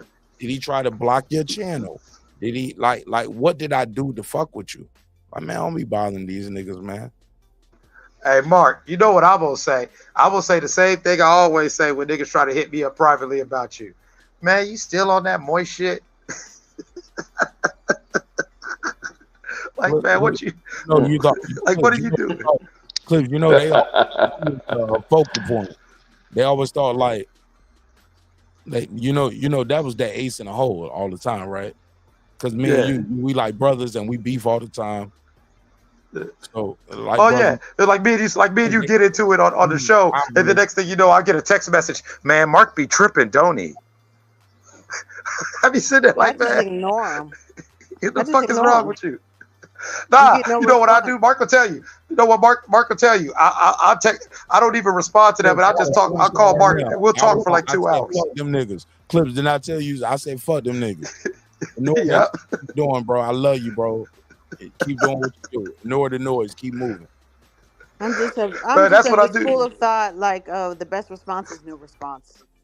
So I don't Nah, respond. Foodie, that's what I do. Some of these niggas, I don't respond to them. I get the text message, and me and Mark will just sit on the phone like, yo, I'll call him like, yo, why this nigga in my phone crying about you, yo? What's going on? I don't even do that because I know when I'm being baited. You know, I don't let people bait me. I don't let you decide. I don't let you dictate the direction of anything. So you saying you don't let people bait you, so you bait yourself? I don't let nobody bait me. Yeah, I bait myself. I'll be right back. Yeah. I'm gonna get some ice real quick. Yeah, I'm my biggest. Can you say that one more time? You bait yourself? I'll be right back. I'm going to get some ice real quick. All right, man. Yeah. I want to hear about her baiting herself some more. I don't let anyone reel me in any way. I already see it 10 miles away. I already know the direction that it's going in. So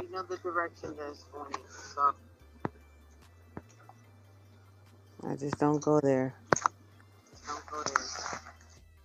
But it's been nice. I got to get up in a few hours, and so I'm gonna catch y'all on the next one. It's been a great fight night. We'll see where Ryan's gonna go next. We'll just see how it goes. All right, Foodie, much love to you. Hey, Talk to shout you out later. to Ryan Garcia. Peace, Foodie. You know we love you, All right. baby. All right, I love y'all too. Bye. All right now. Yeah, man. I'm real happy for Ryan Garcia. You know, I've had my feelings about him, but I've always had a respect for. You know, I think he's one of those guys who, you know, he means well, and there's a lot of things I like about him, and a lot of the goofy things that he does, I got to attribute to his age and the generation that he's growing up in. Right. So when I talk my shit, it's more big brotherly love, talking shit. I don't care if he wins 1,000 belts. I'm gonna still say he's got an OnlyFans. You know what I'm saying, or whatever like that. But that's all love, and so I'm glad that he won. I can't wait to see what he does next. And I'm gonna use my Jerry Tasker voice. Devin Haney is gonna point out, Regis. I do agree with Foodie that we could see Devin Haney hurt. We could see him rock, possibly drop to the canvas, but I don't see him lose. I don't see him losing this fight. No, I don't see him losing. I think I like the banter that went back and forth. I think he got into Progray's head. So yeah, I think I think he's gonna do well in this fight. You know, I haven't seen Regis too much. So maybe I need to go back and look at some of his fights, but I'm not, just off the back. I don't I don't see him being able to get Devin Haney in trouble. You know what I'm saying? Well, that's where we kind of disagree a little bit. I've watched a lot of Rougarou's fights. I'm not a big Rougarou fan, but I will never take away he's game when he's focused, and I will not act like he doesn't have pop. And I know that it. What? I'm sorry. You got a friendly 5 on it or what? You just talking or I mean, friendly 5? I mean, we could throw a friendly 5, 10, 15 on it. I mean, oh shit, you up the ante? Who you got? I got Devin Haney by points. Wow, Devin I Haney got by Devin points. Haney too. So you did all that talk. Oh, go ahead. Well, no, I don't. I know what I said is I do think Devin Haney can get hurt. I know I said I never was that big on him, but I won't act like he doesn't pop and he's not game.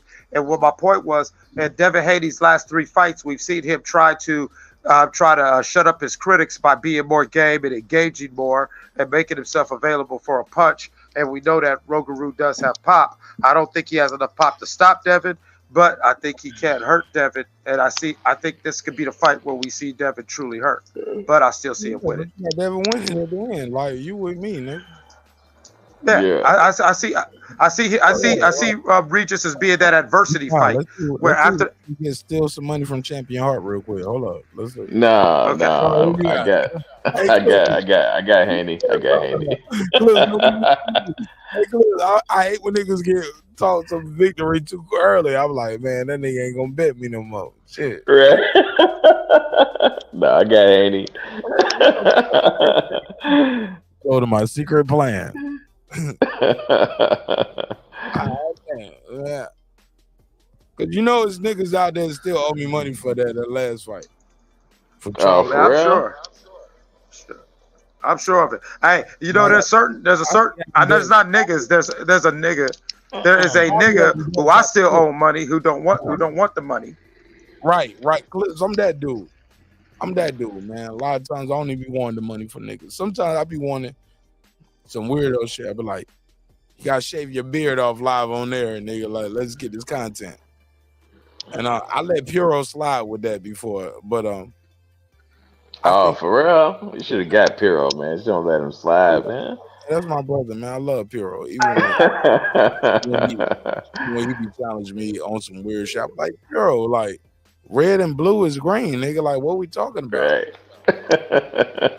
I love Puro, but I told him though, I do have winners options. I can use it whenever. And he agreed to it. So I got winner options for Spence and Crawford. Matter of fact, I might do a Puro a favor.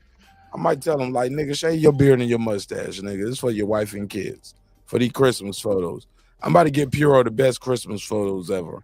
I might catch my I was saving it for my birthday, like in February, like to just have a good show, and that every week that month, like we gonna have a good different.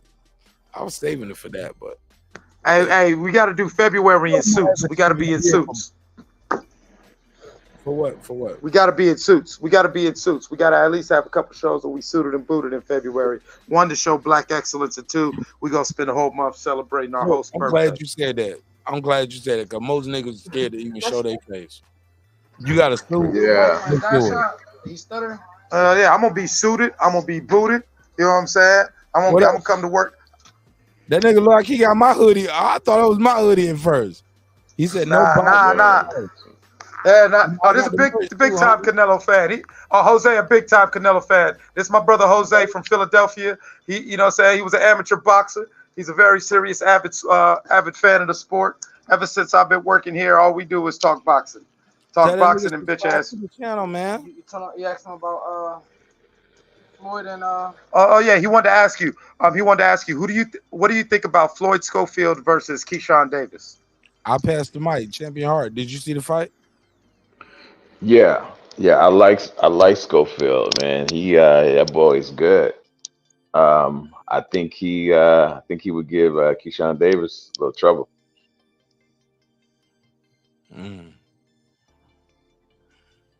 Yeah, I agree. I agree. I think Schofield will definitely you But know they what I'm saying, talking he'll about him definitely fighting Jojo Diaz, who's more accomplished than Keyshawn Davis. He's a world champion. You get what I'm saying? So how do y'all think he'll favor against Jojo Diaz? Jojo Diaz. I think Jojo Diaz would be a nice. I mean, it's an appetizing notch on the belt. It's a name. It's a champion. Schofield versus Diaz. What you fight at 130 or 135? Yeah, they both 135. They fight You know what I'm saying? Like 135. even Jose. I see Jerry. Yeah, I'm about to call Jerry. I'm about to call your I want ass to see back. Keyshawn Tester. That's what I want. Right. Because Keyshawn, he's looking good against nobody. Right. He a can crusher right now. I want to see him against a name. You know what Right. I'm saying?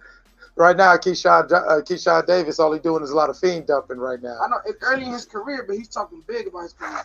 Right. That's the only reason why I say that. Well, you know, you got to dream big. That's why I'm not mad at him. But he's at that point in his record where it's like, you know what? I need to see some real names. Yeah, but he's talking shit about them real names like T.O., Devin, Tank. Let me see you against a Jojo Diaz or against a Floyd. You know what I'm saying? I mean, yeah, I know. He's definitely doing. When he comes off his suspension, as much as I love Keyshawn, you know what I'm saying? I adopted him. You know, he's originally from Virginia, but I always be fucking up saying he's from Ohio. You know what I'm saying? I really do think that if he fights a tomato can when he comes back, it's going to hurt him. Like, he's got to fight a name. You've got to put him in against real opposition. Because the Shakur crew, they got beat up in the Las Vegas gym. Yeah. By what's his name? The dude that knocked out Rolly in sparring. Oh yeah. And Shakur looked bad on his last performance, so Keyshawn at least gotta level it out, find a big name and get a stoppage. Right. No, I agree 1,000%.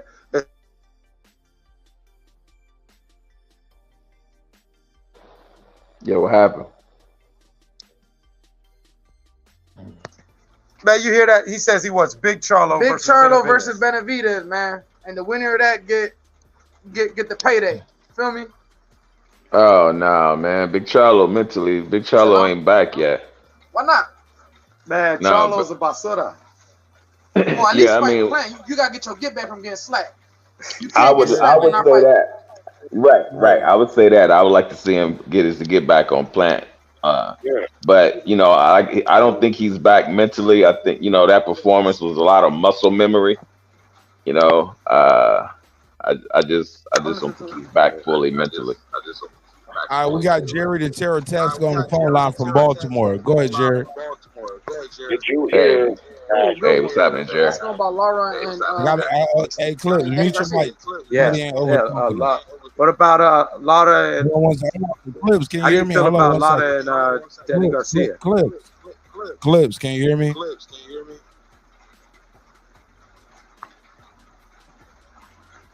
Clips, we got a phone call. Can you hear me? I don't think he can hear you, bro. Okay, yeah, you got to do subscribers. Shout out to Jose. So, welcome to the neighborhood, Jose. Y'all can't hear him? Y'all can't hear the caller? No, we can't hear the caller. All right, Jerry, I'll hang up. I'm going to call you right back. Y'all go ahead. Cook up. I'll be right back.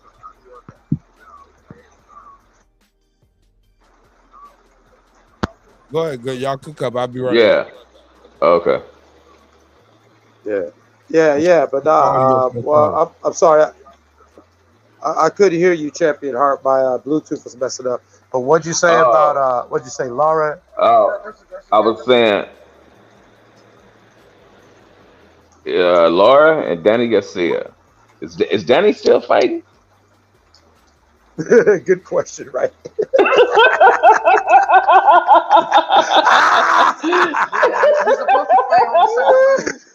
He was supposed to play on December 9th, but he's playing early February. Yeah, I think he's supposed to fight in February. Allegedly. I don't know. I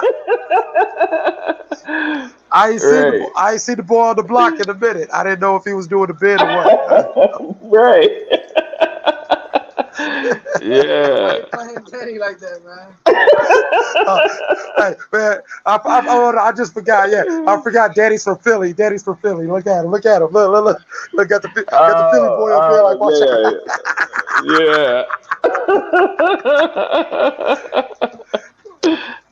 I don't know what he been doing, man. Hopefully he been in the gym. Right.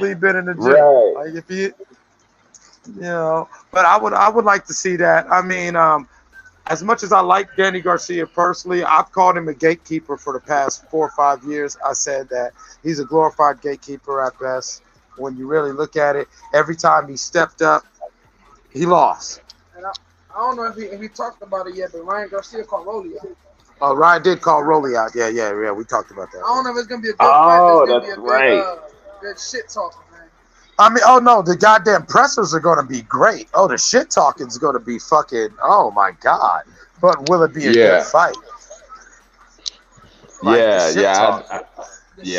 did like him calling. Man, they gonna sell the shit out of that fight. Oh man, it's gonna be great because they both gonna come to the press conferences with their shirt off and baby oil, and Broly's gonna have a fur coat and like some fucking stupid ass sunglasses with fucking bumblebees on the sunglasses and shit, and spikes on his shoes and goofy shit. Tank's gonna be front row with a matching purse. It's gonna be fucking awesome, man. They're gonna be glorious. Brian's gonna have like he's gonna have body glitter. You know what I'm saying? He's gonna have body glitter on his abs. Right. It's just going. I mean, that shit's gonna sell, man. It's gonna get popping, man. They're gonna have Little Nas X do the ring walk out for both of them. They're gonna walk out together with Little Nas X, doing a little dance routine. Right. Oh, that'd be crazy. Like Lil Nas X is gonna be. Philip H said Tank was getting banged up in sparring. Yeah, Tank was got fucked up. I forgot who did. Hey Philip, who was that who fucked up Tank? I heard that story too. I didn't hear that. I heard he was just working on defense, but I could be mistaken. Yeah, somebody just. Yeah, but you know what, man? We got to stop putting so much in sparring. Sparring is just that. You're working on stuff. You know what I'm saying? So you can't take it literally because you're working on stuff when you're sparring. You know what I'm saying? You could be working on defense. You could be working on defense, and the reporters would twist up the narrative and be like, "Oh, he got beat up in sparring." But like Champion Hart, as you know, being a member of this show, we broke on this show like with Brian Norman Jr. and everyone. Oh, he knocked out Terrence Crawford in sparring and all like that. And even Brian and Terrence Camp, as you know, on the show, they had to come. No, they just had a good sparring match. He caught Crawford with a clean one. Crawford said, "Ooh, we got a live one here." Grabbed him, clinched, and they kept sparring, and that was it. But as the story went on, it got hyperbolic, and next thing you know, Terrence Crawford got knocked the fuck out. Ask him about the rumor about the dude that allegedly broke Errol Spence's rib in sparring. It was the dude from the undercard and Shakur Stevenson. Yeah, I'm still trying to figure out who that dude was. Was it his rib or the dude who did his eye socket? I think it was a dude who broke his eye socket and took him out the Manny fight. Took his Spence out the Manny fight. I think that's what it was. Because that dude, I'm still trying to figure out who he was. He ended up losing that fight. He lost the fight on the Shakur card. Ah, okay. Yeah. Well, shit. That's crazy. But yeah, man. But, you know, we got a lot of fun things going on in boxing. I'm excited. December 29th is going to be great. I hear that Big Bang Jang is, he's in talks. I wanted Big Bang Jang to get in on that Saudi Arabia, that Saudi Arabia card to where we could see all the great heavyweights outside of Usyk and Fury jockey for position. That way, when Fury and Usyk do this, we could have a clear picture of what's next. And honestly, I think it's disingenuous to talk about what's next after Tyson Fury versus Alexander Usyk without bringing up Big Bang Jang. You know what I'm saying? Jang, he's earned our respect. And if you haven't given him respect, then you haven't watched his fights. The man's legit. He's the goods. I see him possibly knocking out quite a few of them motherfuckers. Hey, Boots is fighting Philly next. Yeah. The dude with the tattoos that was fighting Daniel Jacobs. What's his name? Daniel Jacobs. Okay. Who's Boots fighting next? Do you know who Boots fighting next? Dude from Philly. Trying to think of his name. I just saw him. Yeah. Because that's right. Because I just saw him in an interview. He was talking about that. Man, I'm laughing. Boots gets his ass whooped. Interviewed him. Man, Boots better not lose. Like, he don't understand that. You know what I'm saying? As much as I'm happy for him for getting that little email championship belt, the shit that's being talked, it's almost like an Errol Spence situation where it ain't necessarily you, but it's your fan base who's talking to you in a weird I corner. think that email championship, that shit don't go towards everybody because like Haney, he got the email championship. Right. You know what I'm saying? But the way with Boot situation, you've been trying to fight these cats for years, man. They not trying to Right. fight, but Ben told him what he need to do. Stop. That's a I fuck narrative. with Bud. That's a narrative. But That's a narrative. he was next up in line, man. No. If that was the case, we already know he would have went. He would have went the IBF route before Bud fought David Azadezian. Why everyone laughs at him. The reason why Bud fought David Azadezian was because people like Boots and all like that were pursuing other routes. If you think Boot was done. Yeah, You know What do you think's next for Yeah, Boo Boo? that's right. Because he was on $1 Billion Game. I think he called him. They were talking about that. or Right. something like that. Exactly. Yeah, that's right. Exactly. That's If you right. watch that $1 billion a game, watch that $1 Yeah. billion a game. Boots even admits Yeah, that's just that's talk. right. If he really That's wanted to right. fight Bud, yeah, if he really wanted to fight Bud, he knew what he could have done, and when the opportunity was there, he went the IBF route, and that's why Bud ended up fighting David Athanasia. And no, we still talk about Boots now. Champion Hart, what do you think's next for Boo Boo Andre? What do you think next for Boo Boo after we saw what we saw? Man, you know, the age, was a factor. The layoff, also. I mean, he's still, he's his name, he can still get a fight, but I don't think he's that same Andre that he was, before this opportunity, because nobody wanted to fight him for a reason. You know what I'm saying? Now that he's older, and it just is what it is. It's, with age, man, the reflexes go. Certain things that you were able to get away with before, you can't get away with now. So, I think Cass would be more willing to fight him out. Maybe him and Plant, you know what I'm saying, can do something. Or So you maybe said- go ahead. I'm sorry.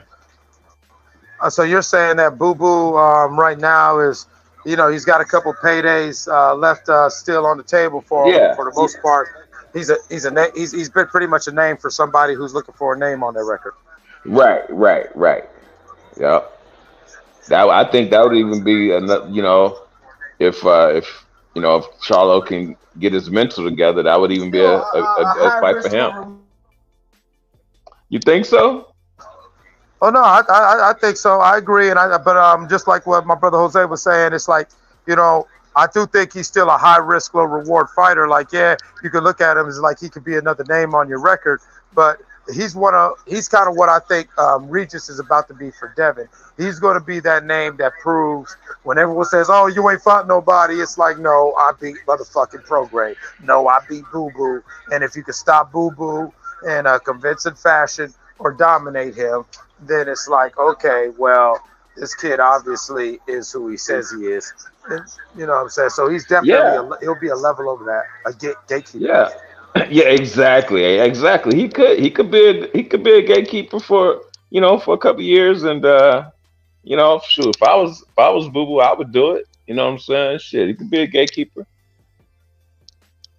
Yeah, I mean, and as much as we say that, like, oh, it's a bad term, I mean, that's just basically a level that certain boxers get in their career. That if they leverage, That's just why you gotta respect their weight classes for a reason. Right, and then also look at it like you can't get mad at him if he, kind of regulates himself as a gatekeeper. You may tell me I get 4 or 5 more years of my career, XYZ more paydays, and you never know. Right. If this motherfucker comes in here taking me too light, I'm gonna beat his ass and put myself right back into contention because I'm still a name. Right. Yeah.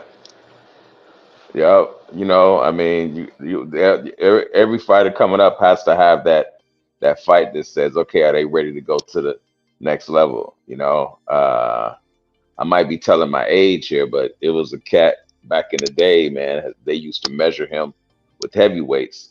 His name's Scrap Iron Johnson. And I remember Scrap Iron Johnson. Yeah. If you get by him, you was ready to go to the next level. Mm-hmm. Yep. That's how it is. Yeah. And there were a Yeah, lot I can't. actually back in the '90s eras. There were a lot of boxers who all of us who are old enough to remember. Yeah, we knew their names. We saw them fight every month, damn near, and that is why that guy stayed on the TV. Stayed on the TV because he was entertaining. And yes, if you was able to get a convincing win over this guy, you knew that you knew that your next fight was a payday. Because Right. yes, he was that gatekeeper. If you could make a good showing versus him, you deserve $1 million fight. Right. Right. Yeah, and I think that's where Boo Boo is, man. Like I said, as you get older, reflexes leave. Now again, he's 35. You know what I'm saying? So like you said, he's got about maybe three or four more years, and Beautiful though, man. and he's good. Oh yeah. He just couldn't take that weight class out there. Yeah, I think what it was the body shots and the weight and everything. Yeah. But yeah, he still looked good. He's like, I still see this. That's why I'm saying I'm trying to clean up my gatekeeper comment because I don't mean it as disrespectfully as it sounds. No, because not like at I said, all. I think he could be that I think he could be that gatekeeper who could fuck around and knock out one of your little prospects, take their little bullshit Yeah. belt, and throw himself right back in contention. Yeah. I mean,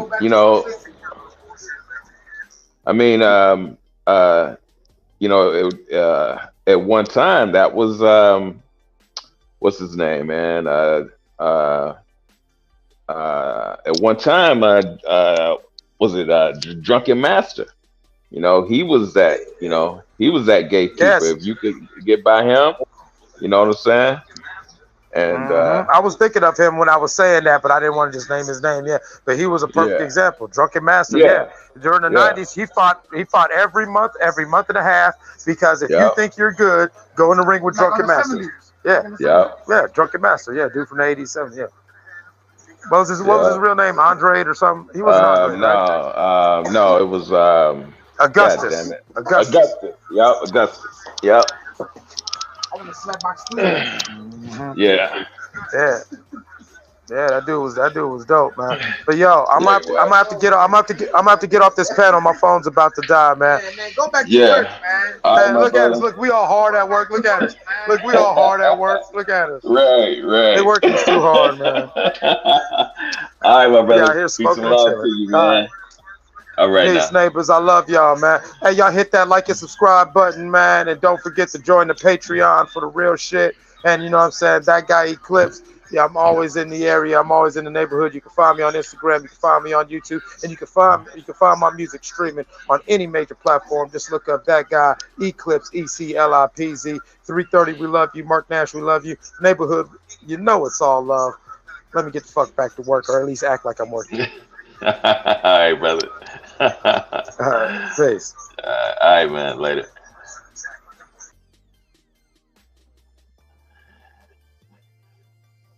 Mark, you back, brother?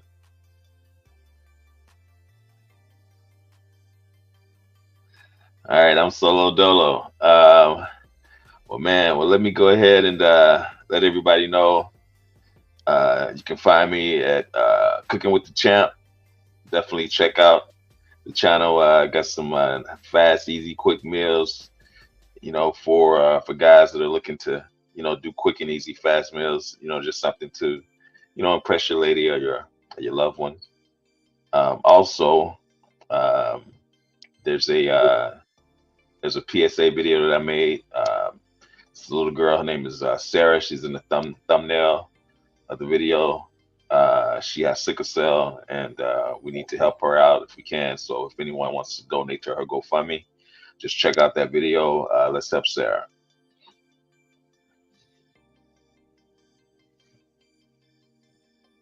All right.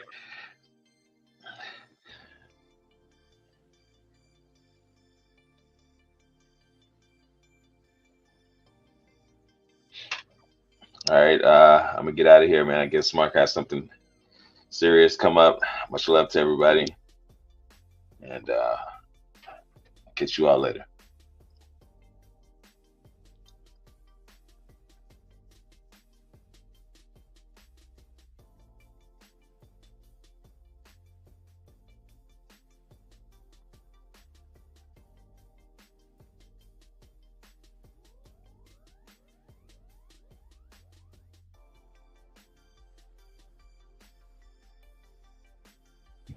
All right, man. I got my boy Jerry right here. Let me plug Jerry in.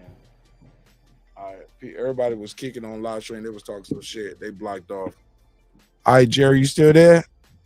Let me plug Jerry in.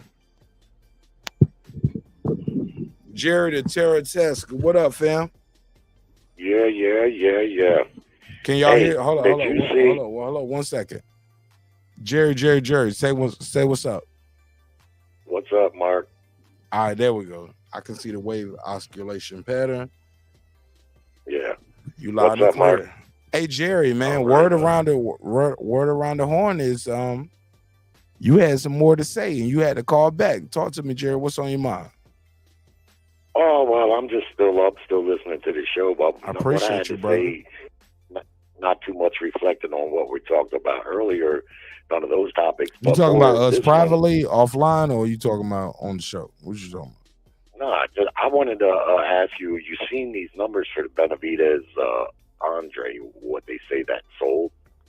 You No, seen I don't that? know. What is ill? What is ill? They said it sold 60,000. That's it? Globally? Well, I don't know about globally, but that's the number. That's it? Which is, That's a flop, Jerry. now this would go out to Brim Reaper if he was there, because we had a discussion a couple weeks ago, and when Is that a call out? Hold up, call him out, Jerry. well, Brim, I'm is messy. funny. I'm being Brim, messy, Jerry. I'm being messy. Go ahead. half of what he says I agree with, but a good half of what he says I just can't agree with. So I can tell he loves boxing just like me, but and we all disagree at times. But like he was telling me, I was saying things. What can boxing do to improve its popularity, right? Especially with the current generation.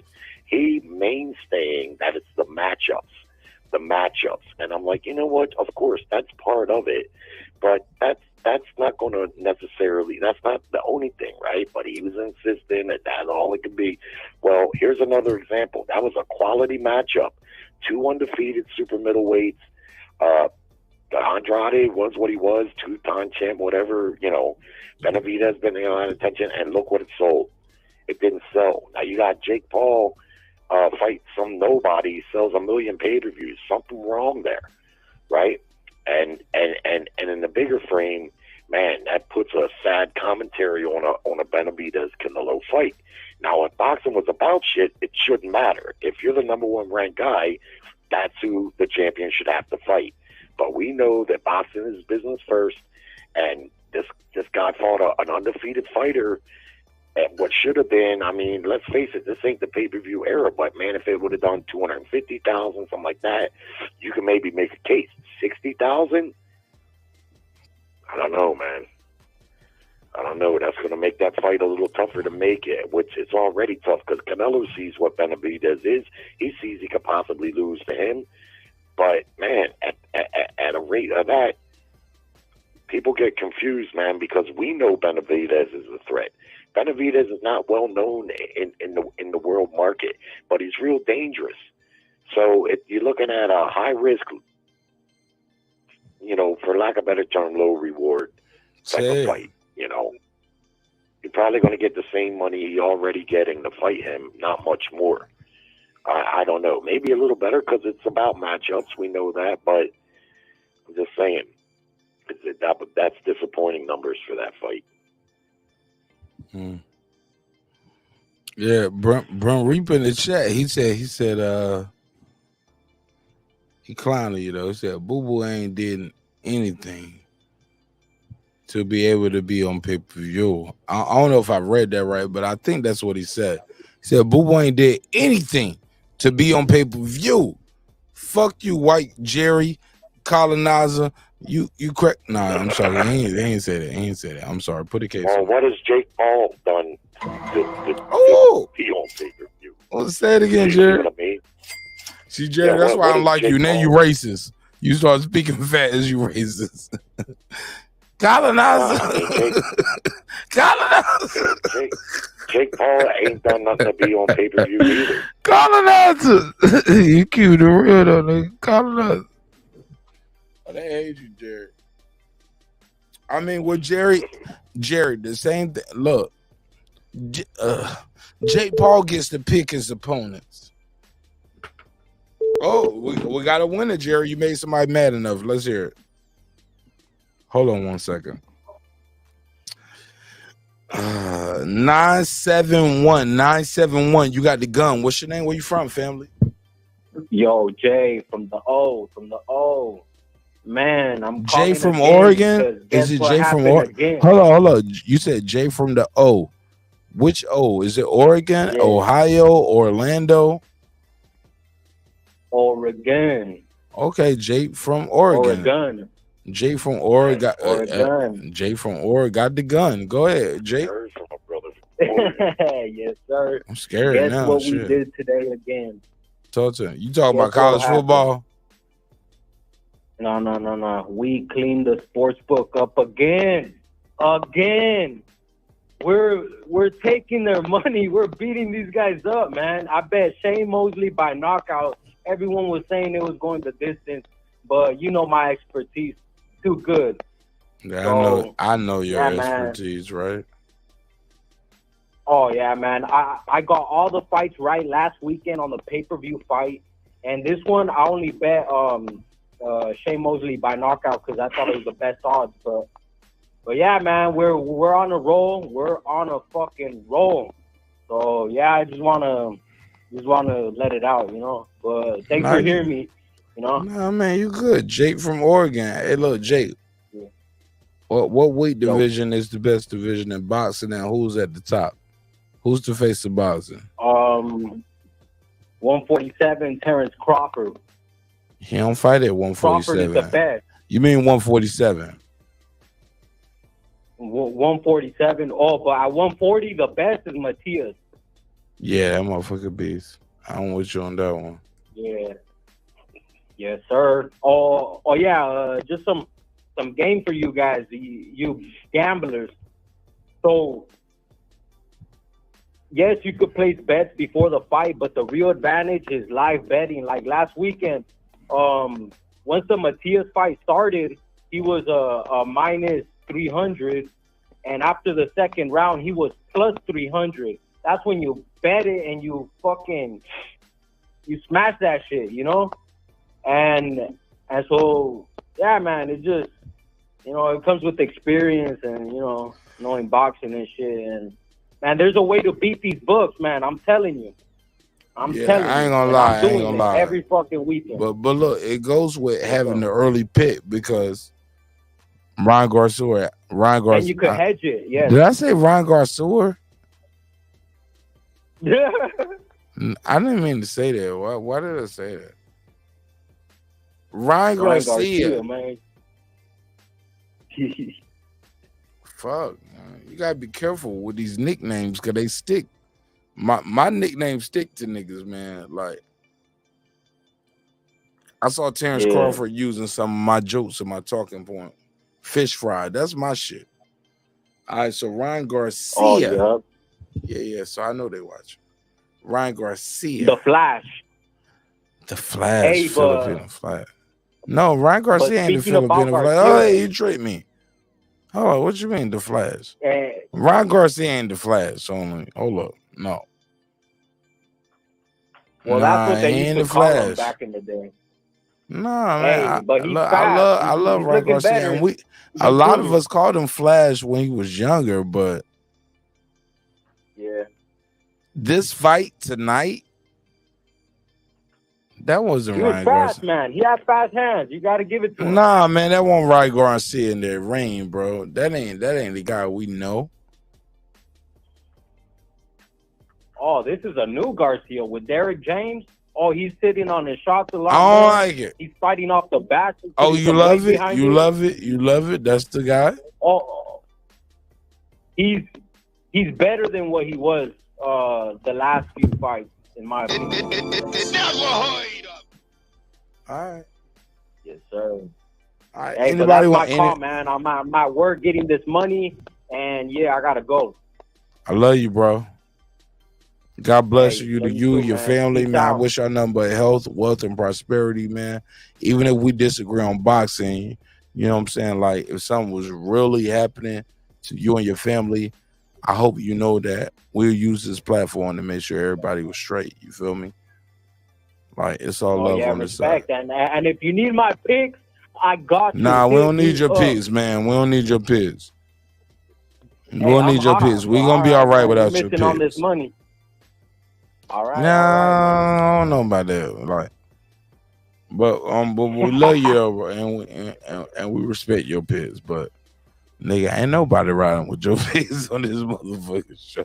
Hey, better for Never me. 'Cause hoy then of it, baby. it's better for me because then you ain't moving the money line. Nah, nigga, never heard of it, like, bro. Ain't nobody was like, yo, I need to check on Martin Nash tonight to see what the boxing FedEx driver got for us. Like, come on, fam.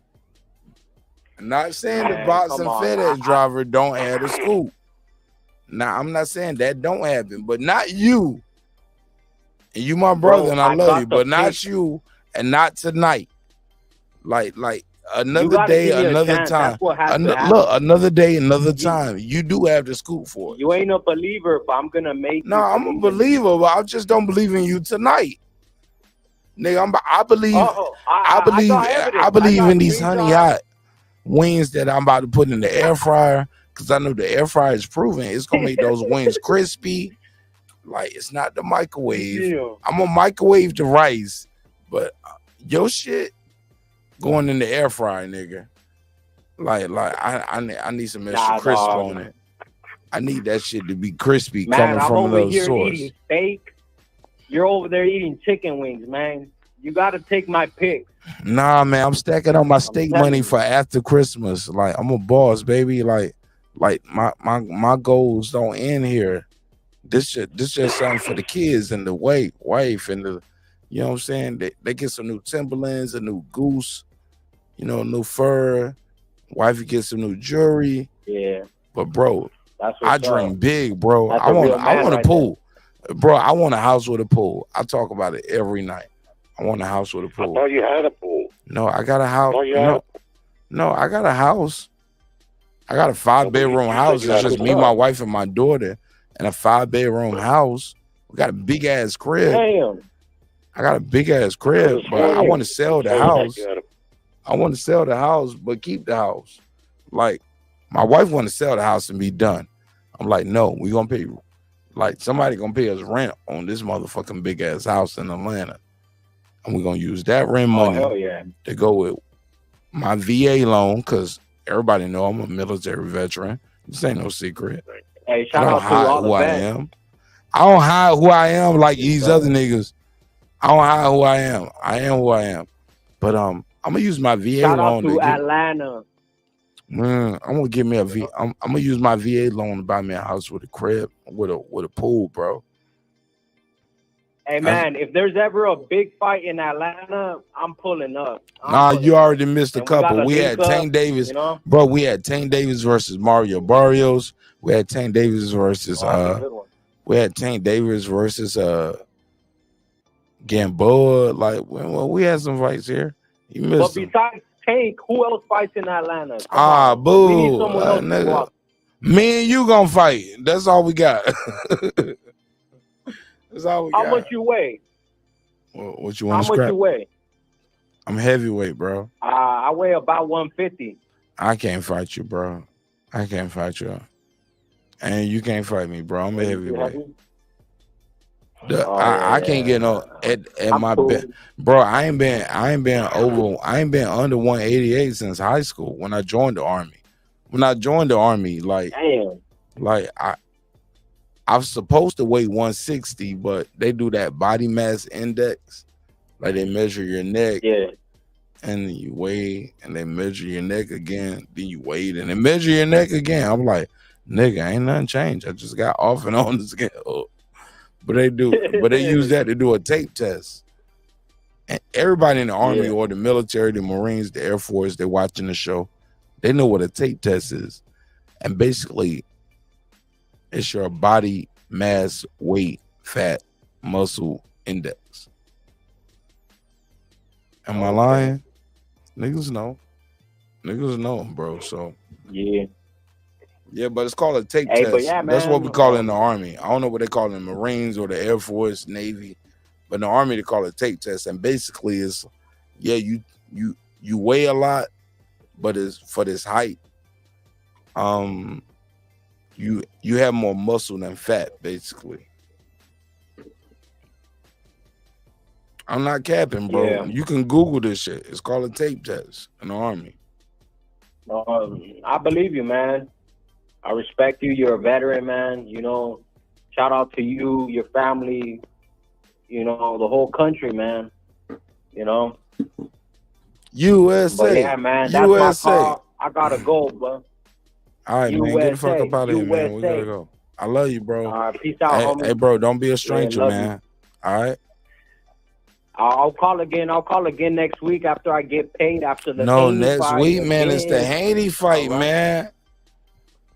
Yes, sir. Don't call I'ma get after that paid fight. again. Call during that fight, because I'm gonna do live commentary during that fight. Because next Saturday, my wife, my daughter, and I, we doing family photos, man. Yeah, man. They're gonna have me in the Christmas hat, and I gotta do the goofy poses, like the Christmas tree. Like we doing our family photo. We do our family photo. Also, I gotta buy a new suit because we do one with the pajamas, but you know I gotta get one suit and boot it. So. Hey, man, enjoy it because only 40% of men reproduce, and you're a lucky one. So, hey, Damn, enjoy it while only you 40 got of it, us man. busting nuts. Yes, sir. What them 60% doing? They on YouTube watching niggas fuck. Nah, it's not that, man. It's that no dudes want to bust in these chicks anymore because they all ran through, you know? Facts. Oh, you know we it got a is what whole it is, episode man. on that, right? Nah, I didn't know that, but Oh man, we talk about that too, and we get the ladies involved. We get the ladies involved and get their perspective man, too. when's the next show so I could call in? What's today? Sunday night, Monday morning, or no, Sunday Bro, morning. my regular days are Monday, Wednesday, Friday. Anything outside of that, I'll call in. Anything outside of that, I'm just here to extend my services and also talk about other content. I might do pop-up episodes if something popping is going on, but Monday, Wednesday, Friday are our flagship episodes. I'm gonna be here Monday, Yeah, Wednesday. man, you should have But I missed betting this. show, But I a missed betting this show. Friday. But I launched my Patreon. So Patreon, I didn't do an episode this Friday, but Patreon got like a 4-hour episode this Thursday. You get what I'm saying? Yeah. And we showed the episode of Power, like, and you can see that on the screen. And we argued and debated about this a TV show. You know what I'm saying? Like, oh man, they making black folks look bad. Like, we had good conversations, man. So. Hey, Mark. Okay, all right. All right, man, get the fuck up out of All here, right, man. man, I'm gonna get off the line, man. Hurry up, nigga, 'cause I gotta go. I want to talk to Jerry and get the fuck up out of here. I gotta go too, Mark. But what Oh, I wanted man. to tell you, what I wanted to tell you real quick is you need to set up another debate, like when I tore up what's his name about Roy Jones. But I want to do it with Brim. Oh shit, that nigga just beeped in. Hold on, I can't make this up. He just beeped in. Let me emerge him in the comment. Brent Reaper, you here? He said, He said, He said, Jerry just challenged you to a debate. Jerry, what are y'all about to debate? You and Brent Reaper. We're gonna have to figure something out. I don't really know exactly. You just said you want to cook his books, though. You want to cook his books. Yeah. You can't debate with me, man. What you gonna do? Start yelling and stuff like that, and lacking intellect to debate me.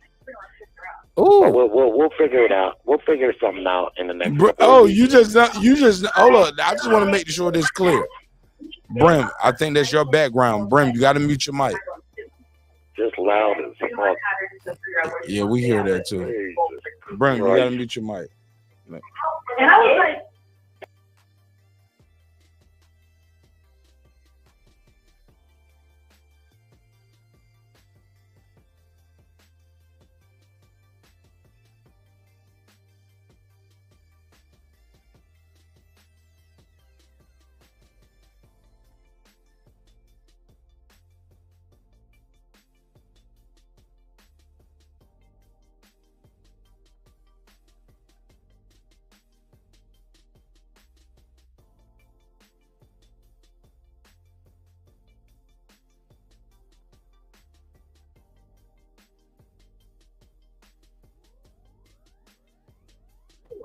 Like Brim, I'm gonna tell you what's funny, Jerry.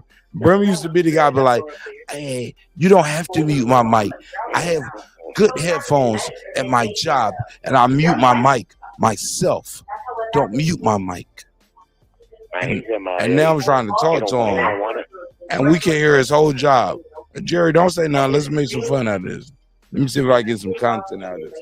Let's see what they talking about. Get back, and then the other door to the house, they like someone kicked it in. So like the part where the lap goes is like hanging. The back doors are broken. The upstairs sink is nice. They All right, so now I see what's going on at Brim's job. Brim got a bunch of bitches gossiping at his job every night. Never heard of it. All right, well, Jerry, I was trying to bring you into a conversation with Brim, but it appears that our good brother Brim Reaper is tied up at work, and I can't get him on the conversation. But I set that debate up, Jerry, and I'll find the topic for you. All right. Because the headsets are messed up. My headsets are messed up. Oh, there you go. There you go. I've been switching back and forth from headset to headset to see if which one's working properly. They're kind of messed up. Now you had the good ones earlier. Better than the other one that you. Yeah, it depends. They both mess up from time to time. I can't. I never can tell when they're working properly. I just have to find out when y'all tell me it's not working right. Then I'll switch back and forth. No. But you had the good ones earlier. Why would we switch from the good ones? New headsets. Because this is the wired headset. My wireless headset, I think, has a short in it. All right, man. We good, bro. We good, man. Bro, we good, bro.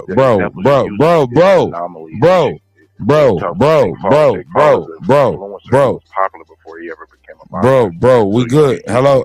Can y'all hear me? Then you said Ryan Garcia. Ryan Garcia's popularity is from Ryan's popularity is from outside of boxing. So you're using a lot of examples that has nothing to do with boxing. Their popularity and the sales they're getting is not because of their boxing acumen. It's because of what they are already gained outside of boxing. Yeah, but that's to my point. What can boxing do to become more popular, you see? And the matchups, of course, are a part of it. Certainly they are. But more importantly is the entertainment value, because that's what sports is. Sports entertainment. A lot of times you can have a quality matchup, but it's not that entertaining. We've seen that with Shakur Stevenson just a week ago. That was a pretty quality matchup, but it wasn't entertaining. So the question becomes for me, that's at the heart of what I'm getting at and what I was getting at 3 weeks ago. I don't deny that the matchups play a role, and of course they do. But again, the matchups aren't always entertaining. Now, this fight here with Andrade and Benavidez is a quality matchup. So hardcore boxing fans are really looking forward to it, and that's great. But we don't add up to much, and that's evident by that number, 60,000. You would think now, Leonard Jerry, I'm the only person I know that bought that fight. Fans that are going to buy fights add up to roughly 350,000 people nationwide. There's 330 million people in the United States, and that average number, which I think is kind of accurate, now it can go above that, of course, and it oftentimes can go below that, but we just don't add up to much, and this is making it tough for boxing to exist just in general, because it's left a couple generations behind. And how do you get them back? What do you do to get them back? And I think you got to take a good look at whatever these Jake Paul types are doing, and you got to do something, man. Because you're looking at an apple and an orange and trying to get an apple to do what an orange does. You can't. It doesn't work that way. And the thing is, the reason why Benavidez and Boo Boo didn't do well at the box office because it wasn't a box office fight. It's a show box fight. It's an HBO at night fight.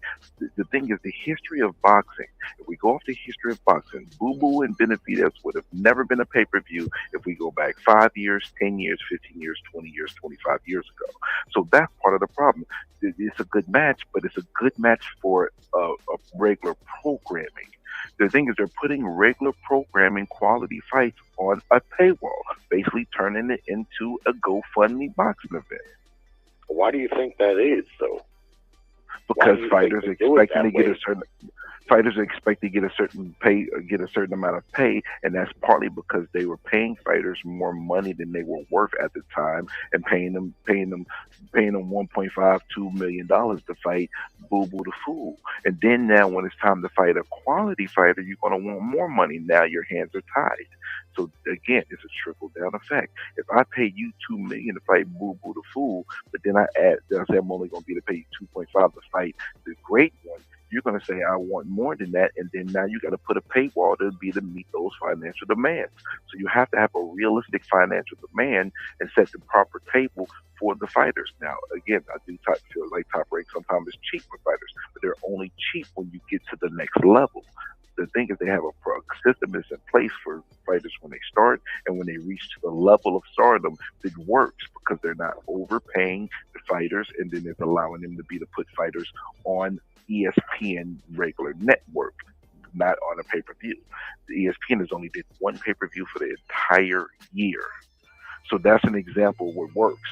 But when you get to a certain level, you do have to, move past Top Rank in some aspects, because they have a cap on what they're going to normally pay a fighter.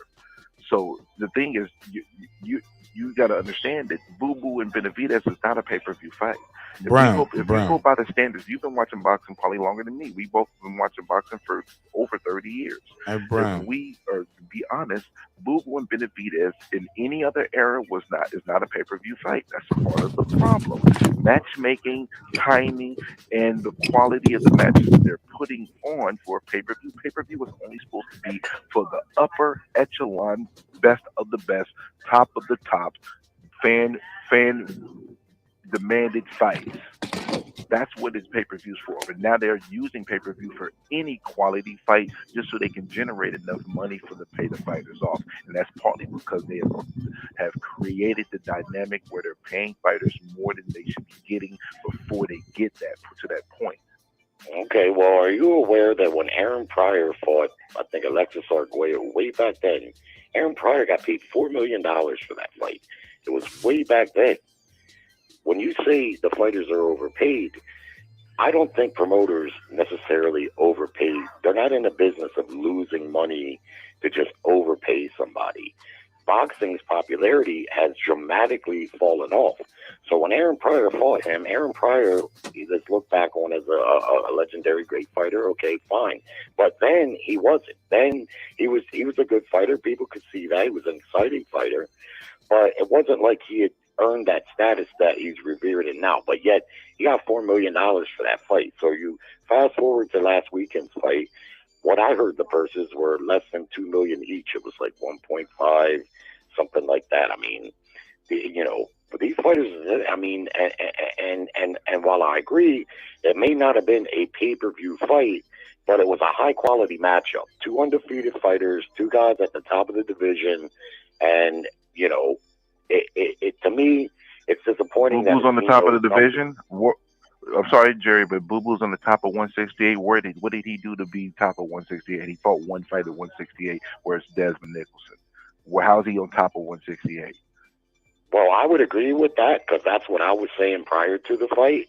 But the fight was promoted as such that those were the two top guys at the division. But that's why Showtime's out of business, because of that. Well, this is very complicated why Showtime's out of business. They lost their whole subscription base. That's why they can't afford boxing, because they were a network, and I've had Showtime almost since they started, and HBO. In the beginning, it was the channel, everybody got it because they got the movies first. But things have changed since then. Now people can order movies. They don't have to subscribe to a network. So when they seen that happening, that there was other formats just to order the movie you want, then they started with the original program, and that saved them a little bit. Nighttime soap operas, The Sopranos, this and that. But that's only going to go so far. And with boxing increasingly less and less popular among this current generation, there's no money there. The fighters aren't going to fight for free. By the time they pay the taxes and they pay their expenses on a purse like 1.5, it's not that much money. I mean, hell, if you're going to be a pro athlete, who's going to want to be a boxer when you can't even make any money? Now, I've seen cases where fighters get sick. A lot of these networks, like DAZN, that are subscription networks, they tend to pay a little bit more because they're not necessarily worried about, all right, is this fight going to generate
I can hear him. I can hear him loud and clear. Jerry, you hear me? No. Okay. Well, let me plug him in. Let me plug him in. I can hear him loud and clear. Jerry, you hear me? Jerry now. All right. How y'all feel? Y'all hear Jerry now? Hey, can y'all hear? Can y'all hear us now? Nope. They can't hear. So you only can hear me, Lisa. You can't hear Jerry. Yeah. Well, you've been doing a lot of talking, so I want nothing else to hear but you. Oh, Mark is drunk tonight. Nah, I'm keeping it a buck. Jerry, you was cooking. They only can hear me. No, Well, I can't. Well, no. Hold up. Bram, mute your mic. Yeah, I can hear you. I can hear you, Mark. Bram, sometimes you gotta allow the delay a little On the bit. chat said they can't hear Jerry though. Bram, just mute your mic. Let me host it. That's what you think? You think you're cooking me? I'm messing with you, Jerry. Like, how many times I gotta say it? Like, come on, fam. Like, I can hear it. I like when I let y'all cook, they can't hear nothing. But no. All right, go ahead, Jerry. Now we got a double. Nah, you can't hear me, Mark. Like, All right. like, cause keep in mind, Brim called in, but keep in mind, Brim didn't join the panel. Brim didn't join the panel. It's not Brim. I'm not even talking. What are you No, talking Brim, did you call in or did you join the panel? You called in, right? Brim, that's what I'm trying to say, about? I'm bro. not even talking. What are you No, talking no, about? I'm not no. even What I'm talking. talking about is you are not on the panel. You are on the phone line, correct? Can you hear me? I can hear Jerry. Brim, are you on the phone line or are you on the panel? Okay, see, because according to what I'm looking at, Brim is not on the panel. Brim is on the phone line. Jerry's on the panel. Well, no, Jerry's on the phone line as well. So if y'all don't hear anything, like some of that is coming from people who are not on the panel or they're on the phone line. But can y'all hear both people? I called in. I know that. I know that. The audience don't know that. I know that because I see you not on the panel. I see me on the screen and I see you on the phone. And I'm getting a double. But the double is coming from either you or Jerry. Chances are it's from you because Jerry never has bad audio. Hey, Jerry, that's one thing I want to make sure. I bring you back in, Brim. Hey, Jerry, that's one thing people don't know about you. They were like, man, you just letting Jerry cook and Jerry be just talking. I was like, Jerry don't have bad audio. Right. 9 times out of 10. So hang up. I'm gonna call you right back. All right, let me make sure. Let me do a grand reset. Let's call him back. Make sure we get everybody's audio clear. And I'm still trying to get Rooster on the phone, man. Rooster from Ryan Garcia camp. He been texting me. Been calling. But I ain't got that call though. Trying to get Rooster on the phone, man. I'm trying to get Brim back on the phone, but we gotta have good audio. So let me try to get Jerry on the phone first. Jerry, can you hear me? How are you, sir? All right, man. Well, fuck it, man. I just see you on the next one. It's all good. I'm gonna close this one out anyway. Final thoughts. 30 seconds, because you said you can't hear us, so they might can't hear you neither. White power, right?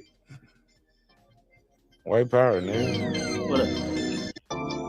So yeah, that's how we do it. White power. Fuck them, Jerry. Hey, Jerry.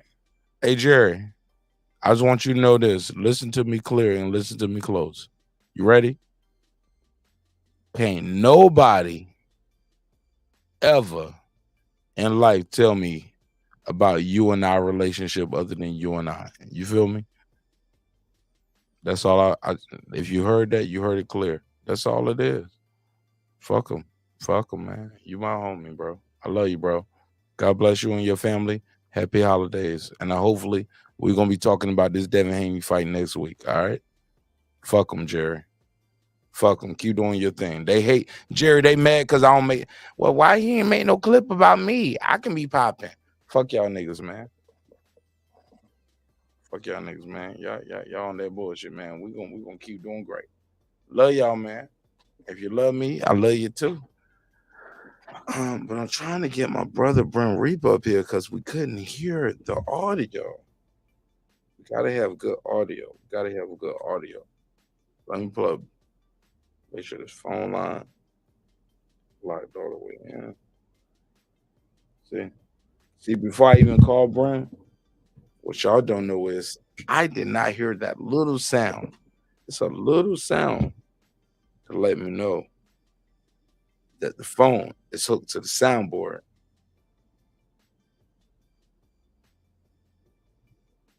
Oh man, I ain't hear it then either. So Brown, I'm trying to call you back. Then Rachel said, I want to come up. Damn, I missed that. Yeah, man. I missed that message. Rachel was hitting me up telling me. She said she wanted to pull it back up. She had a contract and she was trying to break it down. But man, sometimes we're gonna miss that, man. Just in regular, real conversation. But that's neither here nor there. I can land this plane here. Everything and anything else somebody do will be on the Patreon.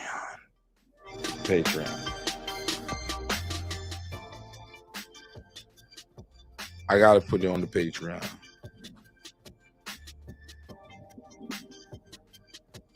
Some of the shit I want to talk about, how I want to do it, I can't do it on regular YouTube. They're gonna snatch my chain, like my brother BVO said. They're gonna take your chain, Martin Ash. It ain't them taking my chain, it's the haters reporting my chain. Yo, all these niggas running around here with my flag waving. You see my style, you see my DNA in their videos. These niggas ain't my homies, they ain't my friends. They don't fuck with me, bro. And that's cool too. What we gonna do is keep grinding, doing the best content we can do from this angle, real life experience from fighters, trainers, managers, promoters, baby daddies, baby mamas, like husbands, divorcees. Like we're gonna talk about all of that. This is not a boxing show. We don't just talk about boxing. We don't just talk about hip hop. We don't just talk about race, religion, politics. We mix it all in. That's my shit, nigga. Breaking beats. And your favorite YouTube daddy stole my shit. And if you know, you know. Let's start this Patreon episode because I got a lot of shit I want to chop up on Patreon. Shout out to Brim. Brim said, what he say?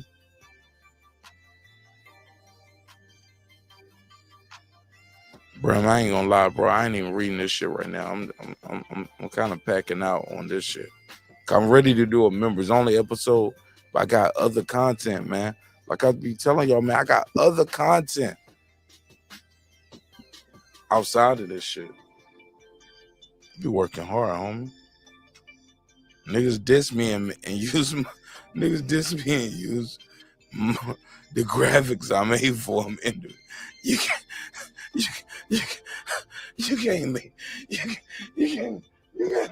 shit. You can't make this shit up.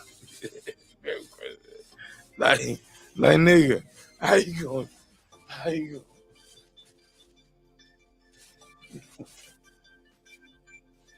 Me, nigga. Okay. All right. I got a big heart, yo. I got a good heart. You know I can shut your shit down, right, nigga? Right. You using my clips in your video.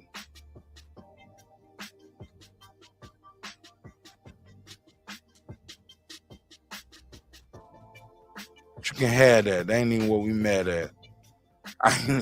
I'm not gonna make no diss videos off of no niggas, man. Like, I think that shit is lame as fuck. Oh my God, it's the lamest shit ever, bro. You talking about thirsty? You talking about hungry?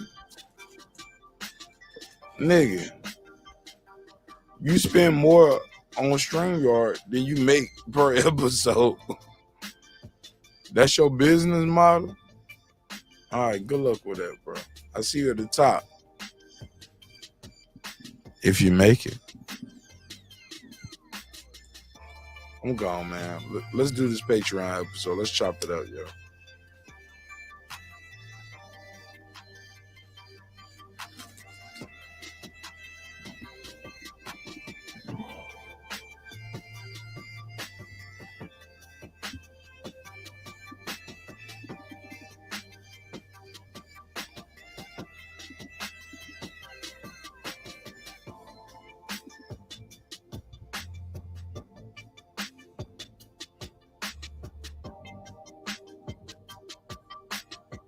Nah, big dog. Like he said, I sound saucy.